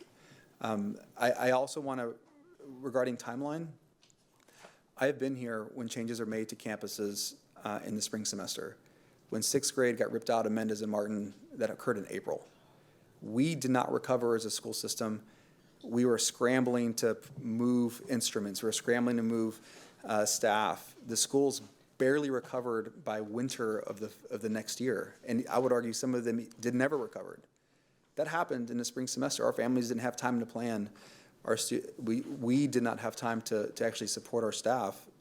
Same thing is true when International got ripped out of East Side Early College High School, right? They had planned to build that school with East Side Early College High School, and then they moved to Northeast Early College High School at the same time, spring 2022. And so I'm really wanting to, if we're going to make a change, it needs to be done with enough time for our families and staff to plan, for us to put the systems in place to support them, which is why if we don't hit November, that is the board's direction, but the disruption that will be caused in the spring semester means that you're going to wait essentially a whole year, right? And that means that some of the things that we're trying to address would just be 1 year delayed, which means the budget constraints would be exacerbated by 1 year. So that is really what I'm wanting to avoid. And I think that also kind of ties into just our enrollment system. You know, all these changes are going to have modifications to our enrollment system. As one of the trustees over here said, it has to be tight. You know, that enrollment process starts in November. So we're already going to be up against the timeline, right? When application-based programs start in January and February, I mean, that is already going for next year. So it is it's a complex system. The document deliverable is very complex and layered because it is just a unique system. So that's what I would say. I don't know if that was helpful, but. Thank you.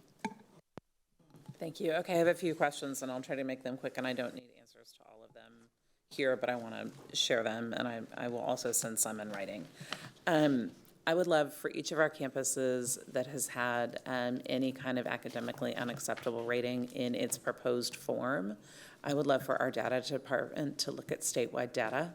For other districts, look at emergent bilingual status, economic disadvantaged status, mobility, the percentage of special education students. We know that where there are charters nearby that have 16,000 students zoned, that are educating 16,000 students zoned to Austin ISD, we have a much higher percentage of students who need special education services because they are disproportionately generally not at the charter. I would love to look at all of our data and look at how many campuses statewide with similar demographic populations are successful under this A through F accountability system. Are we building schools that statistically, when we look across our state, have a reasonable likelihood of being successful? We are playing a very high stakes game, and I think that's just a basic understanding we need to have about the populations that we're pulling together as we also think about this. Second is, when we're talking about academics, I appreciate the slide that shows our systems are responding, all of this. That slide was really completely about A through F accountability system, STAR, and things related to that on our scorecard. And I want to be sure when our families are worried about going to a lower rated school, they're not worried about that letter grade. They're worried about all the other things that we're not doing for students at that campus because we are so focused on that letter grade. They are worried about opportunities people have to be collaborative, learn critical thinking, things we know great things are happening in every single one of our schools, and we know we are not offering a fair spectrum, an equitable spectrum. And when we talk about academics, I hope we will lean into the great things we do. We do so much more than teach kids to read and do math and earn a rating for their campus. We want to teach our kids to be thinkers and dreamers and doers. We want them to be curious and exciting. Our schools are doing that. We need to talk about that. And we need to lean into, with our academic plan, what will that look like where we're not doing that yet? I just want to echo that. And when I look at the timeline that has been put into the very large document, and thank you for, this is very thoroughly documented in many ways, and I appreciate all the work that's gone into trying, and working to get as much information as possible out to our community. But when we look at the timeline for that, and planning will happen in summer, that means there won't be that rich academic opportunity at that campus in the fall. That means that we're inviting people to go to a campus to transfer from a higher rated campus to a lower rated campus, where we're telling them we'll get around to that later. And that's a big ask for families, and it's really not fair to our students who are already in schools that are not yet getting what they need. With the financial savings, I echo my colleagues' questions about, we need more detail about what this is, where the savings come from, campus by campus, including the transition plans, the transportation, the expanded special education services to make those transitions not only legal but meaningful. We need to look at it really thoroughly. We also need to understand both realistically, what can we learn from enrollment loss at other communities that have gone through a big disruptive closure process. We know that there is enrollment loss to charters up and down the economic spectrum. There's enrollment loss to charters, to privates, to people who move. We need to have a realistic understanding, and that is why we need to do this as thoughtfully and well as we possibly can, because every encounter, every engagement, every time we change a boundary, that we zone someone somewhere else, we're giving them an off-ramp. And we need to be sure that we're inviting them to stay on. And we also need to be leaning into recruitment. And I know we don't have money, but we don't have enough money not to be recruiting. The charters are. We don't have enough money not to be inviting families back while we are doing a process that is really intended to give them a good reason to come back. Now is the time for that. Now is the moment for that.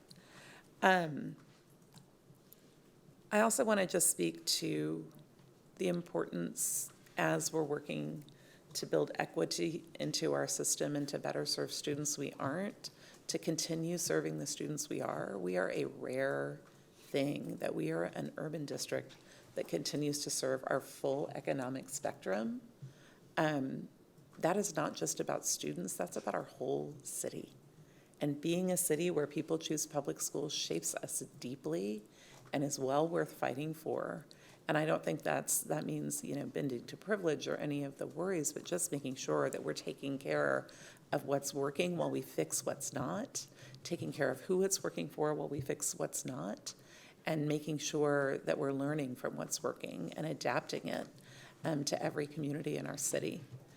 And, people are about to have more choices with vouchers. People are about to have a lot. And again, that comes down to listening, collaborating, and being as thoughtful as we can about the changes we are making, which are very, very hard. Looking at, and I know, we have the most recent data I have, that this year's numbers are probably different. We take all of our funding, it's about $13,800 per student. We lose 72 students, we lose $1 million. We lose just under 1,000 students, we eat up all that $13 million. And I think that's really important to understand, that we have to hang on to everyone we can, and we need to invite new people in. I don't think that means we don't have to go through closures. I don't think that means we don't have to go through this really painful process. I just mean we need to be aware and thoughtful and deliberate and relational and human about it. With that, I just want to talk generally. Transfers, I expect that we will have a final transfer policy from our committee in collaboration with our administration. I hope with input from our community to vote on when we vote on the closures and the consolidations. I hope that all happens on the same meeting. I think it's a big ask to not have that when we're saying, and we don't really know what your policy is going to be. I think we need the same about transportation if we're talking about our legacy schools that are proposed to become unzoned. Some of the things that our community is telling us are disruptive. I would like to have a transportation policy updated at the same time to consider what we're proposing. Transfers into schools that are closing. I am hearing a lot of pain from the Briker Woods community specifically, which is a very high transfer community, that if they close and transfers cannot go with them, that is shattering their community, kind of twice over, and in a really deep way for the kids who get scattered. And I want to be really thoughtful about thinking about what we can do about that and being really aware about that. Siblings, I think the same. I think anyone who says a sibling won't be able to attend a school that an older sibling is at has never had two kids going in two different directions. That is, we will lose families. We will absolutely lose families. My brother lives in a city where it's all lottery. Your children don't have a guarantee to go the same school. He lived next door to a public school. He chose private because he couldn't get that promise and it wasn't going to work with work and travel and all of that. And I want to be really, really thoughtful about that too. I think when we talked about minimizing disruption, those were some of the kinds of things I had in mind when I talked about minimized disruption. And I also want to talk about, I am hearing in my district and from some other people, a lot of things about moving one group of students out to make room to move another group of students in, when it could be done with a whole lot less disruption. The utilization might be a little less elegant and a little less close, but it would be so much better for people. And I really want to be sure we're listening to our community. I know you have already reacted to some of that and listened to that, but I'm hearing that over and over and over and over. And if we don't have to disrupt people and our 85% is more like an 81, I would so much rather have some orange on the map and a process on paper that is a little less perfect, but is much better for our people. I think that is immensely, immensely important. I also want to lean into talking about recruitment, talking about dual language recruitment. The people who built the programs at Becker, at Ridgetop, at our other dual language programs 20 plus years ago, families from those communities who believed in dual language, who fought for dual language in the city, went and recruited families, Spanish-speaking families, to bring their kids to those schools. They knocked on doors. It was an immense amount of work. I would like to have that baked into the funding. If we're moving into the neighborhoods, how are we going to invite those families? What does that look like? That has a cost. It also needs to be a plan. I do have a school in my district that is splitting to 3 high schools. That seems unjust. If that was what we were trying to get away from, I'd like to have that conversation. And I have some campus-specific questions that I will put in the tracker in the interest of time, because I know we have blown way past what we allotted, and I know there can be a consequence to us for that, and I want to move on with the rest of the meeting, so thank you for all of that. Anything else before we move on? Okay, thank you all very much. Let me unbury my script, and thank you for all of that.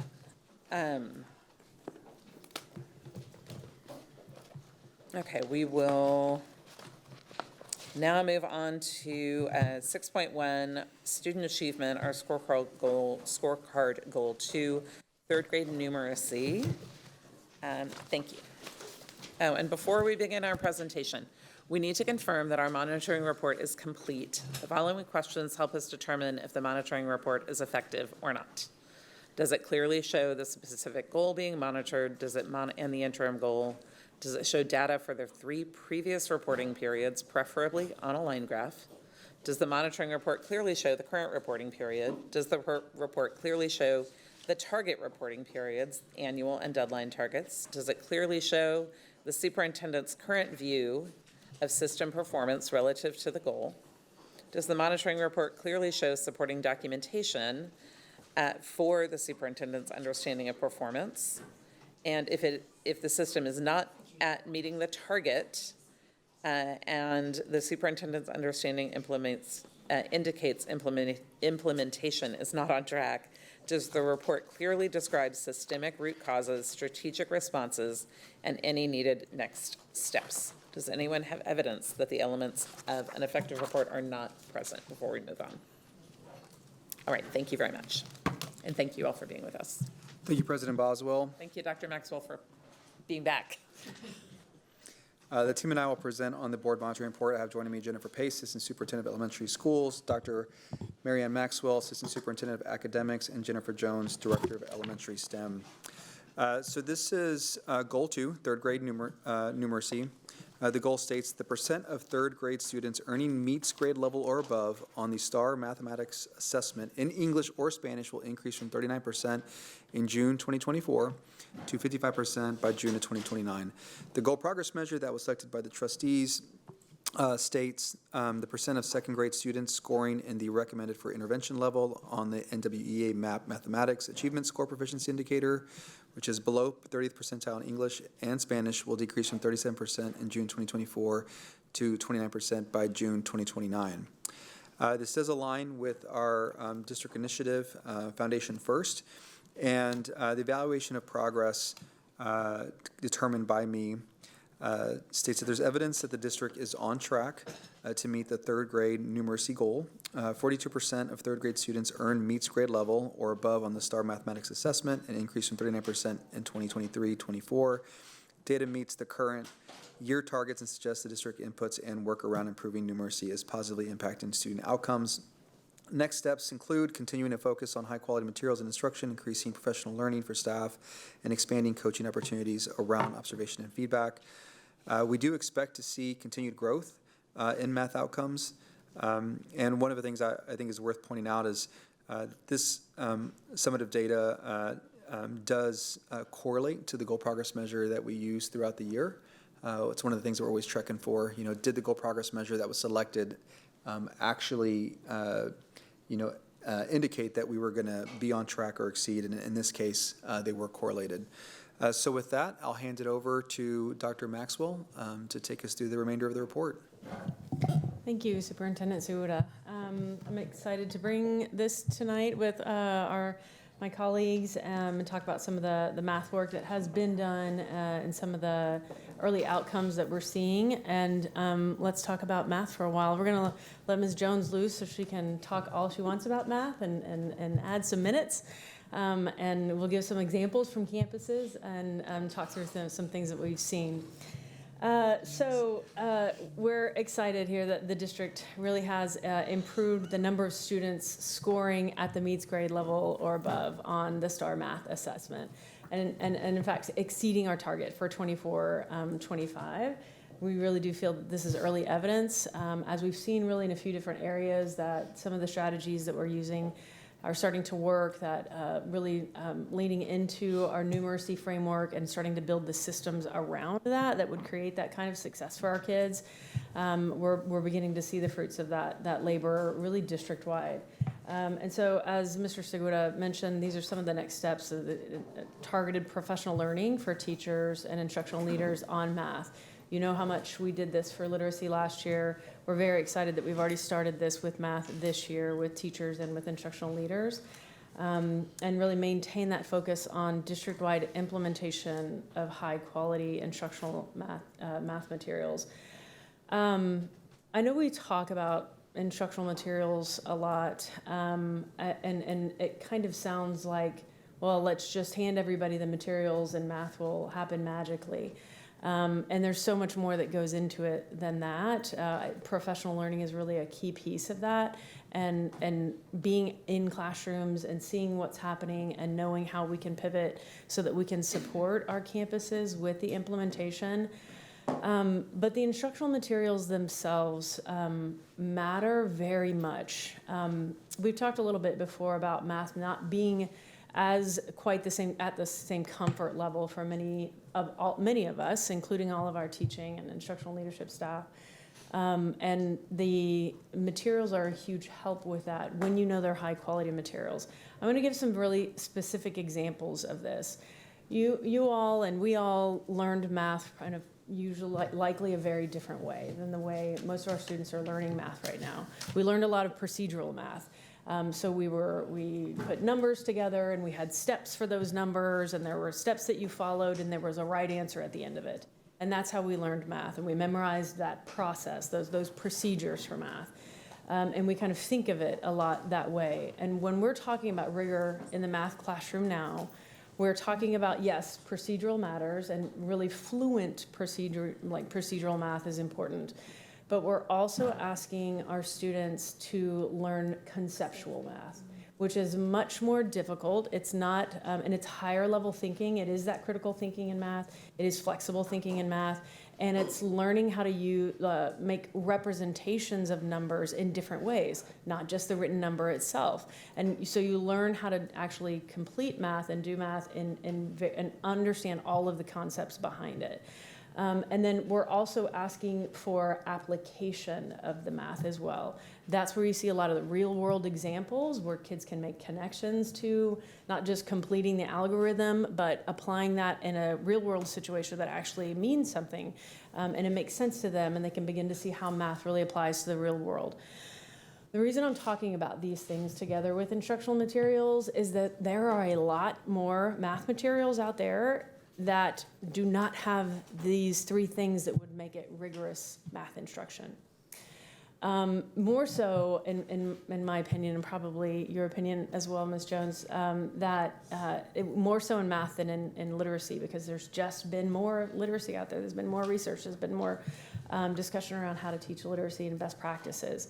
And so lots of math resources and math things exist out there that just don't have that.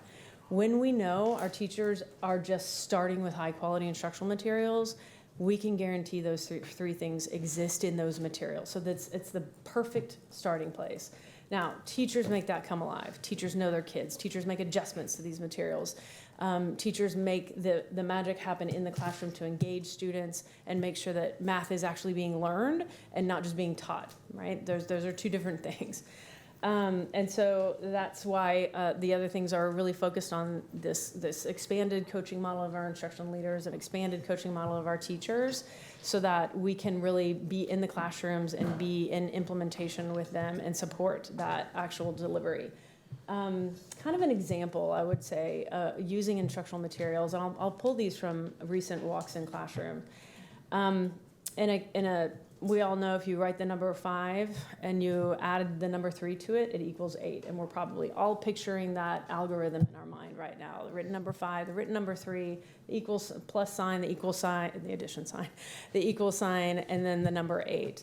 For a kindergartner, the conceptual piece of that is to know that when you have 5 units or 5 unifix cubes, I'm talking about manipulatives here, and then you have 3 and you pull them together, when you count them all together, that's 8. That's just the simple conceptual understanding behind that.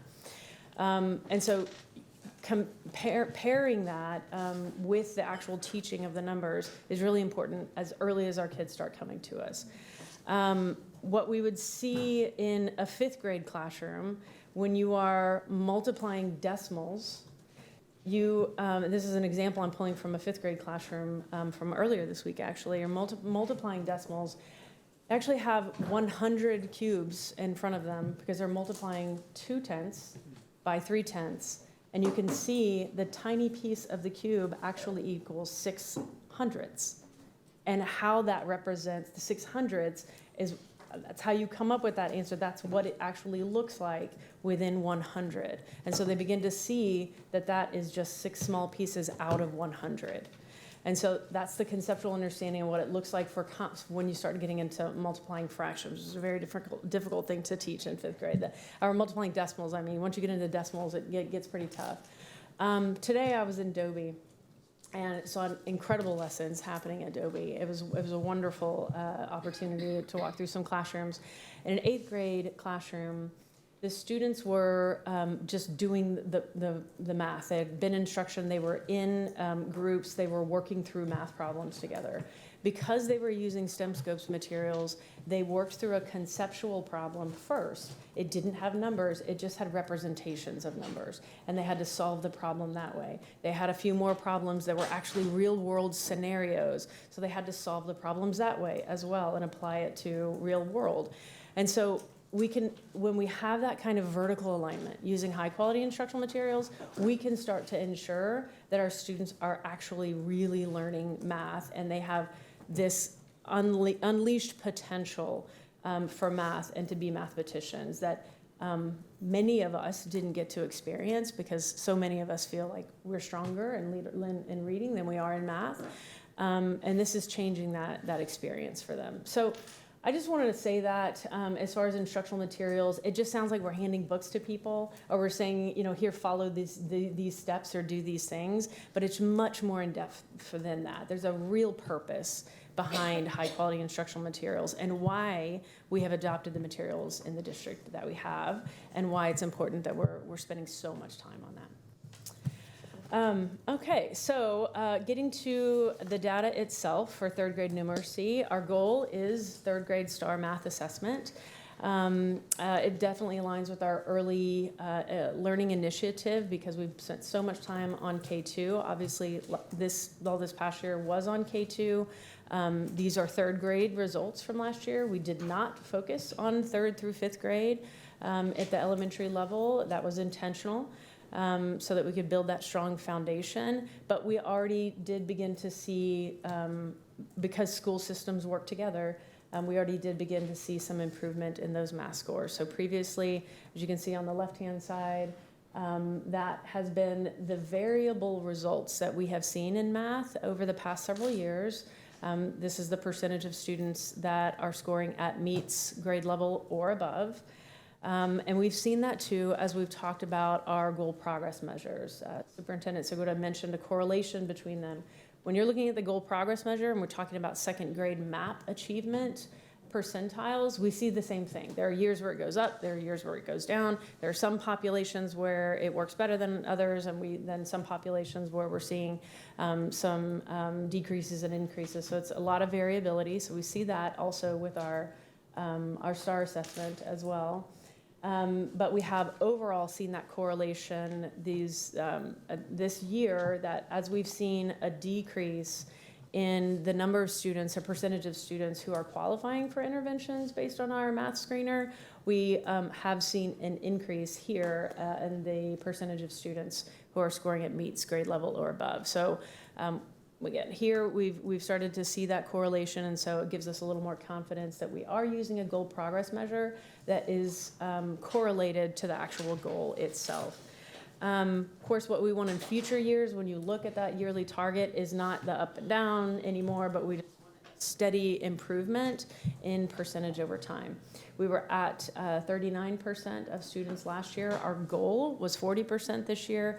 We actually exceeded that goal by 2% and scored 42% at meets grade level and above. It was actually a little more than we expected. We thought we would see a little slower improvement with math since we did focus on literacy, but I think just some of the overall strategies that we've done just to provide campuses with and what we have been able to do in the math area have shown some early results.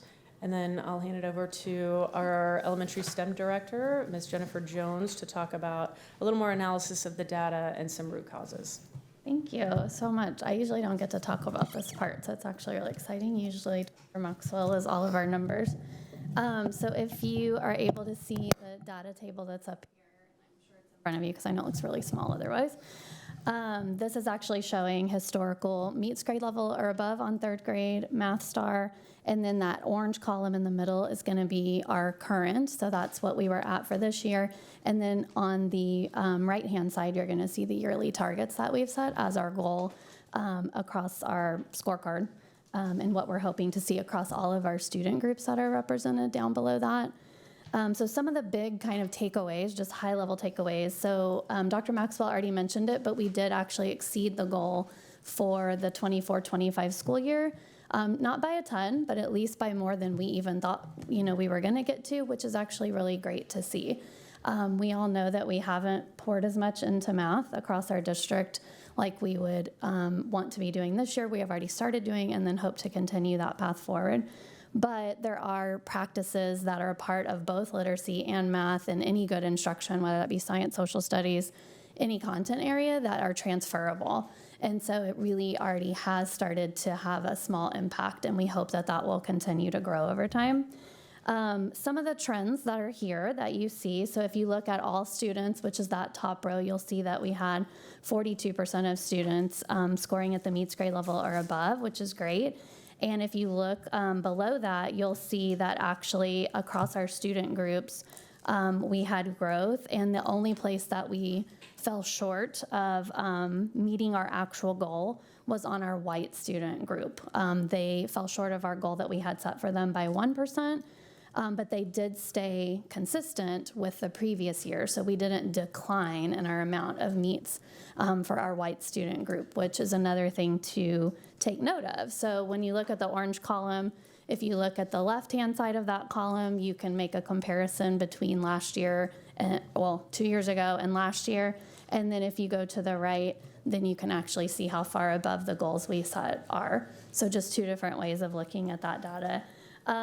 One of the things to point out of that is if you're comparing back to the 23-24 school year, we do have our groups all grew by at least 3% or more, again, except for our white student group. So there's also consistent growth happening, but it wasn't like, you know, some populations saw extreme growth and then we had a major gap from others. So that is interesting to see because sometimes that's not always what we see. So we really are seeing improvement across all of our student groups.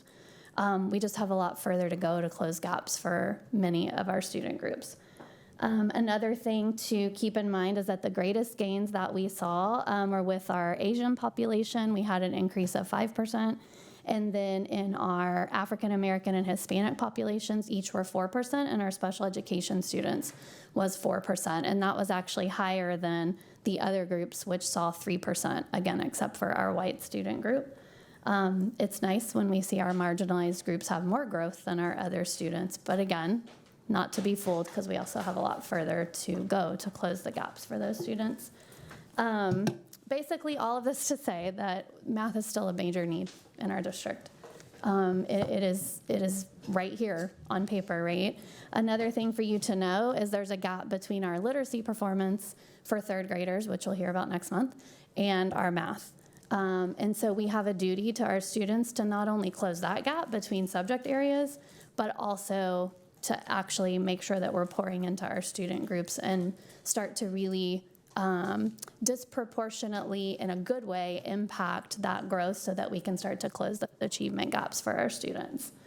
Last thing that I'll say about the data here is that when we really look across the student populations, knowing that if we compare back to like that 2021 and we kind of follow, there's some inconsistencies in the data, right? We all know the pandemic happened. We know that certain year students didn't take STAR, so you only have certain students represented in that data.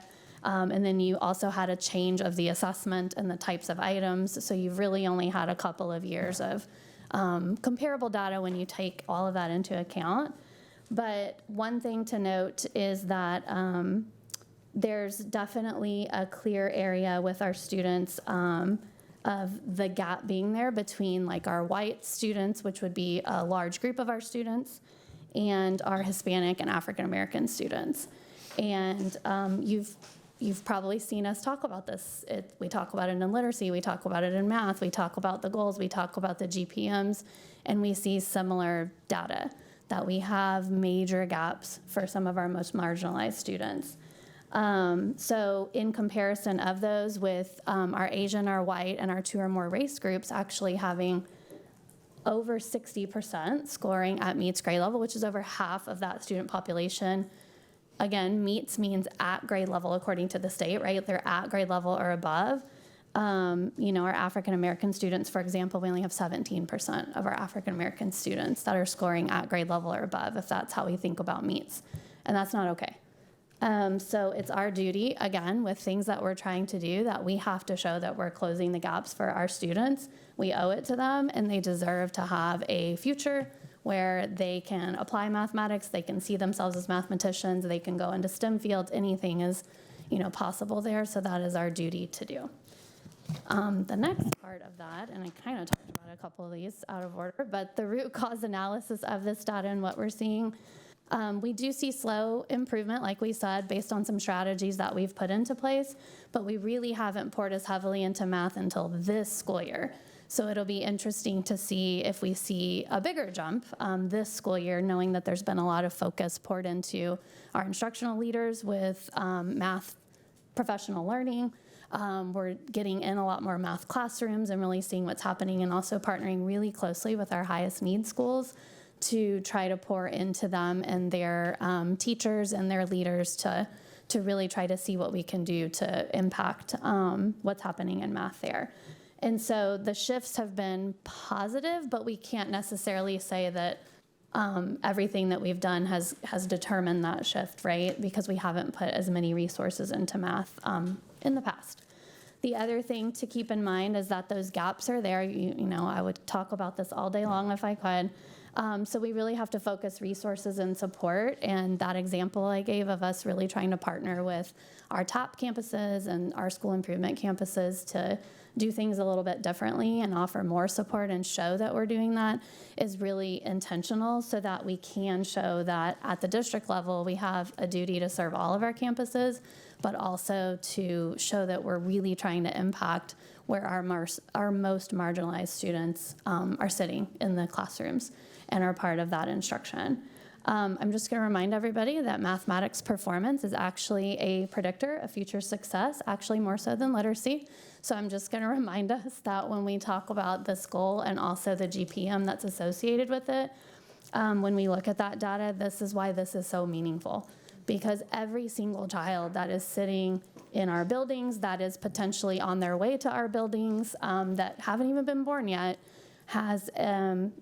deserves the right to be able to have a future where those possibilities are endless. They can go into any field they want. They can be confident. They can, know how to manage their money. They can know how to look at different documents and have a function and know that somewhere back in there, actually math helped them to be able to approach those problems. So that is our charge, and that is what we hope to do. And with that, I will turn it over to Jennifer Pace. Thank you. Good evening, trustees. I have the pleasure tonight to highlight some of our Band 1 and 2 campuses that performed above the district average and or showed significant growth. Bless you.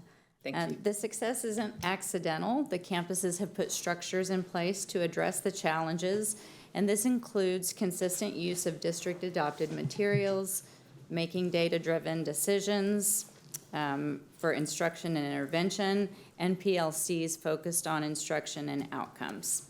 So I'd first like to talk about Galindo Elementary. It's a Band 1 campus, and they made remarkable gains in math from 30% at meets or above in 2024 to 59% at meets or above in 2025, well above the district average of 42%. Galindo serves a diverse student population, 86% Hispanic, 6% white. 90% of their students are economically disadvantaged, and nearly 40% of their students are receiving special education services. And Galindo really improved math instruction through a monthly vertical team meeting and focused on improving the math block at all grade levels. They also worked hard on weekly PLCs with a focus on student engagement in Tier 1 instruction. And the key drivers to success for them, again, were fidelity to high-quality instructional materials and tight collaboration between general education teachers and special education teachers. Blackshear Elementary, a Band 2 campus, also serves a diverse population, 22% African American, 10% 2 or more races, 40% Hispanic, 26% white, and 52% of their students are economically disadvantaged, 22% are receiving special education services. Their third grade math scores rose from 24% at meets or above to 49 in 2024, and to 49% at meets or above in 2025, again exceeding the district average of 42%. And as Dr. Maxwell mentioned earlier this evening, teachers have the greatest impact. This improvement was due in large part to a dedicated third grade math teacher who was really only in her second year of teaching math, but she really built positive relationships and created a safe space and an environment where students can make mistakes and learn from them. It's just really fun to be in that classroom. Blackshear maintains an intentional focus on STEM scopes, implementation for core instruction, and also on Imagine Learning for their online individualized learning work. And they work in a small group station rotation format and even create competitions just to increase student engagement. Campbell Elementary, a Band 2 campus, has shown steady and consistent growth. In fact, in 2023, 24% of their students were at meets or above. That increased to 33% in 2024 and to 45% in 2025, above our district average. And Campbell also serves a diverse student population, 41% African American, 6% two or more races, 27% Hispanic, 19% white, and 74% of their students are economically disadvantaged, and 22% are receiving special education services. And their success stems from instructional consistency and staffing consistency. They've been able to maintain their teachers and have consistent grade level teams across multiple years, and provide strong coaching cycles that ensure lesson internalization and alignment of high quality instructional materials. They also have daily intervention and enrichment blocks that are focused really to address both struggling students and advanced learners, intentionally pushing all students forward. And while we did not include these in the report, I just can't help but take a point of pride. I won't list too many campuses. I know I did too many last time, but I have to name these. Palm Elementary is Band 2 campus. They had 31% of their students at meets or above in 2024 and 49% at meets or above in 2025.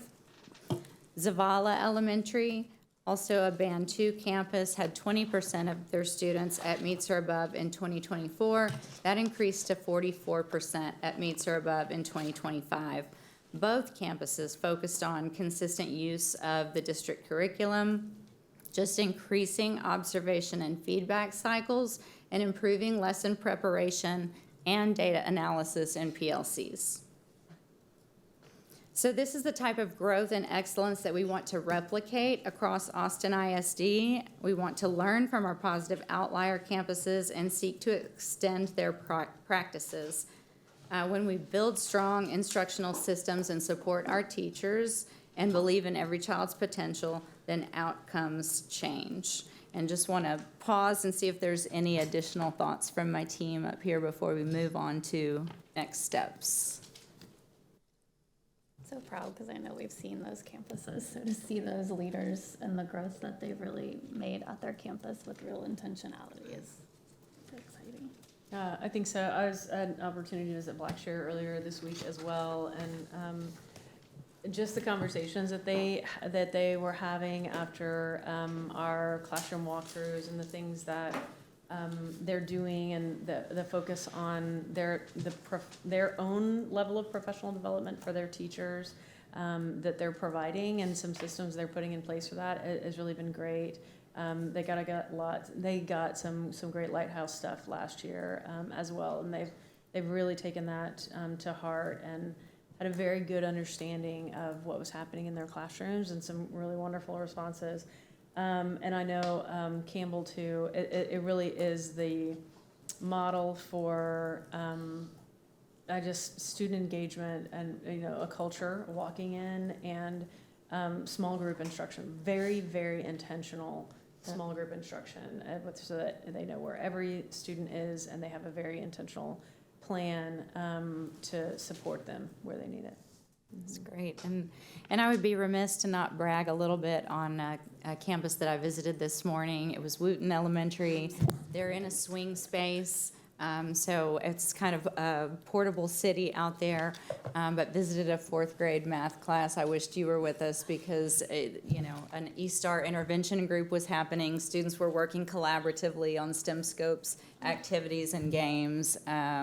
There was just teacher was really working hard to assess students.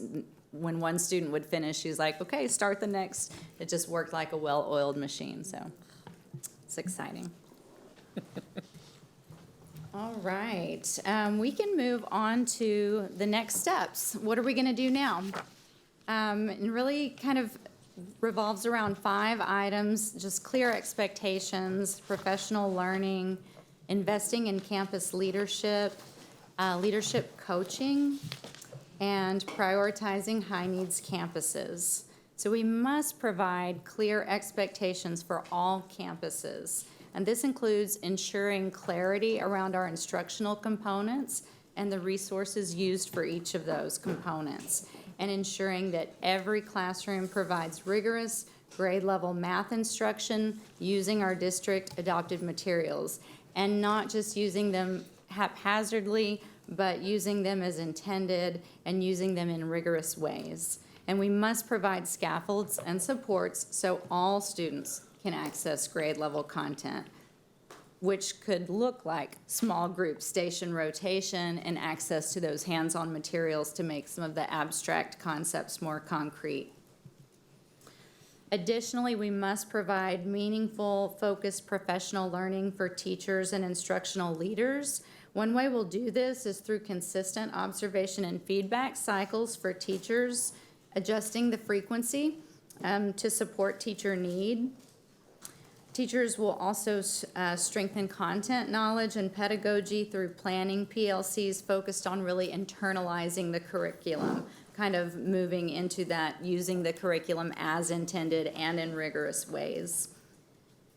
We'll provide support for data use in PLCs to identify needed instructional adjustments and to support teachers in making intervention decisions. We must invest in campus leadership, so we'll expand our Lighthouse Schools model to strengthen instructional leadership, and this would include expanding our instructional focus to math in addition to literacy, and increasing Lighthouse campuses to have 6 Lighthouse campuses that are receiving intensive coaching support for teachers as well as campus leadership. And then each of those lighthouses will host a cohort of 6 to 7 campuses, ultimately supporting 37 campus leadership teams that come together monthly for professional learning and hands-on application and practice. This work is designed to build leadership capacity in consistent coaching, observation and feedback cycles, and observing and coaching alongside curriculum, as well as effective PLCs and leadership team calibration. We also must strengthen leadership coaching supports. We will continue our monthly professional learning for campus leadership teams, as well as executive directors, to strengthen content knowledge and content-based coaching. Executive directors and campus leadership teams will then apply those skills by conducting instructional rounds together to align expectations and to improve coaching for our campus leaders and teachers. And finally, we must prioritize high-needs campuses. We are continuing to target resources to our priority support and resource index campuses to support instruction, intervention, and coaching, such as by providing an instructional coach, providing a content interventionist, and maintaining smaller class sizes. Additionally, we'll conduct root cause analysis for student groups and campuses not making progress. And one way we're doing that is through the placement of our Lighthouse schools at campuses with larger percentages of students with larger percentages of African American students and historically marginalized students. And additionally, we're collecting observational data around student engagement and participation and teacher feedback and interaction. And finally, we're differentiating the way professional learning is provided at our high-needs campuses. And I'll pause here and let Dr. Maxwell talk a little bit about some of the differentiation of our professional learning. Right, so the way that we provide levels of professional learning to all the campuses, but we definitely tier how we deliver that professional learning and then the frequency of it as well. So part of it, even just walks and coaching and everything, that definitely is prioritized on our school improvement campuses and these 37 that are going through Lighthouse and Learning Lab process. It's definitely a part of our improvement plans for all of these campuses as well. Additionally, so Job Alike at the beginning of the year was a good example of this, knowing that we can't get to 79 campuses in one day. What we did was grouped campuses together. We started with our school improvement campuses on the first couple of days, so that when we grouped them together, we did group them, but they were smaller groups rather than trying to fit huge numbers all together. It wasn't per campus, but we had a few campuses together. And we were able to deliver sort of rolling sessions, a couple of rolling days of in-person professional learning for them. We did provide the same professional learning to all campuses, but if you weren't a school improvement campus, then it happened in a virtual session, so that those were larger sessions, more teachers, so that more teachers could attend, but they didn't get in person. So same information for all campuses, but more personalized support for school improvement campuses.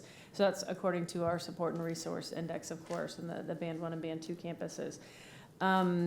Another thing that we also do is offer more frequent coaching visits, frequent campus support visits to Band 1 and Band 2 campuses.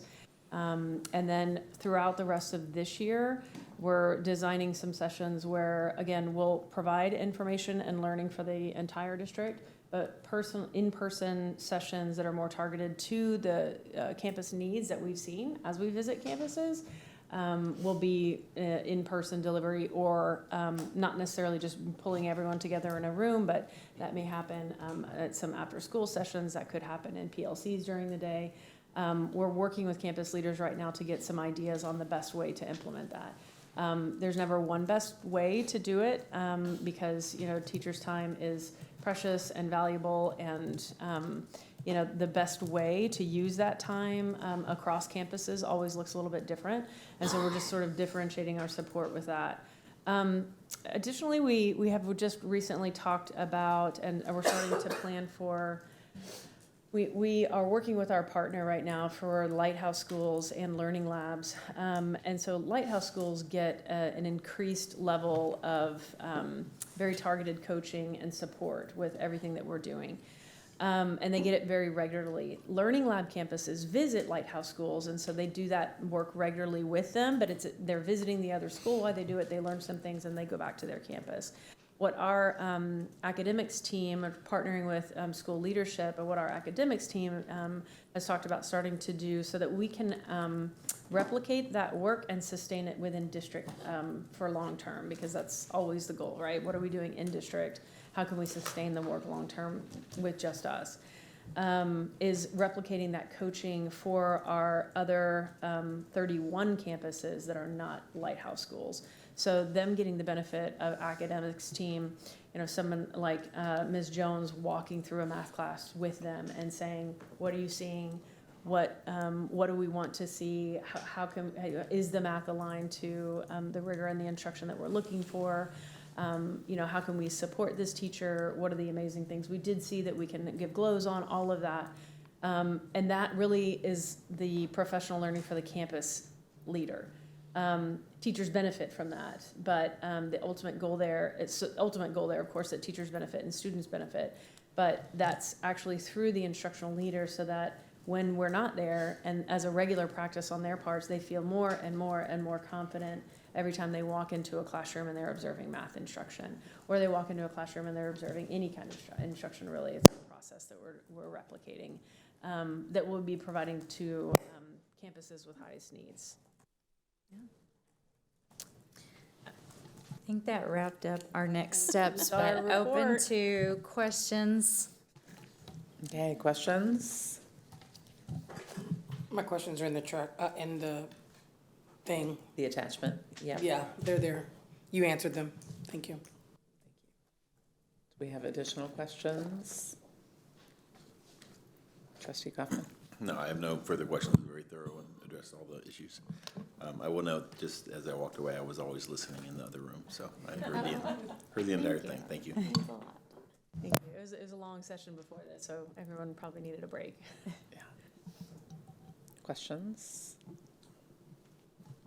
I just have one kind of concept, I guess, broadly based question, but considering the conversation that we had earlier, on your next steps, the last few bullet points, ongoing investment in campus leaders and instructional leaders, ongoing investment in district school leadership and instructional leaders, providing increased support, for all these pieces, considering the conversation that we had about central office and the cuts that we've had before and the increased lifts, and this is obviously one of the increased lifts. And so I'm just wondering what we're anticipating, since those cuts, some of them were over the summer, and we're just now getting into this piece, how that's changing the work that we're doing on, this one specifically, but, I think this kind of speaks to the changes across all the endeavors that we're undertaking. So I don't know if you can speak to that, as far as what we can consider for the future and what the trustees can be thinking about it as we're navigating other things that will also affect, these type of lifts that we're engaged in. So I think the investments that we've made so far have been really significant on the district's part and all of our parts. And I think that as a district, we have done a very intentional job of protecting teaching and learning, and making sure that we are still continuing to make those investments, that we do still have support and to have intentionally built teams across academics and school leadership that can do this work together.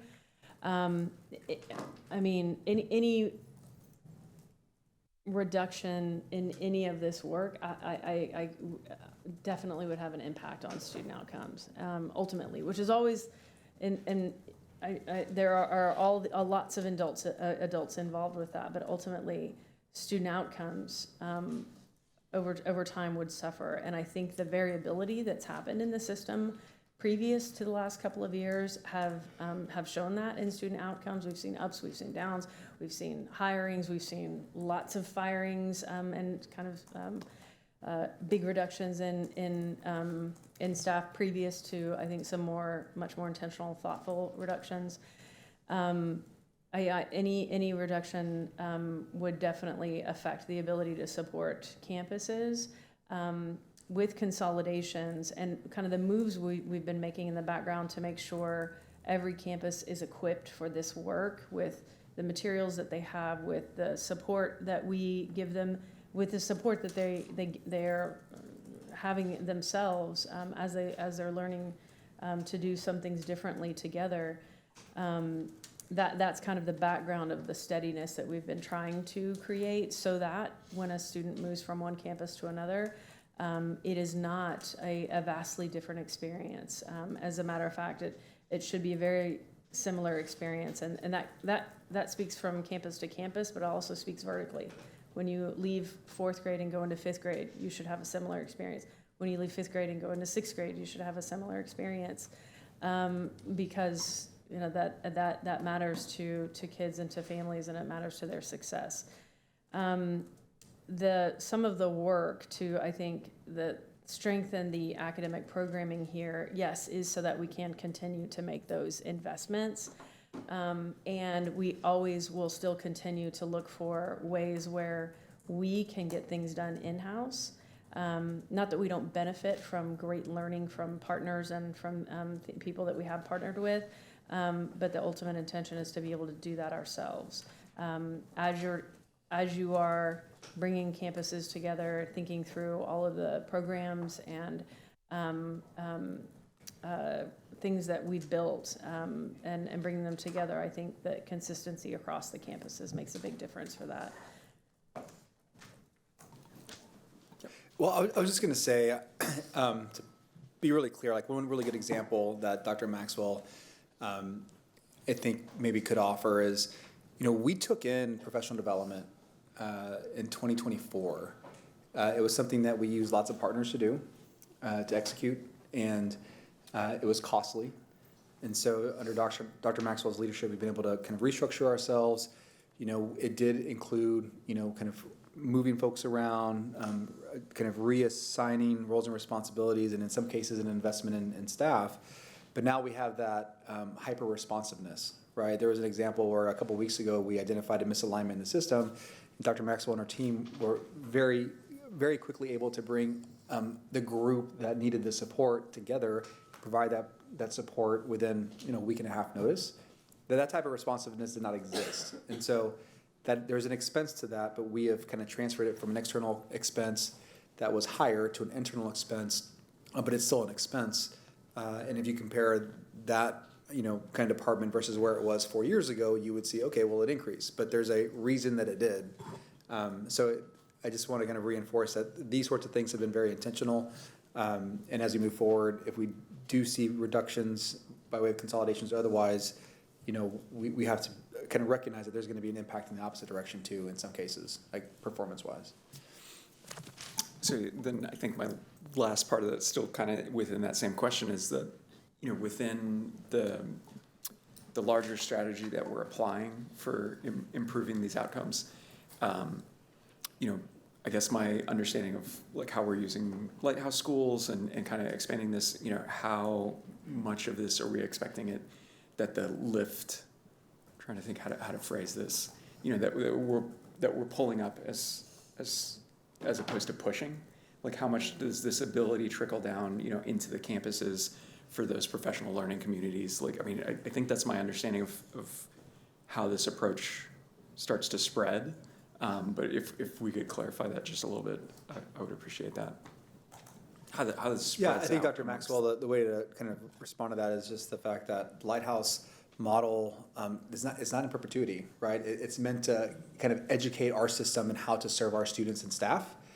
And so we're using it, we're building on it. It's not every school initially. We've expanded it now to be responsive to the work that is coming, but it's not a partner that we're relying on. We're relying on them to help us become better so that we can self-perform that type of support between our schools. So that's one example that I would say. I don't know if Dr. Maxwell, you want to add anything to that? No, that's a perfect example. That's what, as we go out, so we do a lot of this work with them so that we are learning as well how to become better leaders of this work. And so as we learn that, then the expectation on our teams is we turn around and our teams think, okay, what do we do now? How do we replicate this in our own system so that, ultimately it is just us performing that work? I think it's always good and healthy to, have some outside opinions, and that's why we do audits and things like that.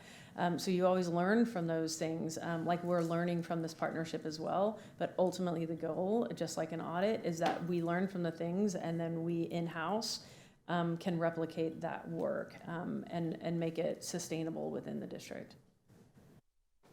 Okay, thanks. Yeah, I appreciate it. I'm trying to crystallize that as much as we're talking about all these other pieces, like how much are we internalizing and integrating, as part of that path forward? Because I think we're talking so much about the issues that we're trying to address, and I'm trying to start framing things more about how that connects to that path forward. So I appreciate the clarification on how we're integrating this into where we're headed. Thank you. Trustee Quintana, anything? No, my questions have been asked and answered. Thank you. Thank you. I have just a couple of questions. Within the bands, there's real variability on the percentage of students who are hitting this level. What do you know about the differences within each band and why we're seeing such variability?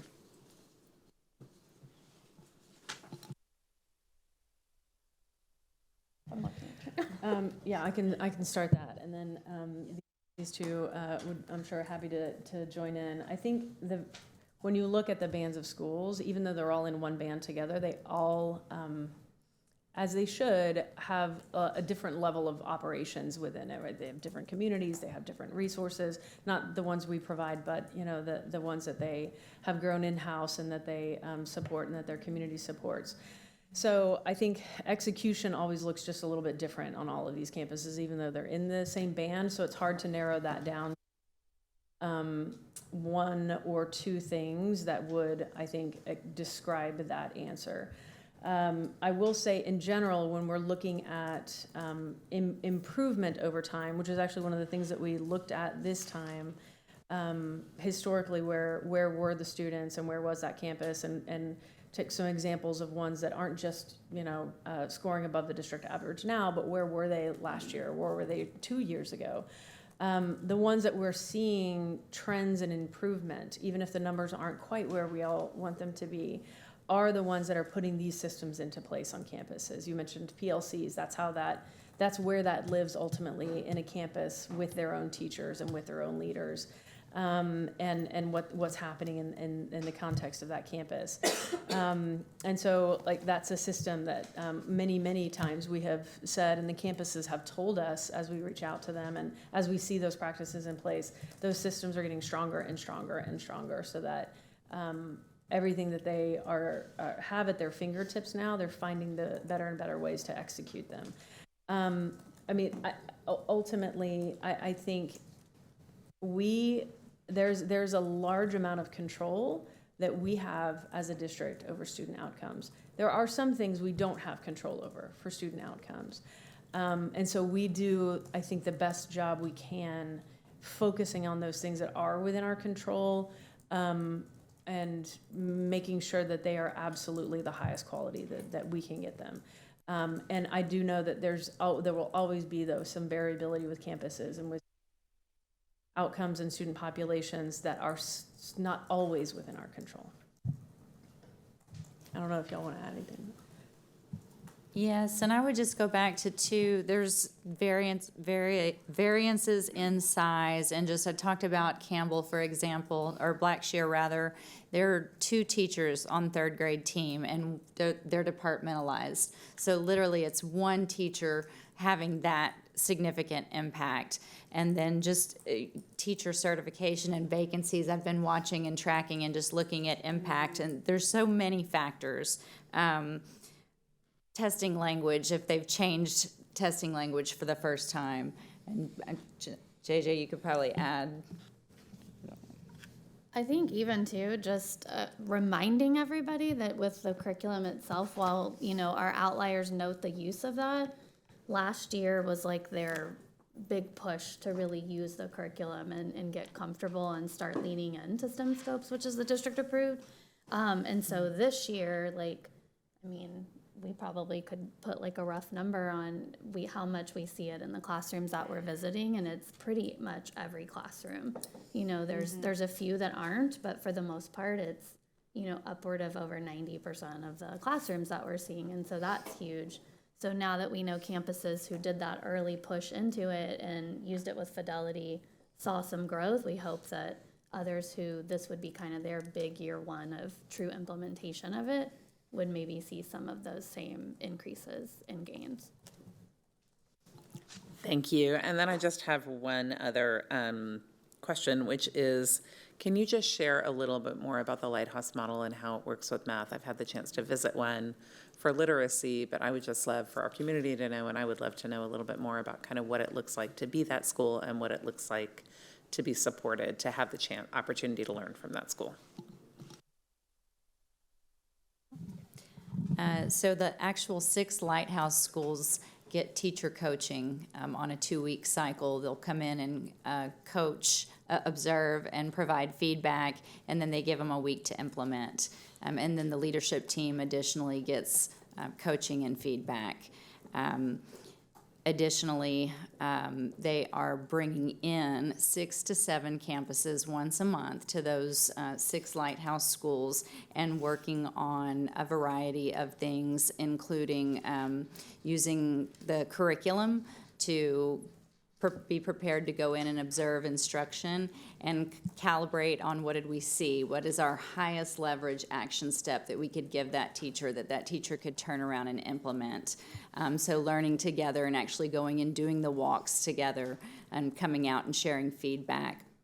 Some other things that are happening in those monthly sessions are like working on effective PLCs. What does a lesson internalization protocol look like, and how can you coach a PLC through that, as well as data analysis PLCs. I mentioned the highest leverage action step, doing instructional rounds as a leadership team, and then talking about what are the trends we see, not just the highest leverage action step that we're giving a teacher, but what trends are we seeing across the campus that can inform the work that we're doing in PLCs, and that can filter into our instructional leadership team conversations and how we're going to interact with our coaching caseload.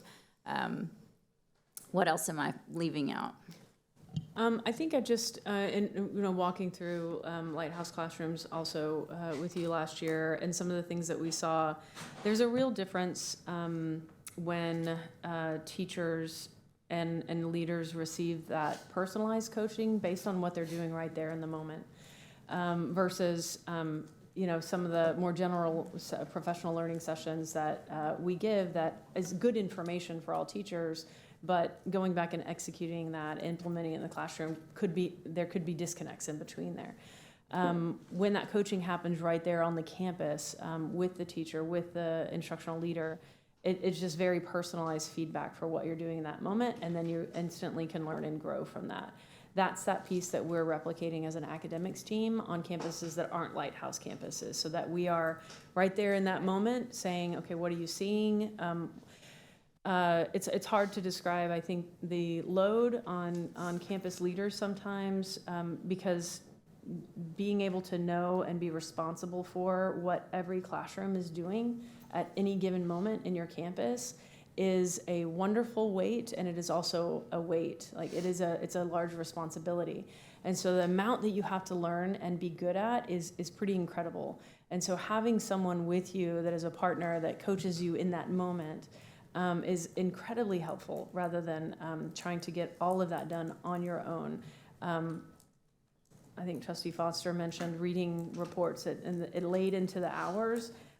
That's what many of our leaders are doing right now, reading into standards and documents, and understanding where teachers are in their teaching, so that they can give them really good feedback, which is the number one thing that moves that work. We know teachers have the highest impact on student outcomes, and principals have the second highest impact. And so that investment in them as kind of Lighthouse campuses, and then sort of proxy Lighthouse campuses, as we begin to replicate that work, we think will have a great impact. Thank you. Any other questions? Trustee Hunter. I asked all my questions, but now I have a curiosity, and I just want to know about HLPs. So we talked about centralizing curriculum, and we talked about spreading those practices.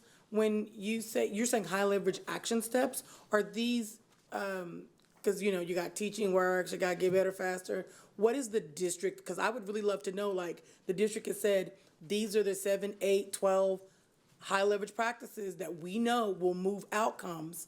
I think I would like to know that.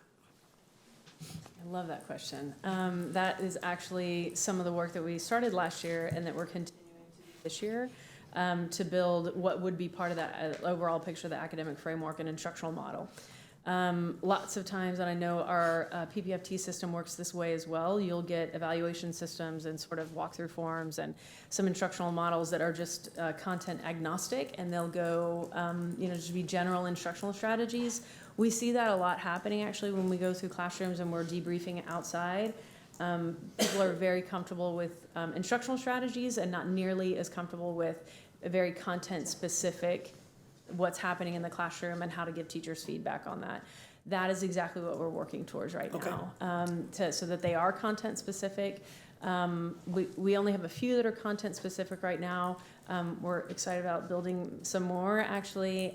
Science and social studies in particular are on our minds, so that it does increase that level of feedback in the instructional strategy that should be used within that content at that time. There will always be some content agnostic things, and there should be, so that will be part of it as well. But we're actually building that right now. Awesome, thank you. Yeah. Great. Any other questions? All right. So now we must vote on whether we will accept the monitoring report.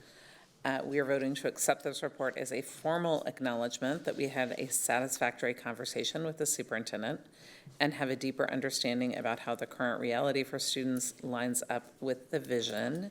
And at this point, I will entertain a motion for the acceptance of the monitoring report. I move to accept the monitoring report. Thank you. Do we have a second? Second. Okay, any discussion? All right, having a motion by Trustee Quintana and a second by Trustee Hunter to approve the monitoring report, please raise your hand if you vote to approve. All in favor? Okay, and none opposed.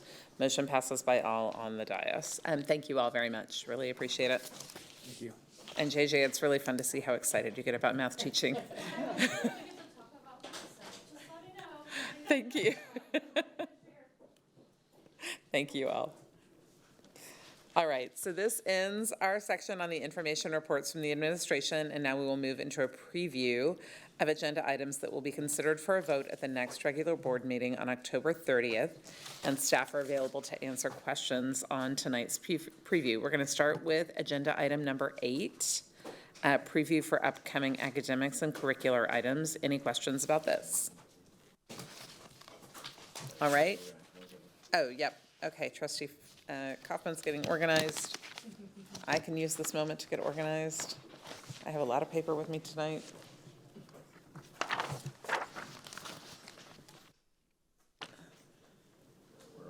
We're on 8, agenda preview number 8. Yes, good on 8, all right. Agenda 9 is business and finance. Anything on this? I have one on the budget amendment, and thank you for the narrative. I always appreciate that. I see $250,000 for school improvement. I see $175,000 for redistributed to correct funding for TEA special education. And then 1.5 million for the university instructor content. Would just love a quick rundown about what that is.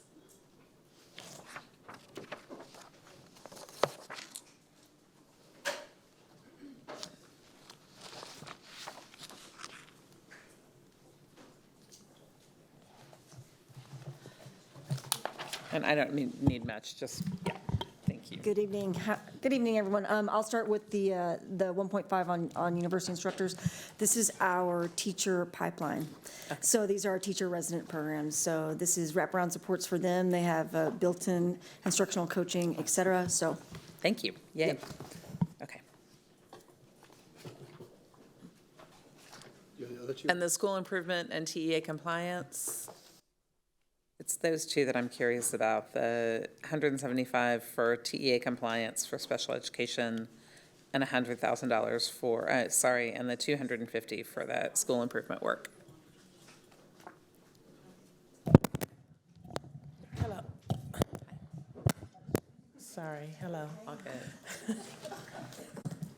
Okay, for the 21, the 175, I do believe that is for the monitors. And what was the other one, President Boswell? The other one was the $250,000 for the school improvement. Okay, you can just let us know in writing. Okay. So the $175,000 is for the ongoing cost of the monitors? Yes. Okay, thank you. I do have two. Trustee Kaufman has a question. Yeah, so I just want to commend the administration again on making sure that the budget is real and that you make these budget adjustments to reflect what the real spending is. I know that's a commitment that you made earlier, so I appreciate that. I have a question on 9.3 on the extension of the parent support program.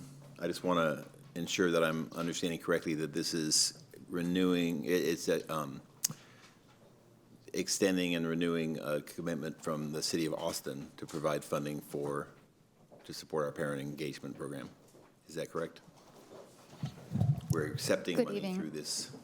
Yes, that is correct. It is an extension, so each time that we've been granted funds from the city, they're on, I think, a 5-year cycle. So it's just renewing that cycle. And this is money coming from the city?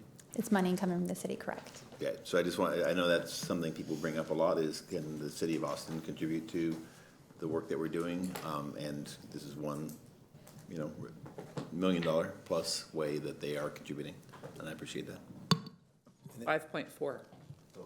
Over the course of the 5 years. Yeah. Right. And they also have a budget deficit. Just, I very much appreciate them. Yeah. Thank you. Okay, moving on to item 10, facilities. Any questions or comments? Okay, moving on to number 11, talent strategy. Yes. Trustee Kaufman. On 11.1, on the approval of the HB 3372 administrative personal services contracts, when will we see those administrator personal services contracts? When will those be provided to us? We will have it ready for the board preview ahead of the voting meeting. Okay, so they'll be in the board preview for the next board meeting, okay. And we wanted to give folks as much time as possible to submit their applications. Okay, and just to be clear, the agenda item says that the contracts were submitted to the senior leaders and that they have verified. Will the contracts themselves be provided Yes, in sir. the board? It'll be in the executive content. Okay, good, thank you. Thank you. All right. Okay, next is number 12, policy. Any questions about this? Trustee Kaufman.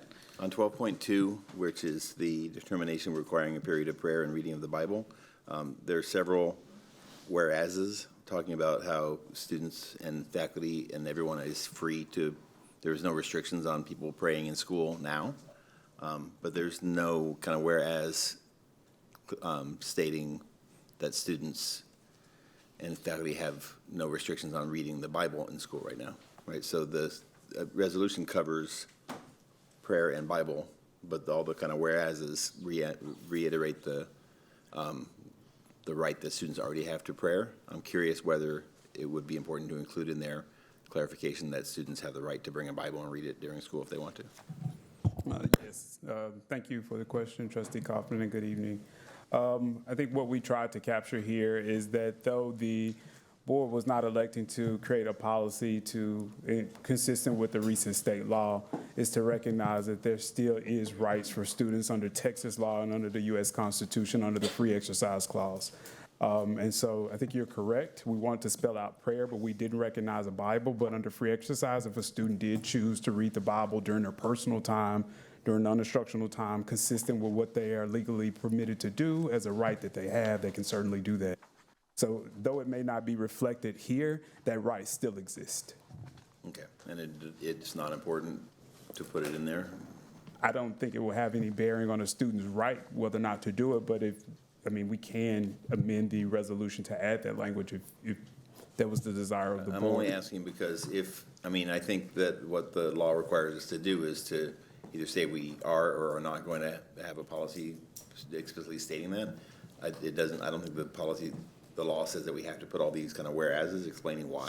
Yes. So I feel like the reason we're putting all these whereases is to reassure our families who might say, this is a godless district that won't allow us to pray or have a Bible, that no, we allow students per law to read the Bible or to pray. So I just think if we're trying to make it clear to families that we're not restricting those, it would seem that we would want to just clarify that as well. But I'm not a lawyer.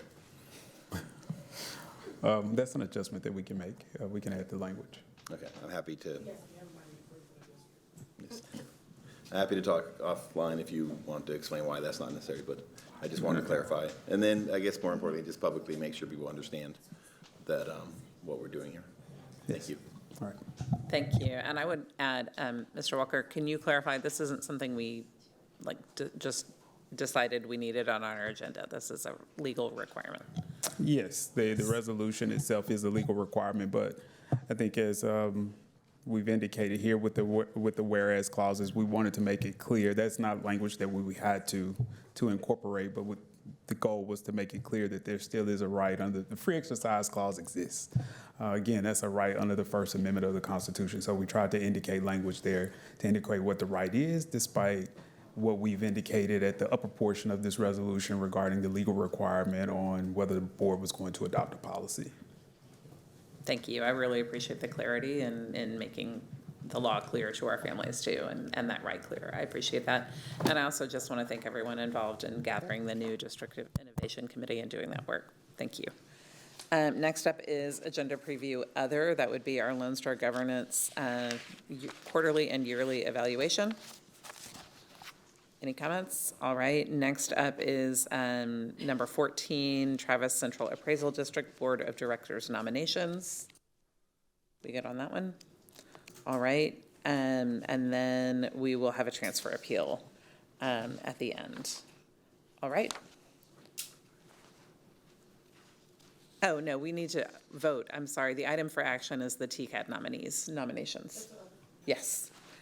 So we will be voting on a resolution now to nominate 2 candidates to serve on the Travis Central Appraisal District Board of Directors for 4-year terms starting on January 1st, 2026.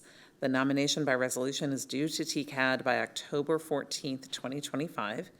And TCAD will provide a list of all nominees before November, and the board will consider action on allocating votes for nominees at the November 20th regular voting meeting. Do I have a motion to approve item 14.1? So moved. Thank you, Trustee Hunter. Is there a second? Second. Okay. Having a motion by Trustee Hunter to approve agenda item 14.1, Travis Central Appraisal District Board of Directors nominations, and a second from Trustee Quintana. Is there any discussion on this item? Oh, I do have a question. Yes. So, for some reason, I thought I'd already seen the little applications, but that was for something else that we were going through. I've seen so many really recently. Where we posted for this to go up? We posted, Josh handled it for us, and we got 30-something applications, so it got out there. We sent an email to the entire community. Okay, excellent. That was perfect. Thank you. And really want to share our appreciation with everyone who applied. We got a lot of applications, and really appreciate that people were interested in doing that. Any more discussion? All right, having a motion by Trustee Hunter and a second by Trustee Quintana to approve item 14.1. All in favor, please raise your right hand. And the motion passes by all on the dais. Thank you.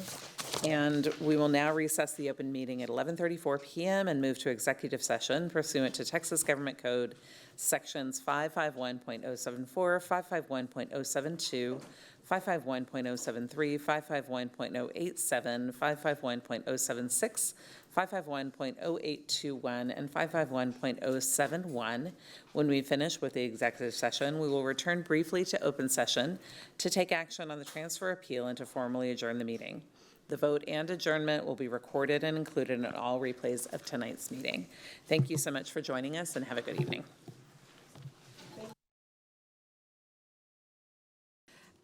All right, we will now reconvene the open meeting at 12:47 a.m.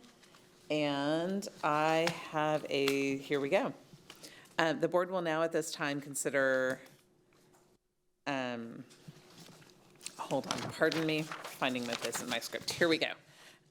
All right, we are here to consider a transfer appeal. That would be the transfer on appeal item 16.1, the transfer appeal on behalf of VM. Do I have a motion to consider that transfer appeal? I move to deny the requested relief and uphold the administration's decision. Do we have a second? Second. Okay, is there any discussion? All right, having a motion by Secretary Gonzalez, a second by Trustee De Urioste to affirm the decision of the superintendent and deny the relief requested. All in favor, please raise your right hand. And the motion carries by all those on the dais. Do I have a motion to adjourn the meeting? So moved. The meeting is adjourned at 12:49 a.m. Thank you.